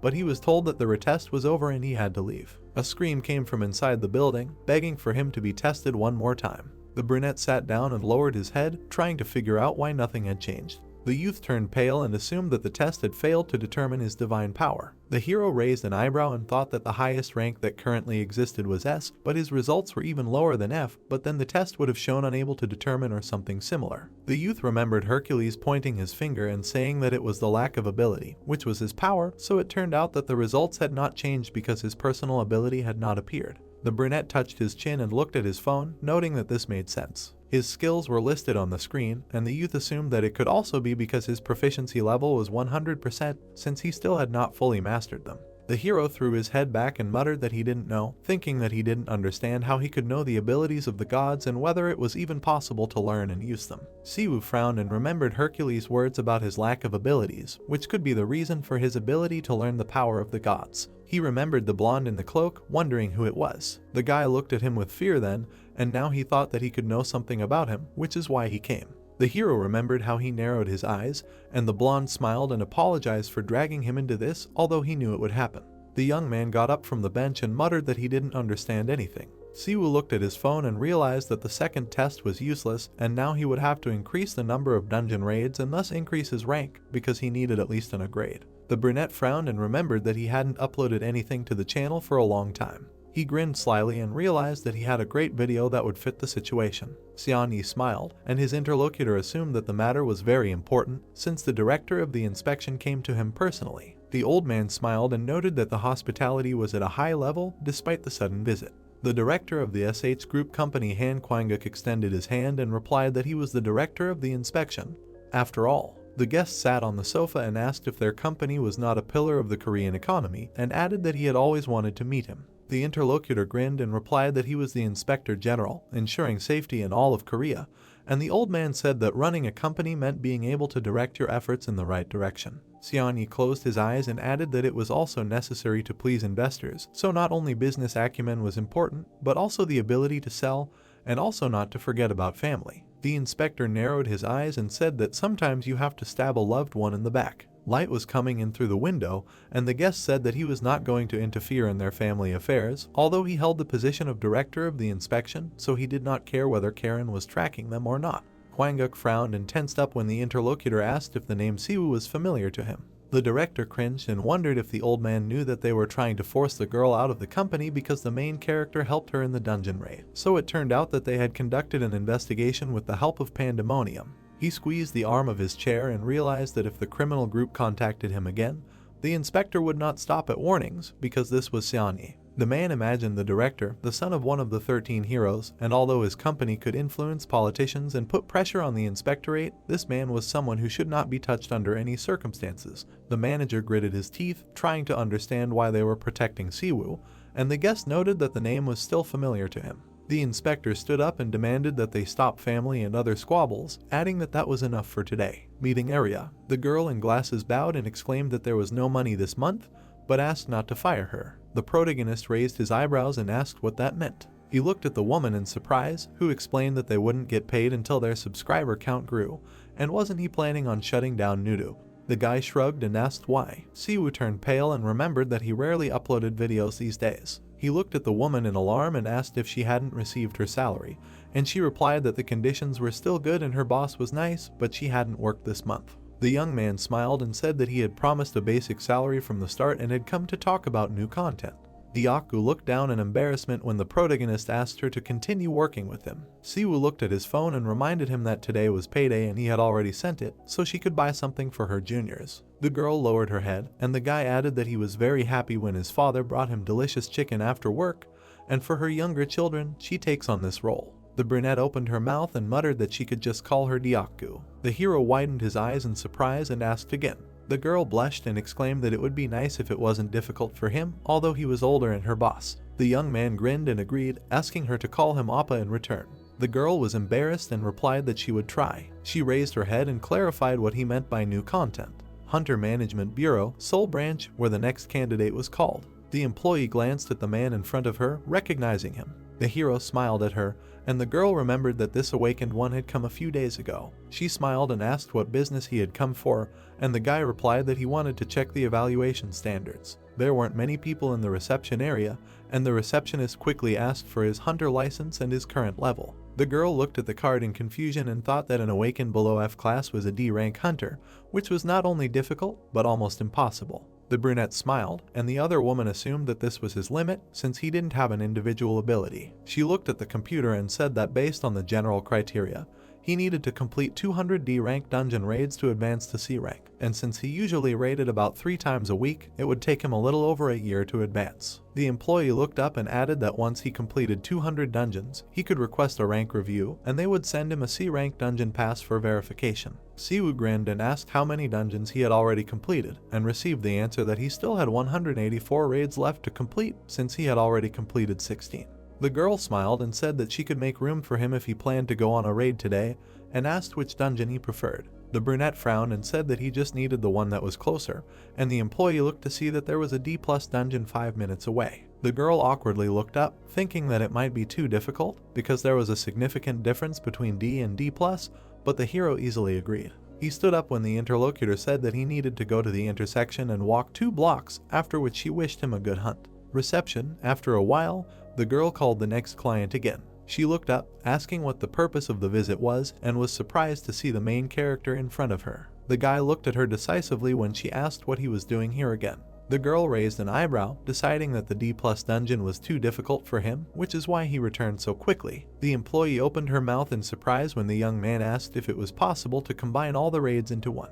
Dyaku looked at the boss with interest, asking about the new content. The hero grinned and replied that he had created a new project to become an A-class hunter in 1 month. The brunette widened her eyes and asked again. Siwoo pointed at himself and said that he would call it How to Become an A-class Hunter. Now the young man put the crystal in front of the employee and asked if it was possible to combine everything into one raid or at least 50 raids. The branch of the Hunter Inspection Bureau, the guy ran up to the boss and called him. The man frowned and asked what the scream was if a new rift had appeared in the dungeon, to which the young man said that the hunter had made a mass raid and was going through one dungeon after another. The other man's eyes widened and he asked how many had passed, 10 or 20, but the subordinate reported that 150 had just been recorded. The guy was breathing heavily when the boss exclaimed that even the retest showed that he was just awakened, and said that they checked the results and maybe they should report to the main bureau. The man raised an eyebrow and muttered that the hero might be an illegal alien, when another person ran up to him and told him that the guy had requested a promotion to C rank. The other man turned around in shock and thought that to reach C rank you need to clear 200 dungeons, but a minute ago it was 150. Clouds were lazily floating above the building when the boss decided it was time to report to the main inspection bureau.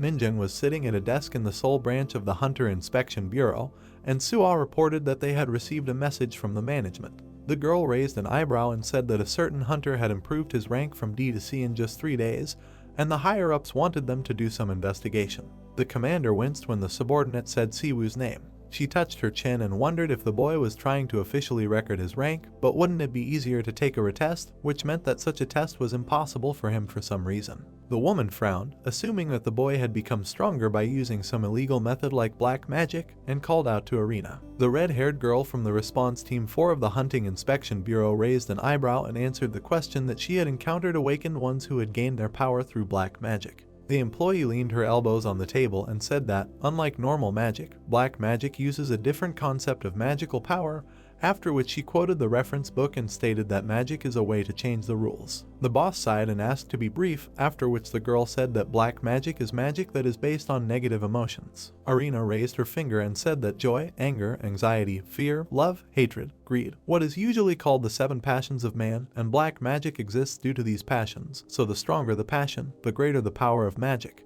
She imagined a person with a core inside and said that the soul quickly burns out, and the end of those who want power thanks to black magic is predetermined. A monster appeared in her imagination, and the girl said that they lose their human appearance and only want to kill. Minjung frowned and asked how to recognize such people, to which she was told that it is clear at first glance. Arena raised her hand and replied that you don't even need to know magic for this, they look as sinister as possible. The commander placed her hands on the table and remembered that the director had recently met with Siwoo and even offered to take care of him. She smiled and guessed that the old man wanted the hero to become a guard. The commander leaned back in her chair and smiled and asked Suo to tell the management not to worry about it, they would figure it out. The woman looked at the document thoughtfully and thought about the main character. Siwoo looked at his phone in confusion, holding a pipe in his hand, and read the notifications. You have created junk. The divine metallurgy skill has increased slightly to 18.13%. The brunette sighed in disappointment and muttered that this was definitely not a weapon, thinking that it was because he was going to create tools. The quality was definitely lower than that of a weapon. Siwoo picked up the item and noted that it was much worse initially, but it was still junk. He put it on the table and thought that it was time to increase the hunter level again while Soen had not yet gotten building materials, and he needed to have time to raise his level enough to be able to build a house. The young man turned around and said that he was leaving, mentally doubting that he could handle it. The guy smiled tensely when he saw Soen, who noted that she knew that he was here too. He turned around and asked how things were going with the materials he asked for, to which she replied that it was difficult to find such a quantity, but she was trying to find a way. She even asked her younger brother, which was not easy. The hero widened his eyes in surprise and asked if she really had a younger brother, to which the girl said that she thought about it. She had told him about it for a long time. The interlocutor smiled and said that his name was Kim Yi-jun. This year he turned 20, and he was one of the awakened, so now he works as a hunter, so she asked him to help with the materials. The girl rubbed her nose contentedly and replied that her brother was a B-level hunter, while the young man thought that these were not simple materials, which in part were B-class monsters, which were not yet available to him. The brunette opened his mouth in surprise when the other girl added that the person was in a plus rank, and exclaimed that it was great. Soen waved her hand and said that it had only been a short time since he had awakened, so he was still immature, and they had to worry about him every time. But his ability was super regeneration, so everything was fine. The girl touched her cheek and added that it was also called super revival, an ability that enhances regeneration, somewhat reminiscent of the regeneration of trolls, which restores limbs. The other girl smiled, showing 2 fingers, and asked not to worry because her brother would help and would definitely get some ingredients. Palwing approached, noticing the girl, and she said that this time it was from the World Metallurgy Seminar, asking about the necessary equipment.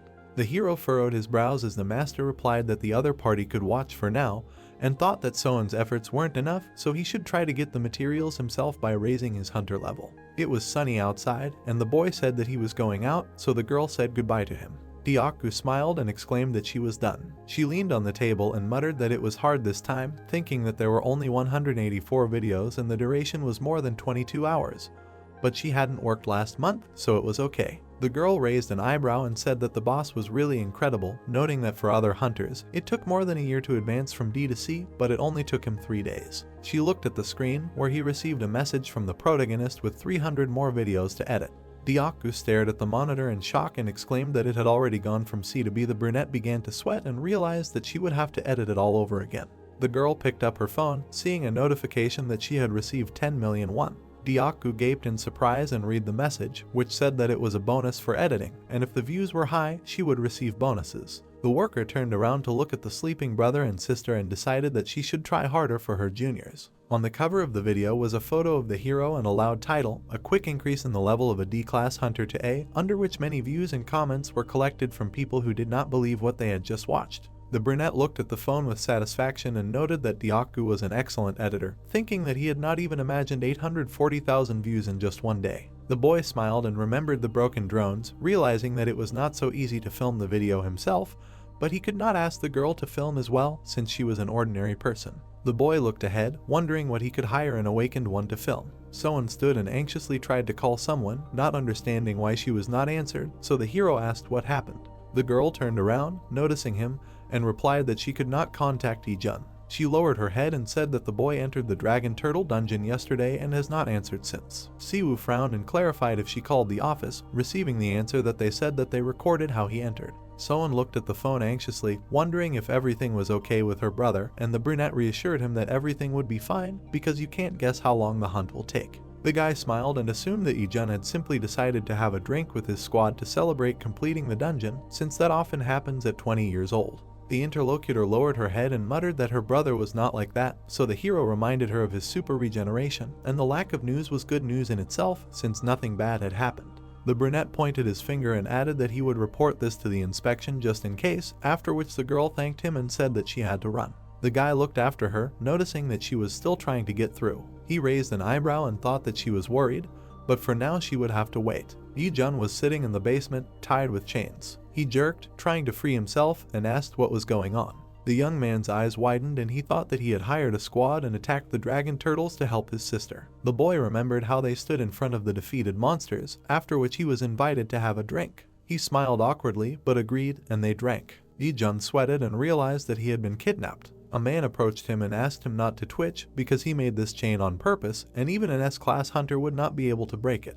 The boy frowned and asked what he was going to do, and the man chuckled that the boy was curious and wanted to know everything. The interlocutor came close and, smirking, asked if the boy had ever heard of illegal awakenings. The man grabbed his face and exclaimed that it was thanks to him. The man grinned madly and shouted that they did not recognize his efforts and were dying, and he only wanted to make them stronger, and if they lost a lot of blood or cut off their limbs, they would die in pain. Ijun turned pale when they shut him up, clarifying that the boy was different. Duyob Chial from Pandemonium leaned over and said that the result would definitely be different, he simply had to. The hero put out his sword, blocking Karen's attack. The girl sweated, and the guy explained that Tai Chi is a skill based on the interaction of yin and yang, which are diametrically different entities, like heaven and earth. The brunette smiled and added that although they seem opposite, they are actually interconnected and dependent on each other. He thought that at first he tried to create a new style of fencing and teach her. The hero grinned and remembered that first he needed to understand what he could do, because the guy didn't understand a word of what he was saying. The girl lowered her sword tiredly, and Siwoo decided that his new goal was to learn fencing based on Tai Chi because it was a skill that would turn even an ordinary blow into art, especially since Karen's ability was Sword Master. The brunette frowned as the young man thought that this would help her create her own sword technique, which, of course, could hardly be called the Tai Chi sword. The guy pushed away, deciding that no one could call themselves a master of fencing, and so they could develop their skill at least to level S, after which he told her to feel the interaction of yin and yang and try to translate it to herself and her sword. The interlocutor looked at her sword that had flown away in shock, and the young man said that this way you can easily repel an enemy's attack. The brunette lowered her head and muttered that it was very difficult, but the guy reassured her. Siwoo smiled and thought that without the skill of insight, he also understood little, but if she listened to his explanations, then she would succeed. The hero came closer and said that he would repeat it over and over again until you remembered it, so there was no reason to worry. He scratched his head and suggested to call it a day, and the woman said that she would resolve the issue within a month. The guy looked at her in surprise, so she explained that it was about his request. The girl bowed and said that there was nothing to thank him for when the hero thanked her for her work on the construction permit. Karen wiped her sweat with a towel, and the hero thought that SH couldn't even obey Korean laws. He smiled and was glad that the building materials would be ready at the end of the month. Suah frowned and reported to the commander that a report had been received about Ijun missing. She handed over a sheet of paper with the names of those who had been in the same squad with him on that raid. The woman frowned and noted that they were illegal awakened. The interlocutor looked at her superior with alarm and reported that they were hunters who were suspected of assisting illegal awakened, all except Ijun himself. Minjung frowned and suggested that they had lured him on purpose, and the reason was probably his ability. The commander narrowed her eyes when she heard that the boy's skill was super regeneration, so even if his limb was cut off, he would be able to restore it. Suah frowned and said that the young man could have been kidnapped for human experiments. The sun was shining over the gorge, and the hero muttered that he was not answering. He looked at the phone and said that he wanted to talk to him about video content, but the boy was so busy that he did not have time to contact him. The brunette smirked, imagining the offended Hercules, because he even ignored several important calls and now hoped that he was not upset. The boy stood up and decided that when he called, he would first talk to him about the content. Golems appeared in front of the boy. B-rank volcanic monsters roared. The hero sucked in air, using Tai Chi Jiang Senfeng, a power that is diametrically opposed to Hercules' superpower. The boy closed his eyes and remembered that there are three important elements in martial arts: heart or soul, energy or mana, body or physics. He imagined Confucius, whose politeness of mind corresponds to the heart. Then he imagined Hercules and the mighty strength of his body. The young man exhaled and imagined Jiang Senfeng with his Tai Chi. He raised his hand, radiating energy. The hero put his palm in front of him. The monster in front of him flew apart. The brunette inhaled the energy and thought that the awakened used the power of mana, and mana is drawn from nature. It is the life force that is in every creature. Siwu took a fighting stance and reminded that a process such as purification is necessary, and the efficiency of using mana greatly depends on how the purification process goes. He opened his eyes and put out his fist, thinking that without purification, mana does not accumulate. A bright beam pierced the space around. The brunette squinted and covered his face with his hands from the wind. The guy opened his eyes. There were many golden balls in front of him. The hero looked around and was surprised by their number, and the notifications reported an increase in skills: Tai Chi knowledge 1.7%, superpower mastery 22.28%, gentleman's heart, humanity, righteousness, and wisdom mastery 4.31%. The youth grinned, remembering that Hercules said that this would help, and exclaimed that it was not bad.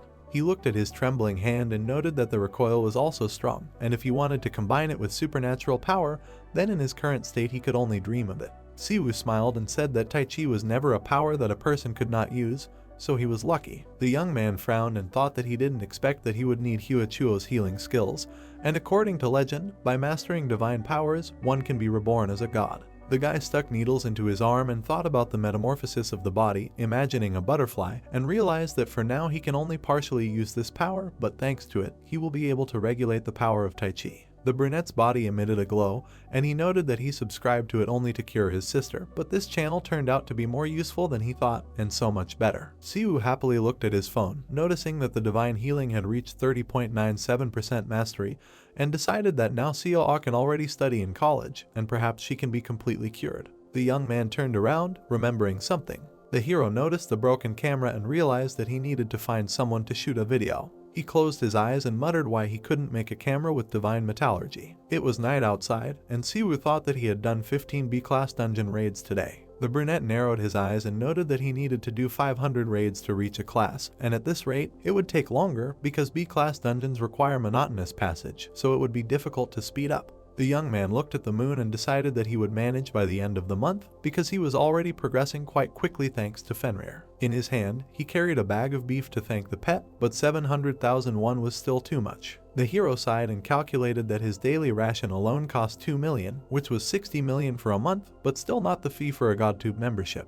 He walked to the door, wondering if such an expense was necessary for Fenrir. When the door opened, the girl exclaimed that her brother had arrived. The boy looked at his happy sister with the cat in her arms and asked how she was feeling, and she replied that everything was fine and that he had a guest. Siwu looked at her in surprise because it was already so late. He looked into the living room to see who it was. Minjung turned around and said that she was waiting for him. She looked dumbfounded as Fenrir swallowed the meat when everyone sat down at the table. The woman raised an eyebrow, watching her pet. Siwu smirked and noted that it turned out that the commander had emotions on his face. The guest suddenly flinched when the boy asked why she came. She cleared her throat and apologized for the late visit. Minjung frowned and said that she had news about Yijun. Xiao turned to her brother in surprise. The inspector frowned when the guy stood up and said that, apparently, the news was not very good. He looked at the woman and offered to go outside and talk. The hero looked at the interlocutor in shock and asked again if Yijun was kidnapped for experiments. The brunette frowned when the woman answered that this option was most likely,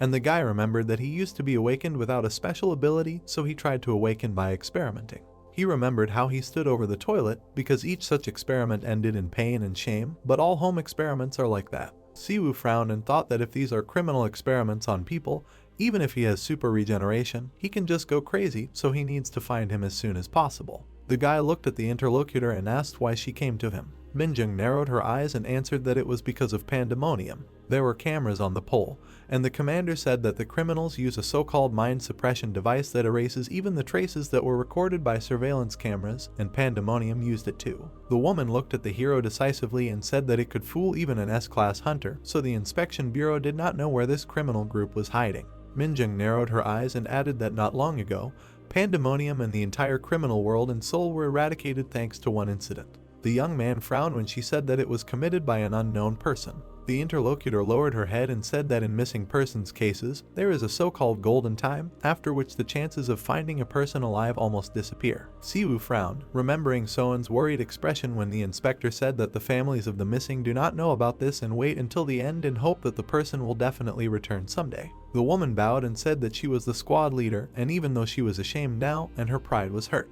The guy widened his eyes and thought that she was trying so hard, although in fact Yi-jun was nobody to her, and the hero felt her emotions because of her insight. He looked at the interlocutor, who even stepped over herself, and he felt sorry for her, especially since she was simply asking like a human being. The young man opened his mouth, thinking for a moment. Siwoo frowned and asked to stay with his sister until he returned. Fenrir looked at his master devotedly when he asked him to do him another favor. The hero walked down the street, and the dog was looking for a trail, and the guy thought that, judging by the information from the commander, it all started in the dungeon of the Turtle Dragon, where Yi-jun's last raid had been 3 days ago. The brunette frowned and noted that he had gone for a drink with the squad members after that, and the bar was the last place they had seen him, so maybe that was where they should start their investigation to find some kind of trace. He squinted and assumed that even if there was a trace, it would be almost invisible. The hero looked at the animal and remembered that it could smell even the slightest scent, like back in the hospital. Fenrir walked forward, sniffing, and the guy thought that the trace would be easier to find here than in the bar, because more energy was manifested in the dungeon. The dog stopped and looked ahead. The pet turned to the owner and gave a voice. The guy frowned and resolutely ordered him to move forward. Blood gushed onto the walls, and screams were heard. The kidnapper approached the victim, and he begged him to stop. The madman brought a chainsaw and exclaimed that he really was the best option. Yi-jun sat there, covered in blood and pale, wondering if this would ever end and how much longer he had to endure. The young man narrowed his eyes and thought that he could not take it anymore, but the man ordered him not to die. The hunter's eyes widened when the enemy threatened that his sister would replace him. Yi-jun trembled and asked him not to touch his sister, the one and only. The interlocutor grimaced and replied that he would have no choice if the boy died, and since they had the same blood, their ability should be similar. The young man frowned and said that his sister had no ability. The man grinned and said that he could not know for sure until he saw it himself. The prisoner gritted his teeth and decided that he had to hold on so that the man would not get to his sister. The villain turned on the saw and cut the boy open. The entire basement was splattered with blood, and Yi-jun did not know how long he had been in it. Blood was streaming down his face, and the young man thought that he couldn't die like this because he had to protect Soan. He lowered his head, and there was a large wound on his chest. Suddenly, an explosion was heard behind him, and stones flew. A man appeared behind the prisoner. The protagonist looked at Yi-jun and said that his sister was very worried. The brunette widened his eyes and noted that the young man was in very bad condition, and such wounds should not occur in a person with super regeneration. The hunter sat with his head lowered, and Siwoo thought that his regeneration level was higher than that of trolls, but the damage had clearly exceeded the permissible amount. The brunette frowned and was scared. In such a state of the body, he might have already gone crazy from pain, but the prisoner muttered his sister's name. The hero looked in shock at the young man who called Soan. The guy took out a set of needles and assumed that he could still make it in time. He plunged the tools into the prisoner's body and mentally asked him to endure a little longer for his sister's sake. Yi-jun sat with his eyes closed. He squinted and muttered his relative's name again.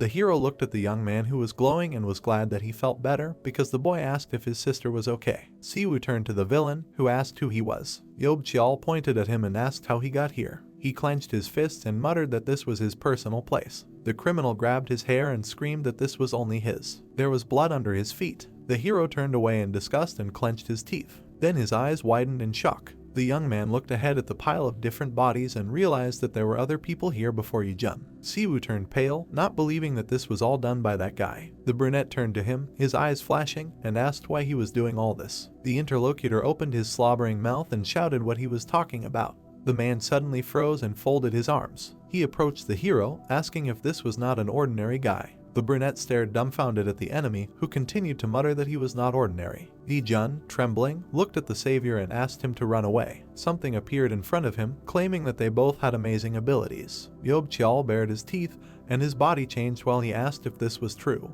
The creature, consisting of many bodies, hung over the hero, clarifying what his ability was, and what experiment would be conducted on him. The hero imagined a field with corn and potato roots and remembered that there is a crossing of different species of plants to obtain one new species, and there is someone who can do this. There was a man sitting on the floor among the bottles. It was a man with the ability to crossbreed, who did not hate himself for this weak ability. His pupils narrowed because he was going crazy and as a result did something he should not have. The guy was sitting at the table, and around him lay mountains of corpses because he began to experiment and crossbreed the awakened with each other, but it was not enough. Yob Chial bared his teeth when he began to conduct all sorts of experiments on himself. He became the creature that was now standing in front of the protagonist and was eager to experiment on him. Yi Jun gritted his teeth and advised the guy to run. Tentacles rushed towards the brunette. The young man opened his mouth, gathering energy. He swung his fist and noted that it was just creepy. A bright light appeared from the blow that repelled the attack. Yi Jun's eyes widened and asked what it was. In front of them was a monster, in the center of which there was a huge gaping hole. Flesh scraps fell to the floor. However, the villain was regenerating, growing a new limb. The young man narrowed his eyes, wondering if he was regenerating, but decided that it couldn't be regeneration. The enemy opened his mouth, into which the teeth were drawn. The monster stuck out its tongue and declared that this would be a great experiment. It loomed over the hunters and muttered that the guy was incredibly strong, but still just a man. It was a monster with a huge face on its body, which screamed that it was superior to humans. Yob Chial swung and exclaimed that a human would never reach his level. A large fist approached the brunette. Yi Jun's eyes widened and shouted at the young man to run away. The enemy bared his teeth and declared that it was too late. The stones on the floor scattered from the blow. The red-haired man squinted from the wind. The hero extended his hand, calmly blocking the attack, and the opponent said that this was already ridiculous. Yob Chial's eyes widened and he asked if it really contained the skills of an ogre. How did he manage to push him? The monster roared and shouted that it couldn't be. The young man put out his palm, and a bright flash left a mark on the enemy's body again. The criminal frowned and asked how he did it. Siwoo jumped up and approached his opponent, concentrating his energy. The monster looked at him in fear and asked who was in front of him. A powerful divine blow in the form of a fist fell on the enemy. Yi Jun stared at the fight in shock, not believing that the hunter had injured him. The brunette continued to strike the villain's body, getting closer and closer. Pieces flew to the ground, and he kept muttering that it was impossible. The bloody mess looked at the hero and asked how a person could do such a thing. What kind of power is this? Siwoo glowed as the enemy screamed that he hated him for being born with such powers. The young man turned and asked him to stop as the enemy muttered that strong guys were always like this. The brunette furrowed his brows and asked if Yob Chial was doing all this because he wanted to become stronger. The monster spread its tentacles and replied that he didn't know anything because he didn't have powers, and that made him feel bad. Tears flowed from the monster's eyes as it said that a strong person couldn't understand what it was like to be born weak and live a miserable and slavish life. The brunette frowned as he listened to him say that he was born with great powers and couldn't understand what it was like to strive for them. The multi-faced creature approached, shouting that they only got their powers because they were born with them, and then told the weak to try harder. The monster opened its mouth, muttering that this was infuriating. The hero shielded himself from the dark energy coming from the enemy, who said he would kill everyone. The young man stepped on the floor and approached. Siwoo frowned and said that he used to think the same thing. He remembered sitting in front of Hercules and asking what he was thinking when he performed the 12 labors. The boy grinned, imagining the events that made Hercules a great hero, and wondered if he was afraid. The interlocutor became serious and opened his mouth. The man touched his chin and said that at the time he tried to commit suicide, and the hero tried to understand if this was a joke. The warrior sat next to the bodies of his family, whom he killed in madness, and because of the feeling of guilt, every day seemed like hell, and he thought that life was no longer worth living. When the man was about to climb into the noose, Theseus came up to him and stopped him, asking if it was possible to atone for guilt by committing suicide. So it was not about grandiose aspirations or courage, because these feats were for the sake of atonement. Hercules held a stone on his shoulders and said that it was hard, and more than once death was threatened, and he even thought that he could not and that he could give up. The hero looked at his interlocutor in shock and thought that he always passed trials and tribulations with ease, so the guy thought he was an ideal who always wins. Hercules coughed and said that the results are, of course, important, but they are not the main thing. A notification flashed on the hero's phone, and the mentor said that how exactly he achieved such results is what is important. This is the most important thing. The man smiled and added that people say that he performed 12 labors because he is Hercules, achieved such results because he was originally great. He took off his mask and said that no one is born great, only trials immediately become great. The interlocutor looked at the young man and said that greatness and success are not so important. Although, of course, there are different situations, sometimes it is simply impossible to win, and there are circumstances that cannot be overcome. The brunette looked closely at the man, who said that it is not necessary to overcome the impossible to achieve greatness. It is important to ask yourself the question, why do I want to become great? Hercules grinned and noted that only one reason was needed, which could be stupid or childish, but a young man should always remember it when he wanted to do or achieve something, because there would always be tens of thousands of reasons why it was impossible. The man pointed at himself and said that only one reason why he wanted to do it would help him achieve what he wanted, and that was why he was now talking about greatness. The protagonist was shiny with dark energy and said that he shouldn't pretend to know everything, because he just wanted to justify himself to himself, thinking that it was not innate strength that distinguished the strong from the weak. The monster turned into a whirlpool of darkness and eyes and screamed. Siwoo opened his mouth and took a breath. He closed his eyes, concentrating Confucius's mind, Zhang Senfeng's Tai Chi, and Hercules' power in his chest, harmonizing his strength, energy, and body. The blue dome shielded the hunters from the enemy's magic. The hero squinted and used Hercules' art. The brunette extended his fist and used the second skill. He extended his hand, sending out energy in the form of Hercules' magic martial art, Heavenly Crushing Strike. A bright flash appeared in front of the youth. Smoke rose to the ceiling of the basement. Ijun's eyes widened and asked why the world had become so white. Siwoo gritted his teeth and, looking at his trembling hand, thought that this pain was no longer a joke. The guy frowned and noted that he originally did not intend to use this martial art because of the recoil, but he was infuriated by the nonsense that the enemy was saying. The youth looked at the body and asked what was going on, because normally he would have just passed out. The prisoner turned around and called him, and the brunette asked if he could move. The interlocutor shuddered and replied that it seemed that his body had recovered a little. He looked at the chain and said that he was shackled. Yi-jun lowered his head and said that even an S-class hunter could not throw off these shackles by force. The boy looked at the hero in shock as he pulled the chain and muttered that he couldn't. Siwoo dusted his hands and asked if the boy could move now, and he replied in surprise that he could. Yi-jun smiled and asked who he was. The brunette grinned and replied that he was his sister's friend. The prisoner looked at him and asked if they were dating, but the hero assured him that he was just a friend. The boy looked at him with concern and asked if his sister was okay, to which the hero replied that she was not. Yi-jun froze when Siwoo said that she had been worried about him all this time. The brunette turned pale and smiled tensely, suggesting that the boy go back and calm her down, because although he looked fine, he could hardly speak because his regeneration was not as good as the boy's. The red-haired man looked at him and apologized. The boy bowed and thanked him for saving him. The hero smirked. Siwoo turned around and suggested that they go home.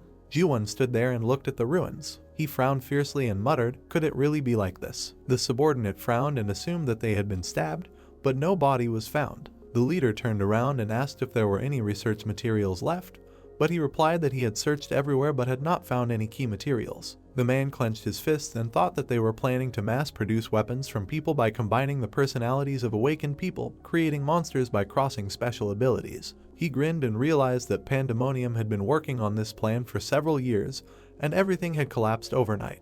There were traces of blood in the basement, but no trace of a sword. The man's eyes flashed and asked what kind of bastard did this. The subordinate looked at the leader and asked him to leave, because the inspection bureau would soon arrive here, and he muttered who could have done such a thing. Ji-won turned around and ordered to find out everything. The protagonist looked ahead in surprise and asked if Seo-ah really knew everything. The woman frowned and replied that she thought the girl knew that he was a hunter because he even had a channel, but she did not tell her all the details. Minjung touched her chin and added that she hinted at what happened, because she worked in the inspection bureau and came to the hunter, so she decided to explain that her brother was not guilty of anything.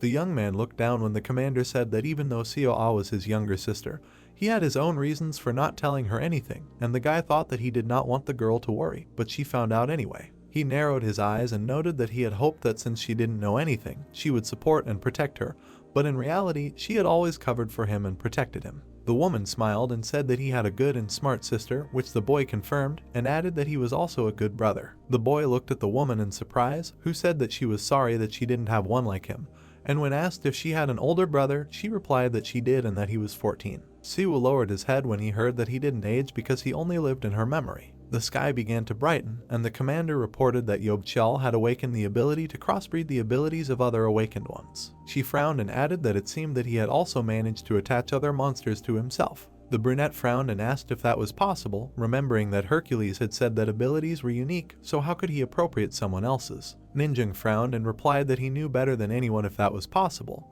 but that would result in losing his own identity. She lowered her head, introducing the monsters, and explained that Pandemonium was planning to mass-produce such creatures, and it was scary to imagine how many casualties there would have been if their plan had not been thwarted. The woman lowered her chin and muttered that she could not speak on behalf of the inspection bureau. Minjung bowed and thanked the young man. Xianyi stood at the board in front of his subordinates, because after the failure of Pandemonium's mass production of monsters, the inspection bureau had launched a full-scale investigation. The billboards were broadcasting harmless news because it would frighten the public, so the investigation was hidden from both the media and the world. The hero watched with a smile as Soen hugged his brother who had returned safely, so everything ended well. Siwoo closed his eyes and thrust out his fist, destroying the enemies in front of him and checking his skills. Superpower proficiency 21.48%, Tai Chi proficiency 18.03%, Divine extraction proficiency 24.87%, Hercules strength proficiency 11.03%, Gentleman's heart, humanity, righteousness, and wisdom proficiency 4.11%. The brunette smirked as he looked at his phone and noticed that neither his proficiency levels nor his skills had been affected. He glanced at the broken cameras and was upset that he had destroyed all the equipment and their value would exceed the money from YouTube. The youth looked at the memory card in confusion and muttered how he could find someone who could film him, but at least the video was not affected. Siwoo picked up the scales and said that he thought the competition for dungeon reservations would be more serious, and finally cleared his own. And these dragon turtle shells will be needed during construction, and are almost indistinguishable from the scales of a real dragon. The hero headed to the portal thinking that it will take time to get some materials, but very soon he should become a class hunter. The guy went outside and a voice asked if he had already returned. The brunette turned to look at the satisfied Ijun. The guy's eyes widened in surprise and asked how he found him, and the young man replied that he was told by the administration. The red-haired man took out a sheet of paper and explained that there were no more dungeons to reserve, but he was given a list of all the cleared dungeons. The hero looked at the embarrassed interlocutor, who was looking for him in all these dungeons and already thought that he would die of exhaustion. Siwoo raised his eyebrows and asked why he didn't just call, and when he answered that he didn't know the number, he suggested asking his sister. The young man shuddered and exclaimed that he was a genius, and the brunette hurried to find out the reason for the search. Ijun smiled and said that his sister told him that the hero was collecting monster byproducts, so he came to help his savior. The interlocutor smiled awkwardly and replied that he didn't need help because he couldn't just exploit the talent of a B-class hunter. The hero turned around excitedly when he heard that the young man was ready to work for free because Siwoo had once helped his sister. The brunette turned around and asked him not to worry because his sister was helping him too, but the red-haired man suggested going on a raid once and then making a decision because he had already booked the dragon turtle dungeon. Siwoo turned around, drooling, and thought that the dragon turtle was so popular that it was impossible to get, so perhaps the young man killed someone for the reservation. The boy clenched his fist and exclaimed that he would prove that he could be useful, and everything they got would go to the hero. The other man pursed his lips, thinking that it didn't seem like Ijun would be scared off by a refusal, especially since if he gave him everything, the hunter wouldn't lose anything. Siwoo looked at the broken lens in his hand. His eyes widened as he realized that the young man was a B-level hunter, but his regeneration was at a plus class. The hero looked at his interlocutor, who was blazing with energy, and noted that even if he got hurt, he would recover, even from divine arts, so there was no need to worry about him during the fight. The brunette approached and put his hand on the guy's shoulder. He smirked and asked if he knew how to handle a camera. An explosion was heard in the forest. The protagonist hit with a fist that emitted energy. The shockwave destroyed the monsters in front of him at once. The guy looked at the corpses and thought that he expected it to be harder. The hero looked at his hand and noted that the armor seemed to disappear instead of breaking, and he did not understand what was happening. The young man smiled, remembering the last time he used the super destructive fist when hunting the dragon turtle, but the true purpose of Tai Chi is to make power dissolve into nothingness. He picked up the scales and thought that Tai Chi had reduced the hardness of the monster's armor to nothing, and that it went well with his skills, so Hercules had recommended it for a reason. The item crumbled in the hero's hand, and he muttered that he needed to adjust the power. The brunette turned to the cameraman and asked if the filming was going well, to which he replied that it was. Ijun's eyes widened, realizing that this man had just killed 20 dragon turtles in 1 minute. The red-haired man looked at his boss in surprise, who informed him that his salary would be 10 million won, but there would be no incentives for views, but there would be extra pay for working in dangerous conditions. The interlocutor sweated and muttered something unintelligible. The protagonist smiled when he heard that the young man would try his best. It was night outside. Diaku looked at the monitor in surprise and noted that the boss had hired a cameraman. The red-haired boy surrounded by werewolves smiled and asked to leave it to him. The wolf with red eyes swung its paw and growled. The hunter fell from the wound but held the camera. Ijun smirked and asked if the enemy really thought he was that easy to deal with since his boss gave him the camera. The boy looked at the monsters and exclaimed that he would protect it with his life. Dyaku sweated and muttered, "Who the hell is this?" The confused protagonist was seen on the screen, holding the phone and asking what he was doing, and the boy asked him not to worry and just continue. The girl stared at the computer, listening to the hunter exclaim that it was an honor to be the cameraman, and said that the video could have been done better. The door to the workshop opened. The hero looked at Soan with a smile and asked if she had come to the seminar too. The girl looked down and said that her brother told her that the boy was teaching him a lot. The brunette waved his hand and countered that it was more like the boy helping him, and thought that he no longer had to worry about his camera breaking down. Siwoo raised an eyebrow, remembering the inexperienced assistant in dungeons and collecting materials, but he took all the worries on himself. Soan blushed and muttered that he saved her brother anyway, and she did not know how to thank him. The girl shuddered when the hero replied that Ijun was her family. She blushed, and the hero said that there was no need to thank him.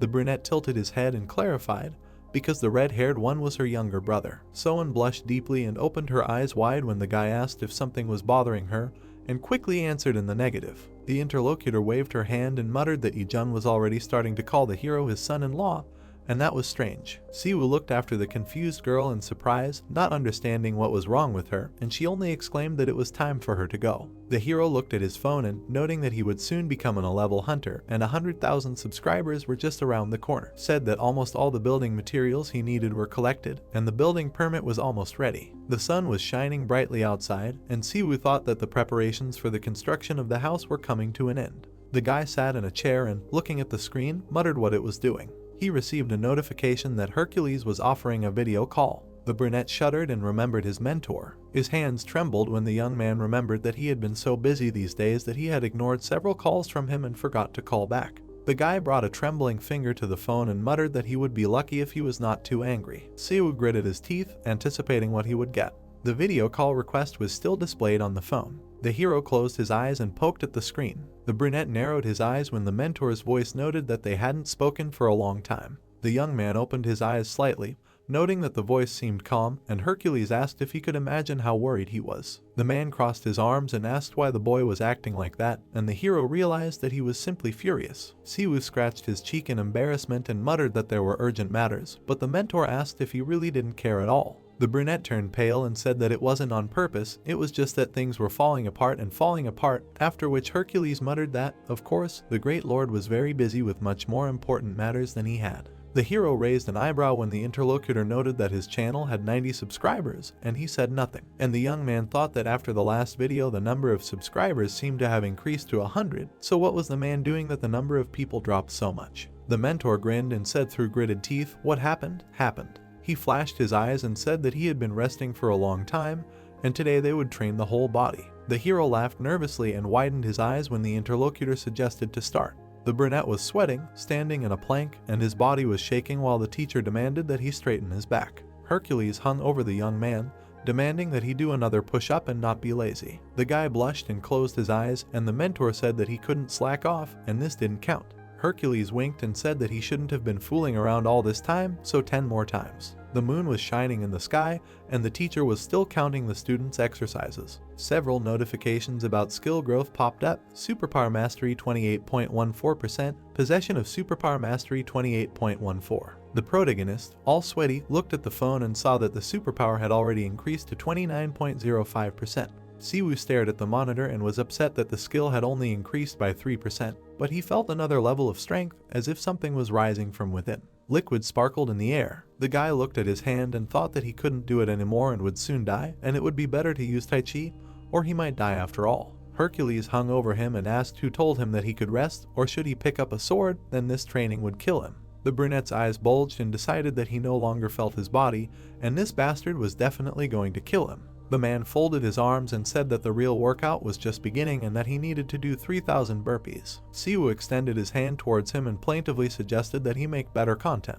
The sun rose over the pyramids. A winged creature flew across the sky. It landed on top and looked at the man below. The Sphinx frowned and asked who it was and what he wanted. Hercules grinned and replied that he had come to compete in riddles with her. The interlocutor narrowed her eyes and asked again. The man smiled and confirmed. He raised his hand and noted that simply asking riddles was not interesting. Hercules extended his finger and said that they would add a new rule. The silhouette of Hercules, standing in front of the main character, asked him if it was a riddle battle with the Sphinx, to which he, sipping a soda, replied, "Well, yes, a riddle competition." Recalling Sphinx's post, which said that the first subscriber to solve the riddle would get the right to dinner with Cleopatra, the guy continued to say that, as far as he knew, there was a video about it on his channel. Looking at the silhouette of the interlocutor, the protagonist said that no one has solved the riddle yet, to which he asked if it was impossible to guess. The young man looked away and in response asked if there was anything impossible for him. Perhaps this was the riddle, to which Hercules replied that he did not really understand. Images popped up in the mythical hero's head and he asked if he knew Thoth, the god of wisdom. Even he lost to the Sphinx, although the Sphinx itself lost to Oedipus a long time ago, but since then she has not been defeated.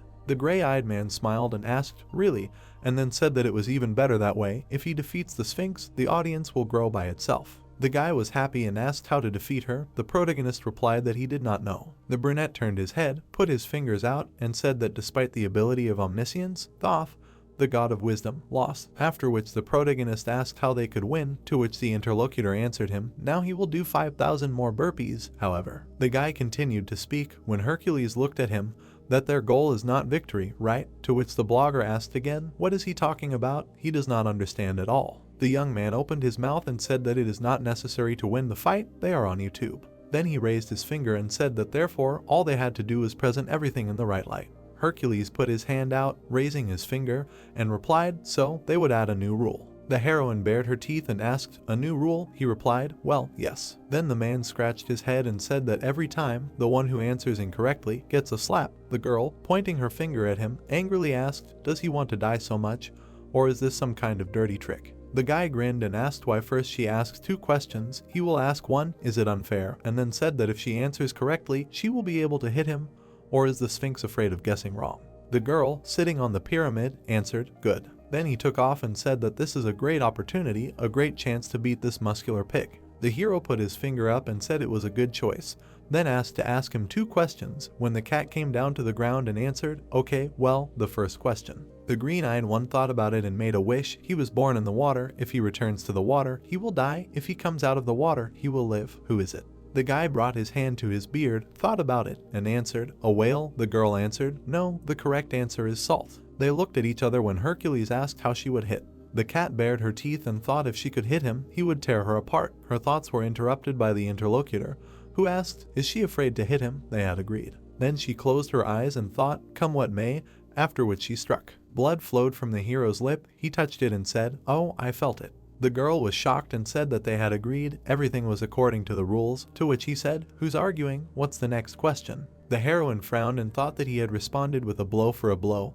Excellent, and then said, the next riddle lies on the ground, neither paint over, nor scrape off, nor cover. Then the guy answered that it was sand. The girl smiled sarcastically and said that the correct answer was a shadow, after which she rushed towards Hercules and thought that she would deal him a powerful blow. Then she grinned and said, right, after which she thought that all that was required of her was to give the correct answer, no matter what riddle the opponent had asked. Bleeding, the guy said, here is a riddle. After all, she knows the centaur. When the centaur is expecting a child, which of his halves has a belly? The sun shone brightly on the palm trees. The Sphinx opened her mouth, and the guy asked what? She doesn't know. The cat furiously put out her paw and said, give me a minute to think. Then she grabbed her head and started thinking that the top half of a centaur is human and the bottom half is horse. Both have organs that can make you pregnant, but which one? The girl's eyes widened when she heard a voice that she didn't know. Then she continued thinking, this is a question she doesn't know the answer to, no way. The guy smiled slyly and said that he really wanted to capture the moment, then asked, well, now it's his turn to hit, right?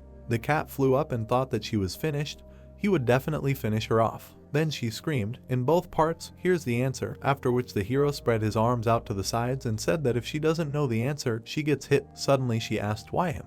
The girl bared her teeth and screamed, no, no way, and Hercules replied, okay, he said it was a riddle. The protagonist was looking at the phone screen when the man's phrase continued, that he didn't say he knew the answer to it. The Sphinx began to fly away screaming, save me, help me, she doesn't want to die. The guy smiled and said, well, if he doesn't hit first, then she will sting. Hercules' magic, the power lit up around the hero. It was scattering across the ground. A transformation occurred. The plot noted that Cho is a super powerful fist of destruction, the divine martial art of Hercules. The second type, a super mega strong annihilation fist. The man directed his power after his rival. A notification came to the guy's phone that he had witnessed the perfect magic of Hercules. The protagonist said that it was great. Messages came about a slight increase in the mastery of the sword of Hercules, and the mastery of the divine magic of Hercules was 17.4%. The guy thought that even from watching the level increases. Scrolling through the comments, he thought that the number of views was normal. Instead of 90 subscribers, there were already 783. The protagonist sighed with relief and thought, well, he thinks the video went well. In the building of the SH Company Center, a dialogue was heard. A girl asked someone if they recognized what she asked for. They answered yes. The man told the group director that Mrs. Karen acted at the request of a man named Ming Siwoo. She turned to the director with his request. The girl asked again, Siwoo. Looking at the protagonist's photo, she asked, her niece asked her for this favor for the sake of this man, what kind of relationship they have. The man looked down and answered that he could not say for sure, but Karen spends 2 or 3 days a week with him. He thinks that we can say that they are dating.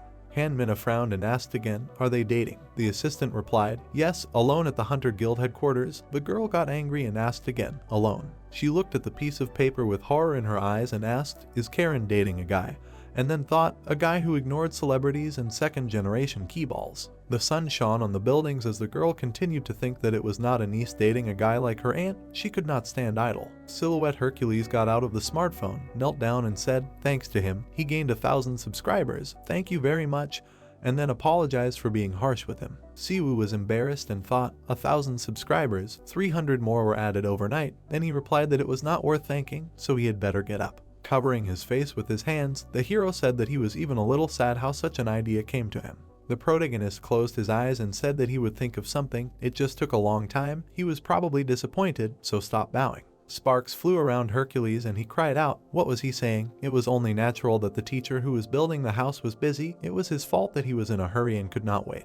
The guy looked at his interlocutor with hope and asked what happened to the Sphinx. He did not die, however. In response, he heard that of course he did not die. The man raised his head and said that he begged for mercy so much that he took pity, so he did not use his strength to the fullest and hit softly. The guy grinned and asked, so he hit softly? Hercules lowered his head and replied that you could say that the Sphinx left from under his nose, but left something as gratitude. A notification came that Hercules gave a subscription. The protagonist opened his eyes wide and asked, subscription? The hero extended his hand, looked away, and said that this was a subscription to the Sphinx's channel. You could consider it a gift, but how could he use it? So he thought of his teacher, so here it is. A notification popped up that 3 out of 4 channels were available by subscription. Stars lit up in the brunette's eyes, drooling, and he thought that it meant that he could subscribe to 1 channel for free.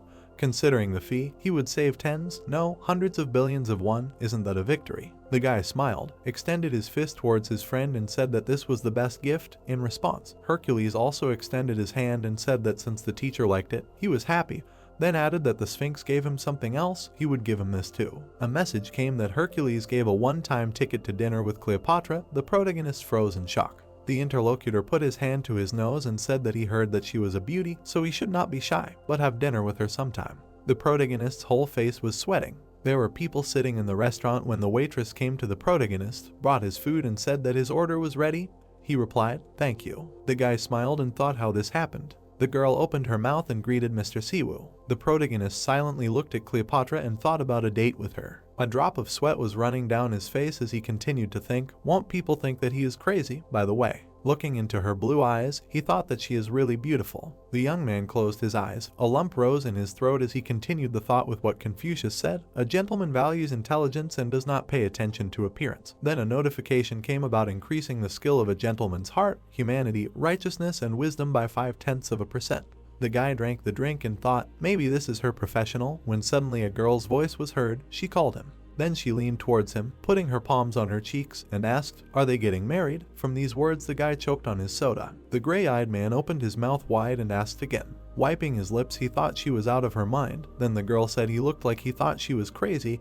He replied that he would not deny it. Cleopatra opened her bright blue eyes gorgeously, raised her hand to her face and asked if he was going too far. The guy cleared his throat and said that judging by her words, she was the one going too far. Then a notification came about increasing the skill of the gentleman's heart, humanity, righteousness, and wisdom by 0.5%.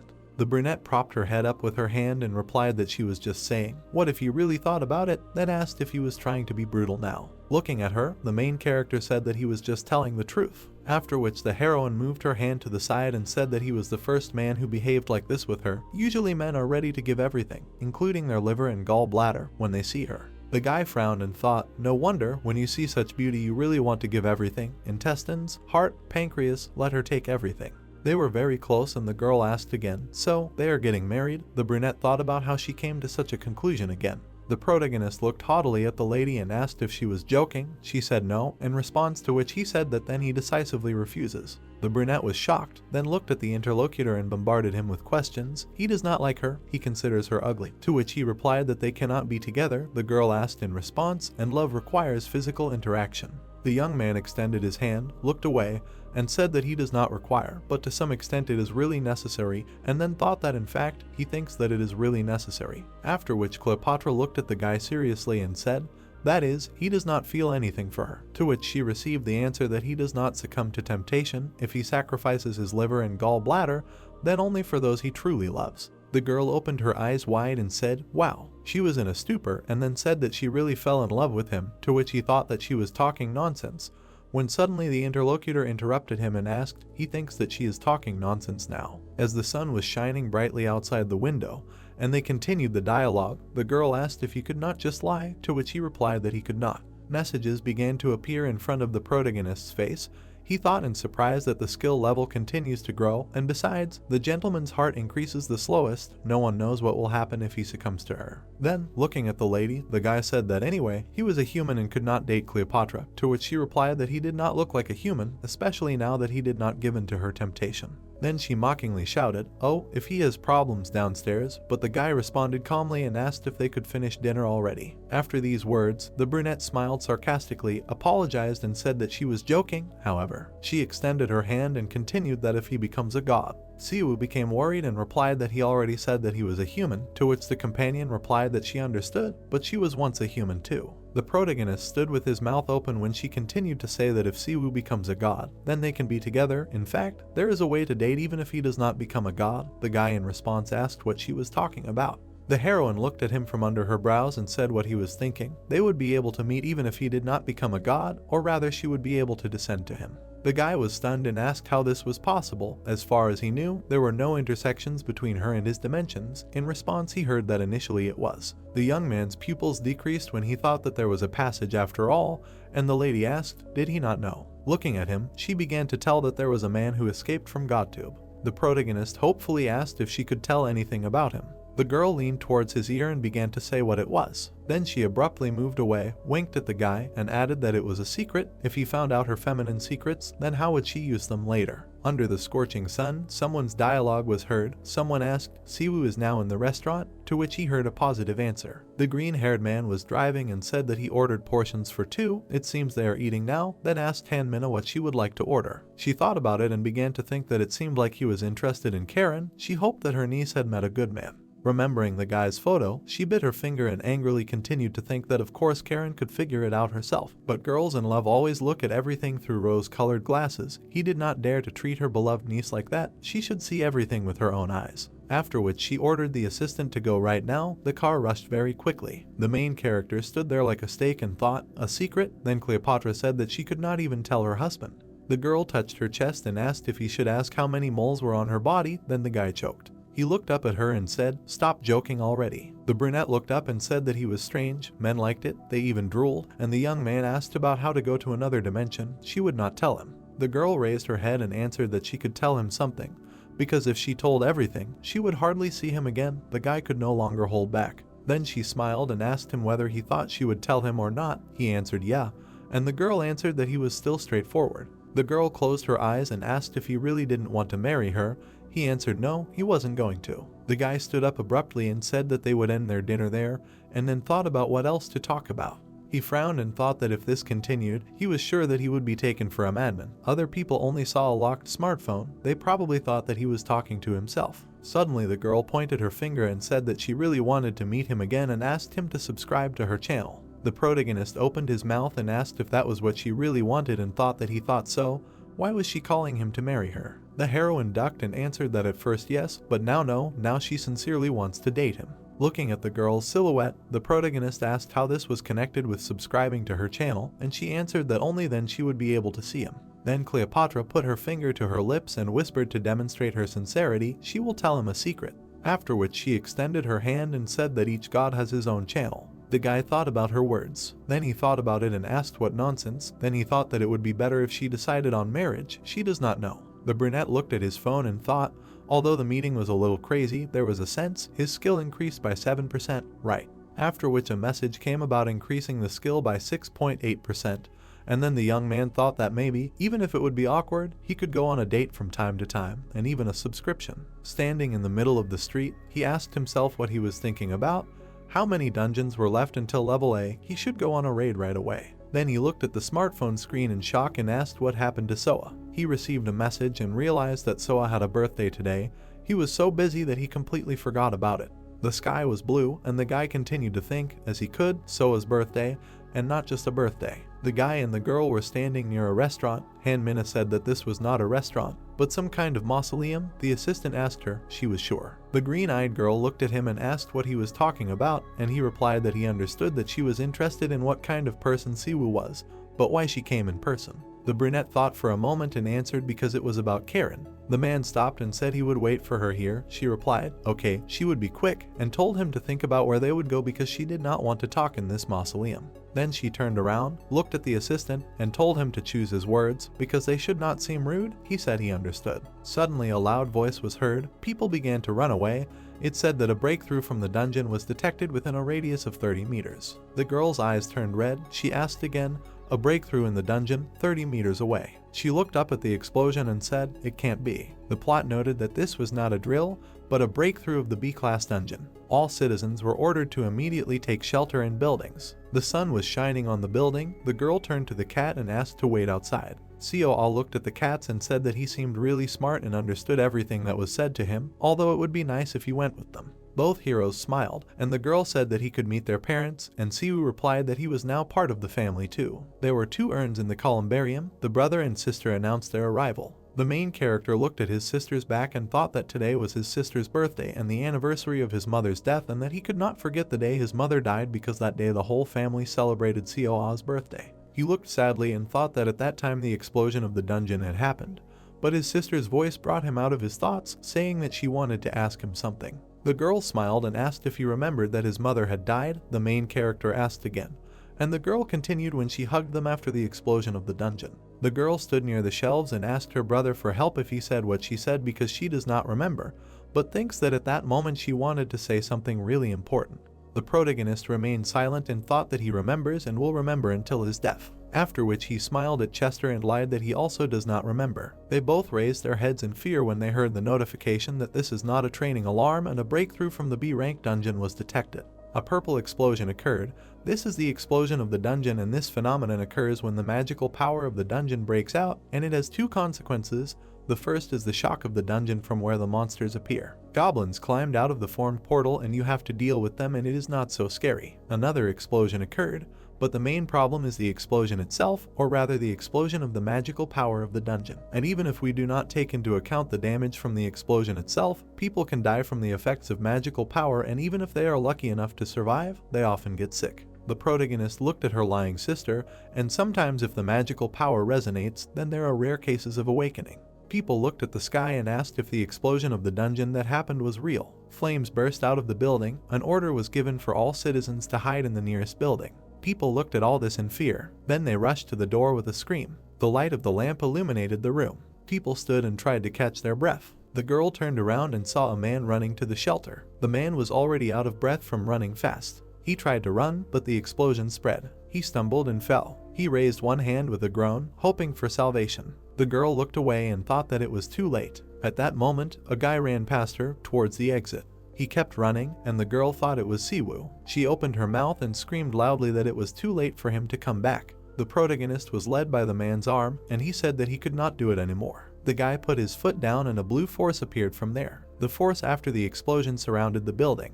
The protagonist gritted his teeth and thought that it was too late to lead him into the building. The forces were spreading in different directions. The guy put his fist in front of him. He left the man lying on the ground and ran forward. He gritted his teeth and thought that Tai Chi is creation and change itself. Siwoo stuck his hand into space and thought that it is necessary to observe the laws of nature and the law of transformations. Because nature is real, everything in the universe can change. This is due to 2 sources. He waved his arms and thought that there is nothingness and being, and that the world and magic of the dungeon consist of them. The guy raised his hand up, directed his power there, and thought that it also consists of the harmony of Mother Nature. The people from the shelter looked at it in bewilderment and jumped down whether he blocked the explosion. Siwoo held the explosion and thought that he was able to block the explosion with the help of Tai Chi, but he cannot neutralize it. He looked back and thought that the energy was breaking out and it was too dangerous. He called Fenrir to him and it happily ran up. It bent to the lying man. The animal released power from its mouth. The animal turned its butt to the man. The main character grinned and thought that thanks to Fenrir there is no need to worry about the explosion magic leaking out. He looked at his hand, it was all cracked and this is a big problem. The guy looked at his hand and thought that he cannot withstand it anymore and he will have to take the explosion on himself, but it contains B-class magic power and the guy is not sure that he can do it. He looked closely and thought that the power was now even more concentrated and perhaps he would not be able to withstand such a blow and die. The animal waved its tail, standing next to the man, and the guy thought that it would be better to avoid this fate. He raised his other hand and thought about what he was thinking about now. He screamed and directed his powers at the explosion. Sparks flew in the sky. The people in the shelter were surprised by what happened and did not understand how he did it. Seoa screamed, "Brother," rushed to the exit. She ran to her brother and fell to her knees next to him. She cried, grabbed his hand and asked why he did this and asked him not to die and to come to his senses. Siwoo looked at his sister with a smile and asked, "This has happened before," and asked if she remembered what her mother said. The girl cried, looking at her brother, and said that there was no need to talk about it and was indignant that her brother never listened to her. He looked down at the floor and began to remember his mother's words. The woman sat on her knees and hugged her children, telling the girl not to worry because her mother was fine. The boy hugged his sister and looked at his mother, and she continued to say that her daughter had a birthday today and it should be filled with only pleasant things. The woman smiled and said that she should never remember that this was the day her mother died and that she would forgive her for this. She said that she was fine.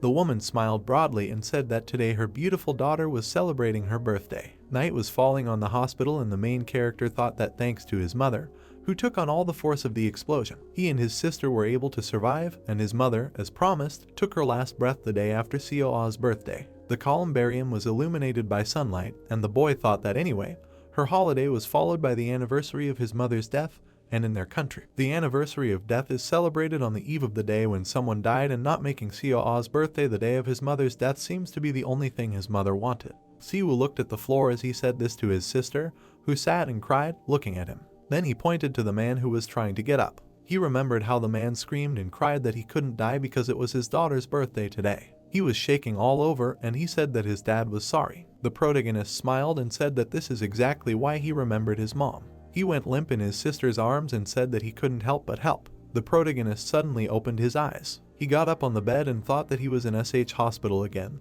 and he probably passed out in the columbarium and this time Karen, but he didn't finish his thought. He turned his head and saw a green-haired girl in front of him and asked her who she was. He looked around and thought that this was not an ordinary ward, starting from the size to the furnishings, and it looked like a VIP ward. The girl pointed at herself and introduced herself as Han Minna, Karen's aunt, and said that she wanted to talk to Siwoo, which is why she came to the columbarium. She smiled and asked if he wanted to ask how he ended up there and what happened, since she could tell him. The protagonist looked away and said that this was not the first time. He suddenly raised his head and asked if Minna knew where his sister was. The girl crossed her arms over her chest and said that his sister was shocked, and after Siwoo lost consciousness, she also fainted. After hearing this, the guy swung his legs off the bed, horrified that she had fainted, and began asking where his sister was and if she was okay. The green-eyed girl smiled and replied that she had quickly come to her senses and was lying in the next room. The protagonist sighed with relief. Then he raised his head and said that she had come to talk to him about something. The girl smiled and said that she agreed. The guy sat there in bewilderment and asked what she agreed with. She said with a smile about her relationship with Karen, then asked if they were dating. The guy remembered that they were going to practice fencing twice a week. The green-haired girl repeated that she agreed, but the guy still did not understand what she agreed with. The protagonist remembered that Minna is a member of the family of owners of SH Group. She is the director, and for training Karen he asked for 10 billion a month, and probably her aunt suspected something because of the size of the amount. He looked at the girl, scratched the back of his head and thanked her, and thought to himself that her consent meant that he could train her niece, and that was great. The girl smiled and said that her brothers might have a different opinion. The protagonist smiled back and said that he understood and thought that of course they could have a different opinion. The guy looked at the girl and she said that it would be especially difficult to get permission from the chairman, to which the protagonist replied that Karen had already asked him for permission. Minna asked in horror whether she had asked the chairman for sure. Siwoo replied that the girl had definitely said that she had gotten permission from her grandfather. The green-haired girl put her hands to her face and said, "What kind of guy is this and when did they manage to do it?" The girl happily said that if that was the case then there was no need for her to come, and the protagonist did not understand her reaction. After which the girl said that she had heard that Siwoo was building a new house and she would help in any way she could and asked if anything specific was needed. The protagonist looked at him without understanding anything, and Minna said that she was the head of SH Construction. The protagonist looked at her in surprise, and she continued to say that her niece was not one of those who rarely asked for help, so why was he surprised that she asked for him? She asked if he had already collected all the necessary building materials, and the guy replied that he needed more than he expected. Some materials are difficult to obtain and therefore he is busy raiding dungeons. The green-eyed girl asked in surprise why raids are needed when building a house. He raised his finger up and said that he was going to build a house from the remains of monsters. Minna asked if it was possible. The protagonist rubbed the back of his head and said that it was probably possible, but he was not sure if he could build it, but he would at least try, and if nothing works out, he would think of something. He was very surprised when the girl said that she would give him building materials and asked if the auntie was telling the truth, after which she smiled and said that the auntie sounded good. She put her hand in front of her and said that she liked it and she would pay for everything even if he couldn't build it. He was very surprised and thought that it wasn't just pennies, but about 3 billion won, although maybe for a company it was pennies. After which he asked why she was doing this, to which Minna replied that it was a house for newlyweds where they would live with her niece. Siwoo opened his mouth in surprise, and the green-eyed girl was horrified that she had looked too far into the future. She started writing something on a piece of paper and said that she would take care of it anyway. The main character tried to stop her. She handed over the piece of paper and said that her number was written on it, and that she couldn't give him a business card because she had too many branches under her control and therefore there were no separate business cards, but in fact they were doing this to remove liability under commercial law. The girl had already approached the door, turned around and told him to call if he needed help and told him to rest. Siwoo sat there in surprise, holding a piece of paper with a number in his hands, not understanding what kind of honeymoon house he had just heard about. The brother and sister were sitting in the hospital park, watching an animal trying to catch a butterfly. Siwoo sat there smiling, thinking that his aunt and her niece were treating him specially, and that there must be some misunderstandings that needed to be cleared up. Then he looked at his sister and thought that she was doing better in this hospital and was recovering. He looked at her in horror, not understanding how to explain all this to her. He remembered that Minjung had already told his sister about his life as a hunter and about the canal, but still, how to explain everything and where to start. He turned around when someone addressed him. In front of him stood the man from the columbarium. The protagonist got up from the bench and was surprised that he was also put here, and then asked how he felt. The man looked down, rubbed the back of his head and said that thanks to him he was fine, and at the hospital he said that everything was fine. The protagonist smiled and said that it was good. A little girl came up to them and asked her dad who it was, but he answered that it was the man who saved his life. The girl looked at him in surprise, after which she smiled and thanked him for saving her dad. She turned around and saw a dog. She ran to him shouting to play with her. The girl ran away from the dog, and she ran after him. Her dad said that her mother died during childbirth. Tears rolled down the man's eyes, and he said that if he had died. Tears fell to the ground, and the man does not know how to thank the protagonist. The protagonist looked in surprise, and the man continued to thank him, saying that he saved his daughter too. The girl, moving away from him, said goodbye to the dog. The animal was very upset that she was gone. Seo-ah smiled, turning to her brother and said that yesterday she had a dream that she constantly had after her mother died and usually her face was very sad. The girl looked up and continued as if she wanted to say something, but could not and therefore was sad. The brunette turned sharply towards her brother, smiled and said that not this time. Mom thanked her. Siwoo just listened silently, and the girl continued that when she asked what her mother thanked her for, she simply answered thank you. The main character sat down next to his sister, and she said that she thought that her mother would not appear in her dreams anymore. The brunette smiled and said that he hoped that she would at least sometimes come in good dreams, and his sister replied that she meant it, although she would miss him. She turned to her interlocutor, smiled and said that everything was fine, and although she was sad, she had an older brother. After which she stroked the dog and said that they have Fenrir. The protagonist just smiled silently and looked into the distance. The sun illuminated the hospital firewood, and he thought that from next year his sister's birthday would be completely different. He looked up and smiled. Siwoo lay with his hands behind his head and thought that if he were a little faster, he could save him and avoid the explosion. He imagined a man with a mask in the form of a lion's head and thought that Hercules would probably succeed, although he would not move, but would destroy the explosion itself. Sitting up on the couch, he said that he was not Hercules, even an S-class hunter could withstand this. The guy thought that it seemed like he got a new free subscription. Maybe he should subscribe to someone who specializes in speed. Looking at his phone, the guy chuckled. He began to type messages, saying that it would be better to ask Hercules. A heavily breathing man in a mask appeared in front of him and asked, did he call him? The guy asked what was wrong with him. Looking at the sweaty Hercules, he asked if he had been training. Because today was the day of the triad, he called when he was a little busy. The hero smirked, thinking that forgetting about the triad and running away was what helped defeat the Sphinx, and asked out loud how many approaches he had already done. Hercules lowered his head, saying that he had lost a little strength because he was concentrating on the video. He had only lifted 34 megatons. The hero was shocked by this. He imagined the man with glowing eyes and thought in shock, isn't 1 megaton equal to the amount of energy released during the explosion of TNT weighing 1,000,000 tons? So when Hercules does a deadlift, it is equivalent to the explosion of 34 TNT bombs. The man showed off his muscles when the brunette apologized for interrupting such an important task and replied that the teacher called him, and that's why he showed up. The hero asked not to address him so formally. Touching his face, Hercules said that he was a teacher. How could he? To which the brunette replied that he was uncomfortable, and the man agreed. Scratching his head, he asked why he was called. The image of a god came out of the smartphone, who thoughtfully said that, to be honest, studying the speed of movement and technique separately is not the best idea. He strongly advises against doing so. Pointing his finger, the god asked, is he now studying Taiji? It is not only kicks, but also the movement of the whole body. You cannot use one without the other. Touching his face, the guy heard that if he begins to master another movement technique, then his Taiji will also affect. He thought that he cannot refuse it, but why not subscribe to someone who moves quickly? Hercules raised a finger, saying that he thinks everything will be fine if he just becomes faster. Siwu looked at him and asked, just increase the speed. To which the deity said that the muscles of the arms are not the only muscles he uses when clenching his fist. Introducing the structure of the bodies, Hercules explained that starting from the lower part of the body, this requires the participation of all muscles, including the lower back, shoulder muscles. The coordinated work of the entire muscular skeleton is important here. Taiji systematizes all the movements of the body. Clenching his fist, he continued that it is easier to explain.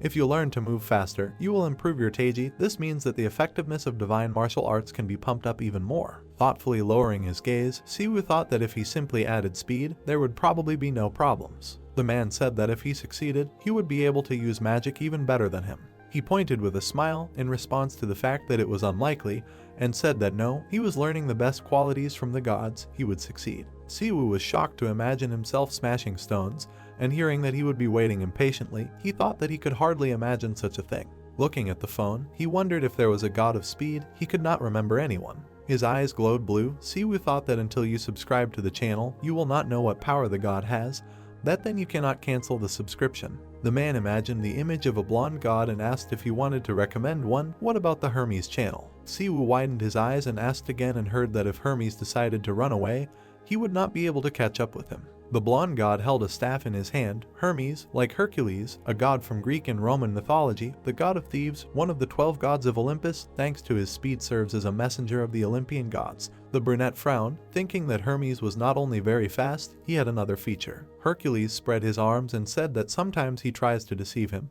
He was going to kill him, but he can't catch him. The hero remembered that he is definitely the god of fraud. The blonde guy stretched out his hand, saying that he never lies, he just sometimes doesn't tell the whole truth. Bright lightning flew at him. The guy thought that he said that because of the deception, Zeus threw lightning at him, but never hit. Siwu smiled, hearing that this guy's speed is incredible, but let him think about it carefully. Pointing his finger at the phone, the hero thought that Hercules said enough, there is no need to worry so much. Looking ahead, he thought that he is not only related to speed, he is also a fraud. Poking his finger at the screen, the hero decided that Hercules recommended him. If something goes wrong, he will try to get a subscription from him. The system reported that he subscribed to Hermes' channel. He received Super Speed SS+.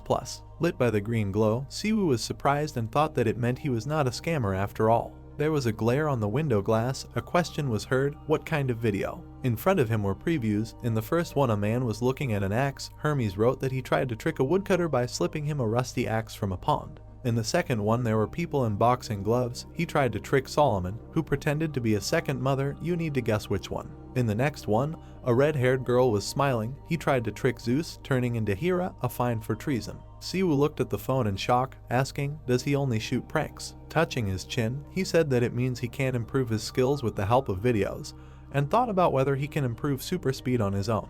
The hero was warming up, standing in the parking lot on the territory of the hospital, and said that it seems that he has almost completely recovered. He held the phone in his hand, thinking that he should check how much the speed had increased after he subscribed to the channel, although the skill was still at 0. A glow surrounded his leg. He said that he would first measure the speed that was now. The leg left the ground. Leaving a bright trace, Siwoo rushed forward. Standing with his back to him, the brunette was breathing heavily. He leaned over tiredly, thinking that such a speed creates a serious strain on the body. The guy's eye opened wide in shock. The guy turned around, asking, "The mountain seems to be familiar to him.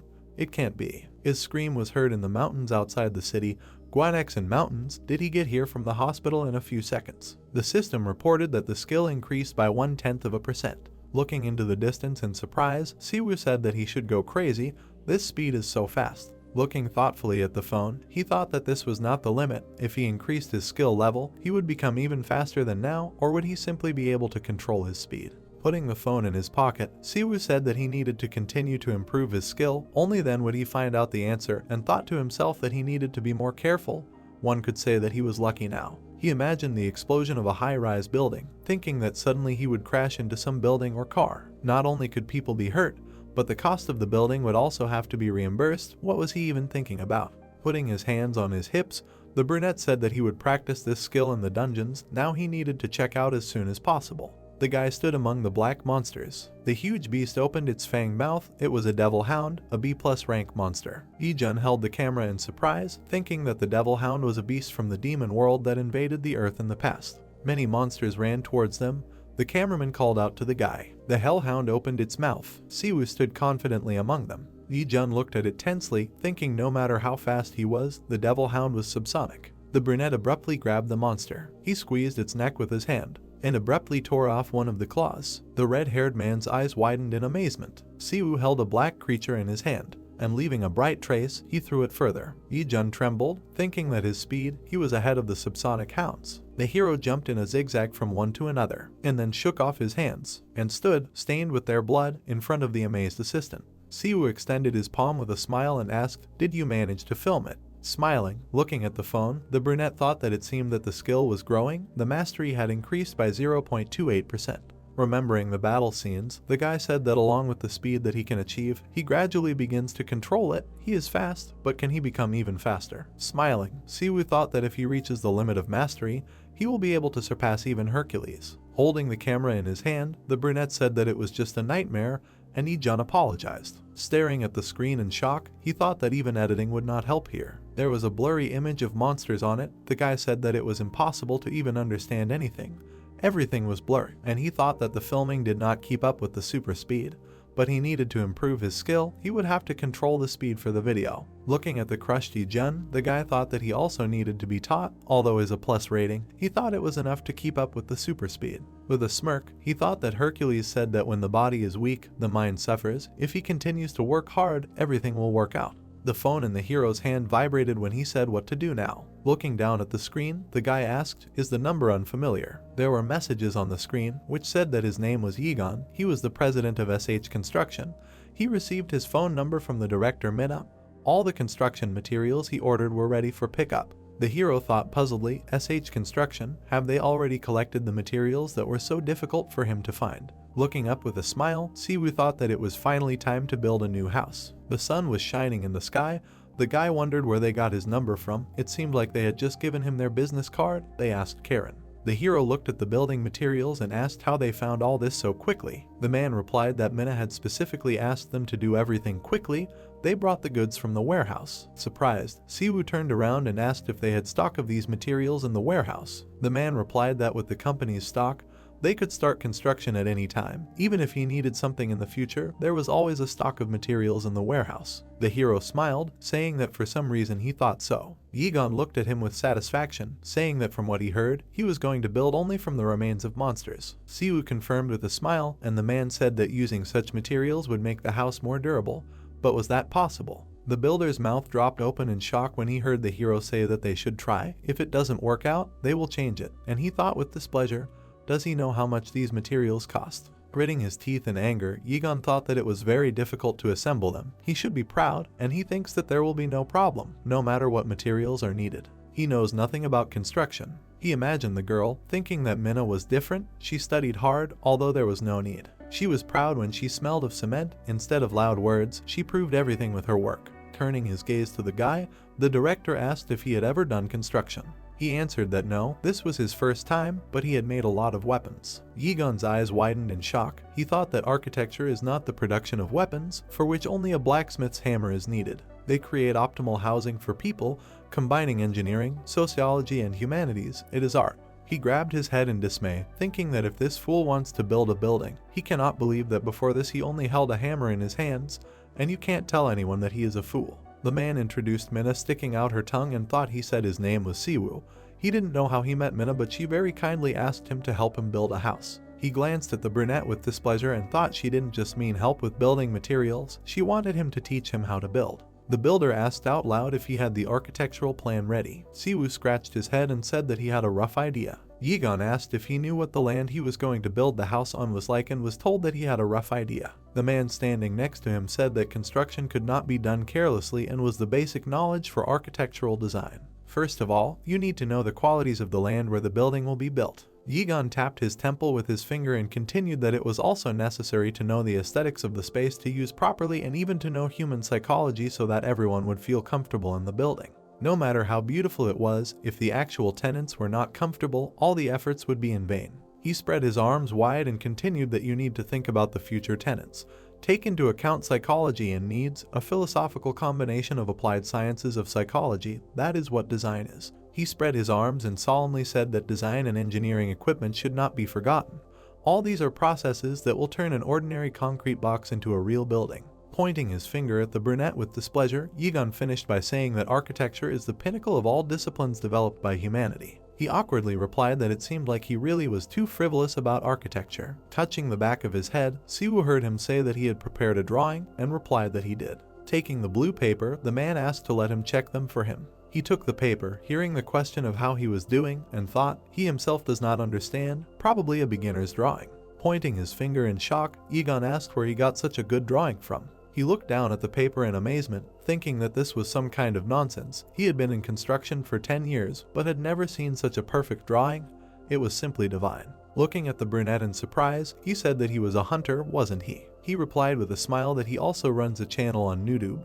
The director asked about architecture and heard that no, a hunter's channel. He trembled, his eyes closed, and thought that the plan was just a blueprint of the projection of the imagination in his head. Waving his hand, he decisively said that they would start building then, and thought to himself that turning imagination into reality was a completely different matter. In practical work, he could be a complete incompetent. Raising his hand, Siwoo shouted that they would first destroy the old house. The flash caused rocks to fly. Yigon watched in amazement as he shook himself off. His eyes were surprised. He thought, could a house be destroyed with one blow of a fist? The hero easily lifted the beam. The man thought, could one person lift such a weight? Looking down, Siwoo said that he forgot they had to make a pit first. The image of a blue dragon appeared around the boy. A blinding flash occurred. Yigon looked at him in shock, saying that he told him to dig. The hero held the beam while the man thought about not causing an explosion. He looked at the hero with a shocked expression, saying that he knew the hunter had superhuman strength, but could a human be that strong? Smiling, Siwoo said that the pit was ready, so now. The beam flew forward.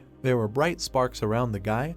The builder said that he would better leave. Yi-jun ran, saying that he wanted to help, and heard a request to help him with these materials. Touching the beam, the red-haired man said that of course. His gaze became shocked. He thought that he could not even move it from its place. Browsing together, he said that he would see who would win. The huge beams swayed, and Yi-jun was buried under them. Siwoo ran up, asking what happened. Was he crushed? Under the blue sky, words were heard that a hunter of his level should not be so weak, he should practice. Sitting next to his assistant, the brunette asked, is it very painful? He will take a look. Looking forward carefully, Siwoo thought that it was too hard. His right side was completely crushed. Waving his hand, he said that he was not hurt badly. Stop pretending. He was disgracing himself. With tears in his eyes, Yi-jun exclaimed that he was not pretending. It hurt him. He thought he needed to go to the hospital. Looking down at him, Siwoo asked why he needed to go to the hospital. Let him just regenerate. The guy exclaimed that it was not so easy if something was fused incorrectly. Siwoo poked him in the neck with a needle. He asked what it was. A glow appeared around Yi-jun.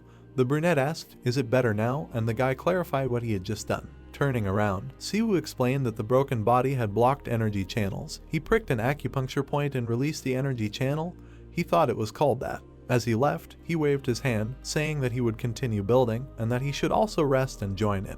The hero stood with his back turned. Turning around, he said that nothing bad would happen if he was crushed a couple more times so they would not pull. Lee-jun looked at him in shock, asking what he was talking about. Taking a beam in his hand, the brunette said that he would teach him to be strong, a lesson he would never learn anywhere else. The red-haired man looked at the shadow falling on him. With a sly smile, Siwoo saw how the divine healing skill increased and said that he was doing this so that he could become stronger. Looking at the building, Siwoo said that he needed to work a little more and that was it, and he thought to himself that it seemed like it would take 2 weeks.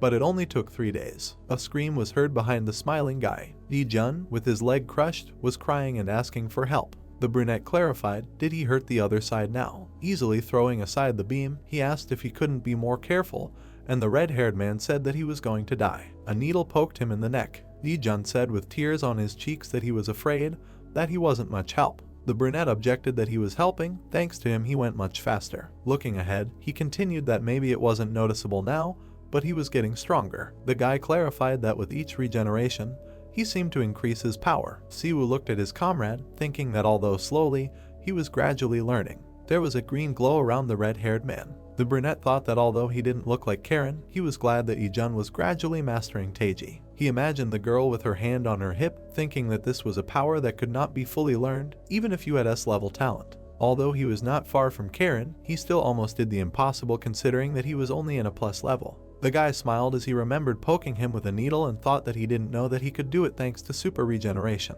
Whenever he got injured, divine magic would heal him. It was a pity that Teiji's power couldn't be forcibly injected into the body. The red-haired man held the parts with a smile while the hero thought that they say that if the body is weak, then the head suffers too, and Lee-jun made considerable progress in 3 days, growing from B to B+. Holding the phone, Siwoo said that it turns out he was very mistaken, and thought to himself that his mastery of divine arts had also increased. On the screen was a notification that divine healing had increased by 11.54%. The hero thought that this was enough to at least slightly alleviate Seoa's illness, and perhaps he could also pump up the skill even more. The boy smiled a little, thinking that he would experiment with potions. He thought he should try giving them to her. The assistant was buried again, asking for help. The hero thought, maybe that's enough for today. Holding the beam, he called the boy. Extending his hand, the brunette said that he would finish building the house himself, so let him rest. The system reported that the house was very cozy. Looking up, Siwoo said that in Hephaestus's opinion, it was really cozy here. The tall building was shining, words were heard. Did he really build it himself? The hero replied that he saw it himself. The red-haired man said that yes, but he couldn't believe it. A notification appeared that the mastery of divine metallurgy had increased significantly. It became 29.57%. Siwoo was surprised to see this, thinking that the mastery level had increased so much at once. Looking down, he thought, from building a house, if he continues to build and destroy, the mastery will reach 100%. Looking ahead tiredly, he thought that he didn't want to look for materials again. Lee-jun asked when the housewarming party was. He clenched his fist when Siwoo asked again and said that since he had built a new house, it was a reason to celebrate. Touching his chin, the brunette said that he really needed to invite his loved ones and thought to himself that there were people who helped with the construction of the house. Turning to the cameraman, he asked if he would help throw the party. The cameraman exclaimed that of course, when was he going to celebrate? Touching his face, Siwoo said that if you take into account the preparation time, about 3 days. Lee-jun winked, saying that they would see each other in 3 days. He would tell his sister. The hero asked, is he just going to leave like that? He waved at the running guy, offering to buy him something to eat. But the guy said that it was not necessary. It was better to cook a lot of delicious food for the housewarming. Siwoo looked after him with a grin, saying, why did he run away so quickly? Was he afraid that something would fall on him again? The sun was shining on the corner of the house. The guy was thinking out loud who else he should invite to the housewarming party. Someone might come without an invitation. He thought Seoa and Fenrir would be enough. The door opened, and he heard the words that it was Yegon and asked him to come in. Minna, who was sitting at the table, asked how the construction of the house was going, how things were going in general. The man looked down, saying construction. The girl looked at him in surprise, hearing that the construction was completely finished, and asked again, how? Her eyebrows arched when she heard that, in fact, their help was not even needed. The shocked heroine asked, does he mean that the house is already built? But didn't he say that the construction began only 3 days ago? Discouraged, Yegon said that it was, he did it all with his bare hands. Waving his arms, he said that he dug up the earth like soft tofu. It was as if he was flying. The girl asked, what is he talking about? The builder lowered his head and said that he didn't really know. The green-haired girl looked at him with an arched eyebrow and wondered what he was even doing. The girl was spinning around the room. Her brother asked if she liked it. Seo-ah turned around with Fenrir in her arms, asking again that it was cool. Was this really their house? She waved her hand, saying that the ceilings were really high and the living room was really spacious. There were so many rooms, it didn't look like their old house at all. Siwoo listened with a smile as she asked the dog if he liked it and wondered if she really liked it that much. Turning to her brother, she asked if he had said that they were having a housewarming party. Siwoo replied that yes, he had invited someone. Seo-ah took the surprised guy's hand, telling him that they needed to buy groceries for the guest's table. The brunette stared at her in surprise, asking if she was going to cook herself. Was she really going to be okay? He thought that she was a good cook, but her physical condition. The girl smiled, answering that everything was fine, she knew how to cook. Smiling at her, the brother agreed, thinking that maybe it was because she had been treated at the SH hospital, her complexion had improved and she looked beautiful. In the house, under the rays of the sunset, the words, "Go quickly" and Fenrir with them were heard. The guy sitting at the table repeated the name Siwoo. He intertwined his fingers, thinking that he had destroyed the Pandemonium branch and Seoul, foiled the plan to mass-produce illegal awakened ones that had been in the works for several years. Looking up, Ju-won, a high-level executive at Pandemonium, asked where he was. The gloomy guy replied that he would find out, and the executive asked him to tell him as well. The man turned around in surprise, asking if he really wanted to meet him himself. Waving his hand, he tried to stop the guy, saying that if he went, the inspection director would notice it was too dangerous. Ju-won's face was bulging with veins and he angrily said that Siwoo had attracted his attention, so let him tell where he was. The manager came up to him and asked him to leave it to him. Bukshin, one of the managers, came up and asked why he had to waste so much effort on such a small thing. Without turning around, Ju-won said that he shouldn't deal with him and that he could handle him himself. The guy smiled slyly and said that since he said so, he would resign. The manager was shocked to hear that it seemed like they were in trouble. He rubbed his nose when he heard the question of what that meant and asked if he couldn't smell it. It was the stench of the inspection department's bloodhounds. Dust rose up in the building and people said that it was a stupid pun. Surrounded by a glow, Ju-won said that he wouldn't say it twice. Bukshin bent over and said that they needed to find a suitable person to be the sacrifice for the resurrection. It seems that the inspection has become too lively. Seon-yi already realized this. A shadow fell on the guy's face. He repeated Seon-yi, and his comrade said that the inspection was bothering him, so he personally participated. The furious hero frowned, hearing that this is why he came to him. Only the leader can stop Seon-yi. He thought that the plan to create illegal awakened ones is just a stepping stone for the work they are preparing. He froze like a shadow, thinking that the inspection most likely knew about this too. A hand touched his shoulder. Words were heard that Jigwang was also attacked by this guy. Holding the guy's shoulder, Ju-won asked if he could definitely handle it, and heard he was comparing him to Jigwang. Bukshin's look was wild and a little surprised. He said that he could just leave everything to him. The guy stopped, smiled, and said, "Oh my god." He looked at the luxurious table and asked if she had prepared so much. The girl grinned and replied, well, they were expecting guests. The protagonist grinned and asked if she had overdone it. She replied that it was better to have some left than not enough. Fenrir ran up behind him and barked. The young man turned around and asked if he wanted to eat too. He barked again in response. But suddenly the protagonist remembered that the pet was very gluttonous and realized that there would be nothing left for the guests, after which he said, "Sorry, Fenrir." The animal was disappointed, and the guy told him that they would prepare something separately for him. The brunette turned around and asked her brother when the guests would arrive. He, looking at his phone, replied that he told everyone to come for dinner, they should already be there. A notification about the approach of an unknown object appeared. The guy raised his head and said, "It looks like someone is about to arrive." Soan and Ijun were standing at the threshold. They said hello. The protagonist smiled and asked what was in the bag. Leaving, the girl answered, they were having a housewarming party.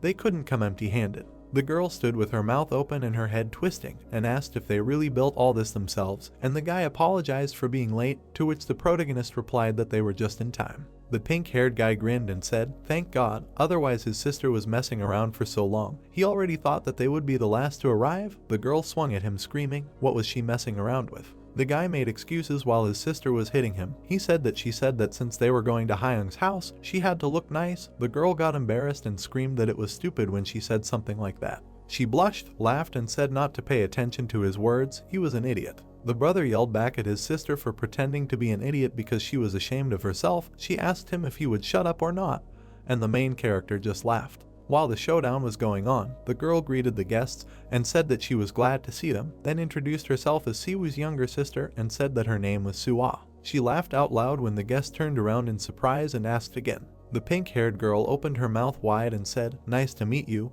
and introduced herself as Kim Soan. Her brother added that he was glad to see her. The guy blushed, extended his hand and said that he was Siwoo's friend. His name was Kim Hee-jun. The girl blushed and replied that she was also very pleased. While they were getting acquainted, the yellow-eyed girl noticed Fenrir, then asked if he was a puppy. She screamed loudly how cute he was, which scared him and caused him to run away. The protagonist watched the shocked guest and thought that, if you think about it, the pet became like this when his sister saw him. Yellow Eyes turned around and told Siwoo that Palwing said he couldn't come, then added that she thought he was busy with the work he wanted to demonstrate at the seminar. The guy smiled and replied that he had called him, then asked if this seminar was so important to him. The protagonist explained that the seminar was a blacksmith competition. Blacksmiths from all over the world gather there, after which the girl replied that there was even a prize for the winner. The protagonist was surprised and asked again about the prize for the winner. The guest cleared her throat and answered that yes, and also the technique he learned from him, he wanted to demonstrate it too. Then she stuck out her finger and added that the size of the prize changes. This time Master Oralion himself will give the prize to the winner. The interlocutor was delighted and said, wow, Master Oralion himself, although Palwing will probably go crazy. A notification came about the approach of an unknown object. The protagonist told someone to wait a minute,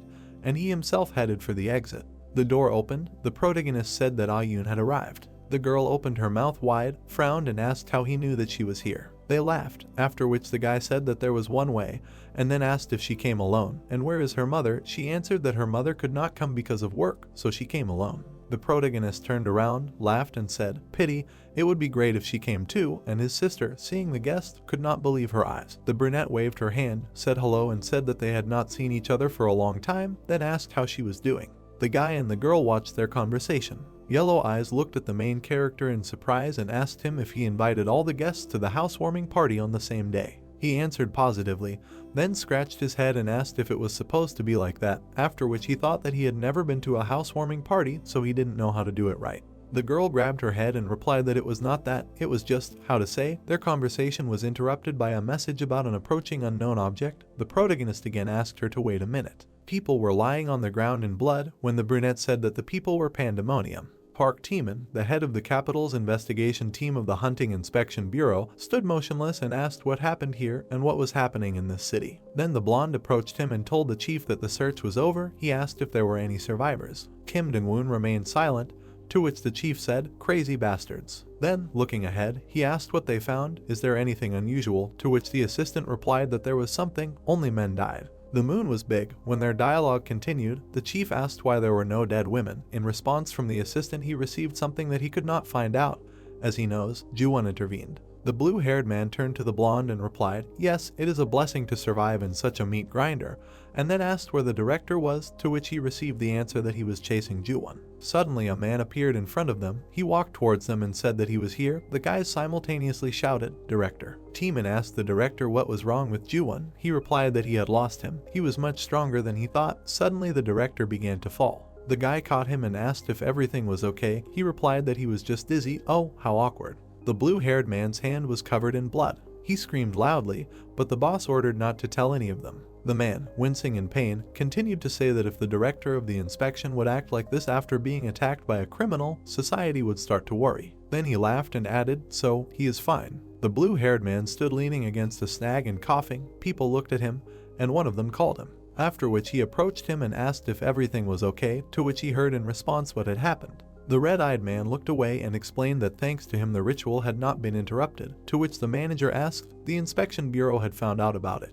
While the blue-haired man stood holding his head, the assistant said that thanks to him, no, they had managed to completely hide the ritual. The blue-haired man covered his bloody eye and thought that this was the first time he and Baekseon-hee had run into each other like this. It seemed he had underestimated him. Then the guy raised his head, laughed and said that it was stupid, he had to pay with his left eye. The brunette stood with his eyes closed, his mouth open, and shouted, Diaku has come, to which the girl replied, hello boss. The lady with glasses turned to the people and told them to say hello, to which the two simultaneously said, hello. The guy laughed and said, welcome, and invited them in. The children admired what they saw. The boy said, what a cool house. Suddenly he turned around and asked his sister if they could live in a house like this, to which the girl asked again, and the little girl asked how much a house like this cost. The children started asking how much it cost, maybe $1 million won. The boy was horrified by what he heard and shouted, $1 million? For $1 million you can buy so much chicken. Then he turned around, opened his mouth wide, turned to Hyung and asked if he was so rich. His sister felt ashamed and he shouted what he was saying. She started making excuses out of awkwardness, apologizing and saying that he was still little and did not understand. In response, the brunette laughed and said that everything was fine. Then the main character looked away and thought that it seemed like everyone had already arrived. Only Palwang and the landlady could not come, after which he said that the rest. Suddenly he turned to the guests, smiled and said that it seemed like everyone was here, and invited everyone inside, and then continued the thought that it was unlikely that he would come. He invited him out of politeness. But no, he will not come. Everyone went into the kitchen. A question was heard, he hasn't bought everything for the house yet, to which the protagonist replied that he had just recently finished construction. He had made the table and chairs quickly. Someone was surprised that he had made them himself. The guy was dumbfounded and looked at the phone screen. The pink-haired girl came up to him and asked, "Didn't he say that everyone had already arrived?" The protagonist turned around and said, "Well, yeah, but what's this?" A notification had arrived about an unknown subject approaching. Joe Buckshin, one of the leaders of Pandemonium, was sitting on a chair and asking where he was. Then he looked up at the assistant and asked, "In the house?" To which he replied that it seemed like he had invited friends to his house, but he didn't know for sure. The guy laughed and thought it felt like he didn't even understand what situation he was in. The young man in the suit looked at the leader and said it seemed like everything could get worse, and then asked what he would do, to which he heard a counter question. The boy's eyes lit up, he tensed up, and said that he would kill everyone. Many people were standing in front of him. When he added, "Let everyone get ready," the pink-haired girl approached the protagonist and asked, "Didn't he say that everyone had already arrived?" The protagonist turned around and said, "Well, yes, but what is this?" Because a notification about the approach of an unknown object had arrived. The people sat silently at the table. Their eyes were devastated. Suddenly, So-ah choked and asked why such an atmosphere, to which the brother replied that it was necessary to take matters into his own hands. He scratched the back of his head, opened his mouth wide and asked if maybe he should introduce everyone. He offered to start. The brother and sister, smiling widely, introduced themselves as Siwoo and his younger sister So-ah. Another girl smiled and said that she was Jeong Ah-yeon, the daughter of those who own this house. The pink-haired girls also opened their mouths and introduced themselves. Then the guy added that he was Siwoo's assistant, his cameraman. The brunette in glasses became embarrassed and said that she was Deokgu, a video editor and film editor. Then she pointed at the children and said that they were her younger brother and sister. They answered in chorus, "Nice to meet you." A voice was heard that introduced Lee Minjung. Then the girl herself added that she was the head of the inspection squad at the Seoul branch of the bureau. The brunette with blue eyes standing nearby introduced herself as Han Karen. She is the master of the SH Hunters Guild. The protagonist looked at the girls and thought with concern that he had called them out of politeness. Who would have thought that they would really come? The protagonist's sister laughed and said, "Enough," and then made everyone eat. The children's eyes lit up. The girl asked if she could eat it, and her brother added that he would eat all the braised beef ribs, to which their older sister replied that they shouldn't.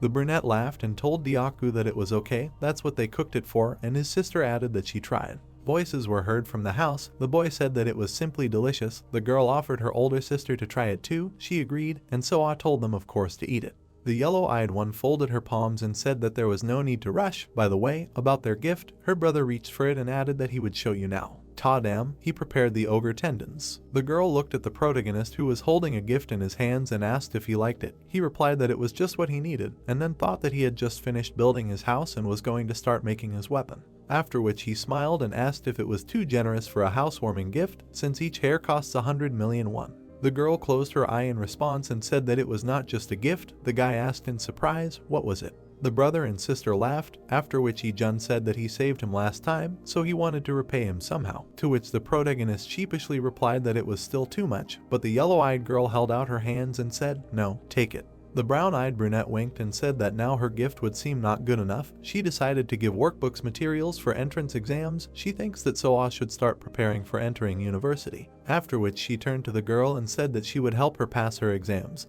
There was a lot of work ahead, to which she smiled and replied, "Thank you," she would work hard. The woman with glasses handed over the gift and said shyly, "This is from her." The protagonist was surprised and asked if it was a camera, to which she replied yes, because the boss always says that the camera is broken again.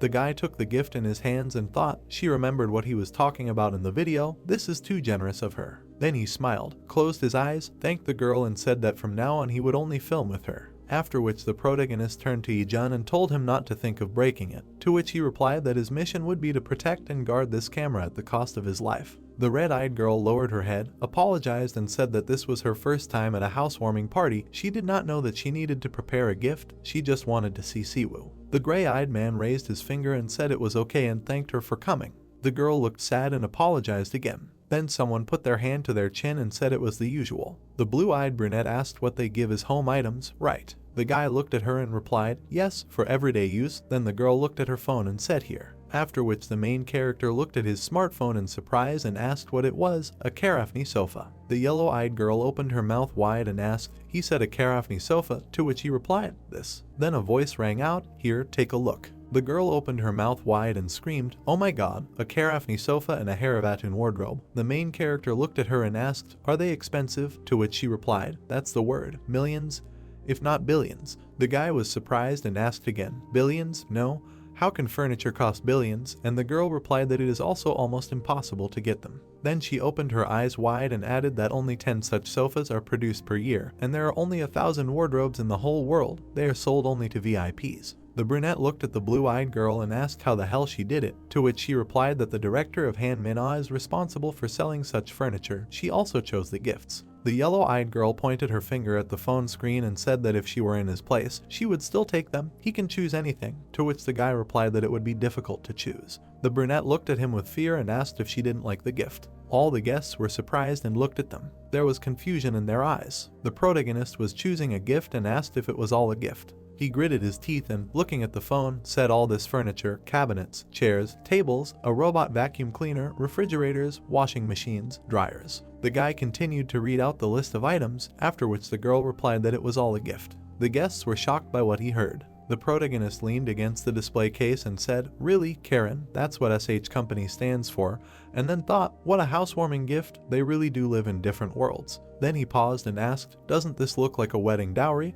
Maybe Karen's aunt thinks they're dating. After which the guy raised his head, smiled and continued the thought that for some reason he thought it would only get worse, and then said that he didn't know. Standing in the middle of the street under the light of a lantern, he thought maybe he just misunderstood. The protagonist's phone received a notification about an approaching unknown object. He looked at it and thought, is it Powwing or the landlady? Suddenly a notification came that aggressive magical power was detected. There was a switch to emergency mode, after which the guy fell into a stupor and said that. Then he frowned and asked again what. An explosion occurred in front of him. A crowd of people stood in front of a building at night. Joe Buckshin, a top-level pandemonium performer, raised his fist to his face and noticed that Siwoo had a nice little house. He gave the order to destroy it, and the men began to carry out the order. The man punched. Buckshin didn't understand what happened. He rubbed his forehead with his palm and said that he couldn't believe that these guys were also in pandemonium. He grabbed the handle of the gun. Then he slammed it on the ground and told them to come in.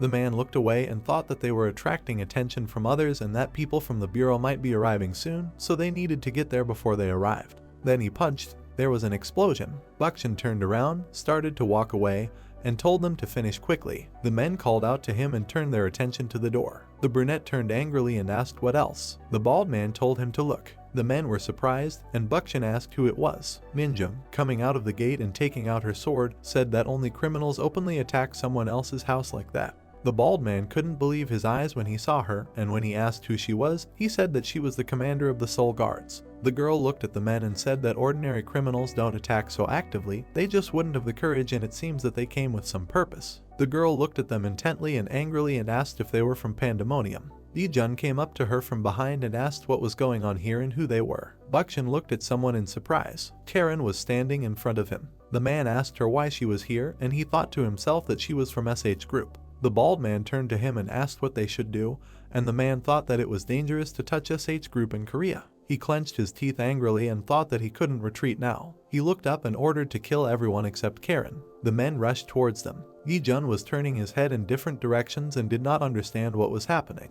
Minjung appeared in front of him and hit the bald man on the head with a sword. The girl put the sword in front of her and said that they were psychopathic criminals from Pandemonium. The guy asked why they were here. The girl said that there was no time to explain. Then she rushed into battle. She pushed off, jumped up and swung the sword. After landing, she slit the man's throat. Yi-jun stood with his mouth open and said, "Oh my god." The girl continued to deal fatal blows to people. The guy looked at this in horror. Karen also entered the fight and began to cut the opponents. She quickly struck several of them and then put the sword in its sheath. Buckshin looked at all this and thought that they were bitches and only two of them. Then he smirked and said that he understood, after which he thought that for the first time in a long time, something interesting was about to happen. Minjung watched with success as something burning flew at her, but with a cross between a sword, she blocked the blow. She stood in front of Buckshin and looked at him. He came closer and asked her for Nant who they were, and then added that he did not think that he was so famous. He stood up straight, and then he began to strike one after another and told the girl to try to block them. He laughed evilly and asked if it was difficult for her already. The girl blocked all his blows. Their fight continued, and the man suggested that they have some fun. Yo-jun watched in horror and then said that it was dangerous and thought to himself that he did not know what was happening, but these were criminals who broke into Hyunam's house. Karen was attacked by several men at once. The red-haired one thought that she was busy. He closed his eyes and thought that if he knew something like this would happen, he would have taken a shield with him. He didn't understand what he should do now. He opened his eyes. He went into the house and started taking the dishes off the table and thought that since this table made Hyungam, it can be used as a shield. He picked up the table. He turned around when he was called. The girls were counting behind him and asking what was going on. He looked his sister in the eyes and asked her to promise that they would all stay inside. Karen threw another punch at the man. Yi-jun rushed towards Bukshin with the table in his hands. He turned to him and told him to go away. He started to punch the red-haired man and he flew away along with the table. He landed after the punch and thought that he was strong. Bukshin tried to throw a punch, but Yi-jun dodged and did not understand how he got closer. Then he narrowed his eyes and thought that he was too fast and he could not dodge. The man struck the blow, cutting off the guy's arm. Ninjun turned around at the scream. Bukshin hit the guy in the stomach and said that he was too much trouble. Yi-jun flew back after the blow. He was going to deliver the final blow so that the guy would die, and so he swung. But the girl pushed off the ground and intercepted his blow, after which Karen tried to lower the enemy's weapon, to which he asked if she was able to cover. Then she pointed her weapon in her direction and said that it seemed that she had good skills and a sword. He again prepared to strike, noting that she was just a child. Then he applied acceleration and everything around him slowed down, and it was this skill that helped him achieve heights in Pandemonium. The power began to concentrate in his head, arms, stomach, chest, legs, speed and incredible visual acuity. Not only thinking accelerates, but even the speed of cognition increases. He looked at Karen who was preparing to strike, but thanks to the acceleration of hormones and metabolism, everything around him slowed down. He lowered his weapon down and thought that he could easily overcome the speed of sound, and this is a world that moves at his pace and everyone except him moves like snails. He grinned evilly and thought that in a world where everyone stands still and he is the only one who can move, there he is a god. At that moment, he felt something, and he did not understand what this feeling was because an alarm signal sounded in his head. A monster appeared behind him, and the guy was shaking with fear, and he thought that he had a feeling that if he did not run away now, he would die. Some kind of glow began behind him, after which he turned towards it, and at that moment an explosion thundered. He was thrown back by the blast wave. He fell and thought that he tried to dodge, but did not have time. He looked at him angrily and thought that this simply couldn't be happening because he was a god in this world. Bukshin was sitting on the ground and ice cream started falling in front of him. A hand reached out to the ice cream and the man said that he had dropped it. Siwoo started picking up the ice cream from the floor and asked the man who he was. He started looking around and asked what was going on. Yi-jun ran up to him with a table in his hands. The protagonist looked at the guy with fear and asked why he was holding the table and where his left hand was. The protagonist looked and said that he seemed to understand what was going on. He turned around and asked the men who they were. Minjun came up to him from behind and said that they were people from Pandemonium. He turned around to see Bukshin sitting on the ground, clenched his fists, and said that they probably didn't understand the first time. The man sat with his mouth open, and the protagonist raised his hand, clenched into a fist, and said that they had seen it and would have to repeat it and that they shouldn't have messed with him. The protagonist stood in the middle of the yard and said that they should not have come here. His eyes lit up red and he said that they should not have messed with him again. Bukshin, sitting on the ground, thought that it was definitely Siwoo. He remembered how the head of Pandemonium told him not to mess with him because he had already hurt a person. He remembered how the protagonist injured Myung Jigwang. Bukshin got up from the ground and walked towards the protagonist, saying that they said that he had injured Myung Jigwang. He spat out blood and said that he was not that easy to deal with, after which he showed the protagonist the middle finger and said that he could not kill him with one blow and that he would soon regret it, after which he sped up. Time began to go 9.6 times faster. He looked at the protagonist raising his fist to strike and thought that this world was subject to him and only he could move there, after which he looked straight ahead in surprise. The protagonist dealt him a crushing blow. Bukshin flew back from the blow and blood flew out of his mouth. The protagonist tried to catch up with him. The man looked at him with irritation and thought about how he could even move. The protagonist extended one hand to him and made a fist with the other, and Bukshin did not understand how he was able to break into the ultrasonic world. He looked at all this and thought that this was nonsense and impossible. The man pointed his spear at the protagonist to aim a blow. The fist and the necklace touched each other. The man recoiled, he coughed and blood flew out of his mouth, after which he shook with anger, and he thought that he had hit exactly and did not understand what was happening at all. Siwoo pushed off with his foot and moved towards the man, and the man thought that this was just funny. He looked angrily and thought that this was his world and did not understand why he could not catch up with the guy. The protagonist's eyes glowed red and he continued to walk. Bakshin drew his eyebrows together and didn't understand what it all meant, and it wasn't just about speed. The protagonist raised his fist to strike, and the man realized that this was a killing blow and an irresistible force that he could not bear. After which he thought that the leader was right and he could not defeat him. A huge monster appeared. Bakshin looked at it and realized that he was finished. He clenched his bloody teeth and came to the conclusion that he had to run or else he would not survive. He screamed, and the protagonist ran towards him. Karen looked at them silently. Ninjing asked what was going on. And Jun called Hyungnam and thought that he could not distinguish anything and could not make out a single movement. The fight that he should see with his heads was completely indistinguishable. The three saw only flashes that moved around the yard, and someone thought, can this really be called a fight? And so Bakshin landed on the ground with a sigh. He was trying to catch his breath, and blood was coming out of his mouth, and he thought that Siwoo was a monster and he was getting faster and faster. He gritted his teeth and thought that even he couldn't be that fast, but he couldn't give up. Then he clenched his fist, and with a scream, he rushed at the protagonist. Something rushed past the men. The protagonist was walking with clenched fists. He seemed to look and thought that it was all because of his friends. He opened his mouth and sighed. Then he stood up straight, and his eyes were glowing red. His friends were standing behind him and calling him. Minjung opened her mouth and said that he couldn't kill him. The protagonist turned away from her and said that he knew it. Then he turned away from her and said that he couldn't promise anything because he couldn't control this power. He stood there and thought that until now they had only competed in speed, and without realizing it, he was limiting himself. He lowered his head and thought that he embraced it when he watched this man use his ability. Not only speed, he expanded the concept of speed. You can speed up the whole body. Siwoo all glowed green and thought that this is the same as a divine skill. The glass burst, and the guy thought that breaking stereotypes about speed, he erases his subconscious limitation. After which she closed her eyes and thought that he was expanding the concept of super speed.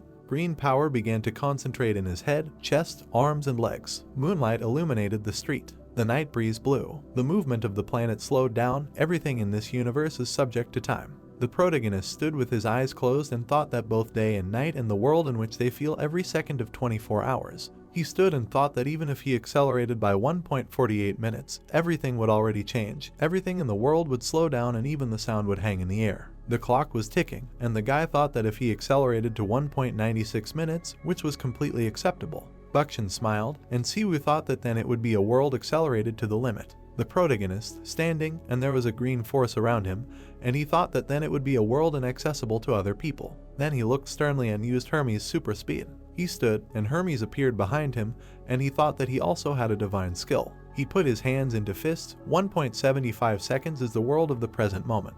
He saw Bakshin running, and quickly rushed after him. The man turned around in bewilderment. The protagonist raised his fist to strike. Bakshin was very scared. He turned around and said that Siwoo was a damn monster. He put a spear in front of him at that moment, and a green force was flying at him. It hit the target right away, and he flew away. The protagonist clasped his fist with one hand. That's how this video ends. If you have sat through to the end, please don't forget to press the subscribe button and leave feedback. See you in the next video.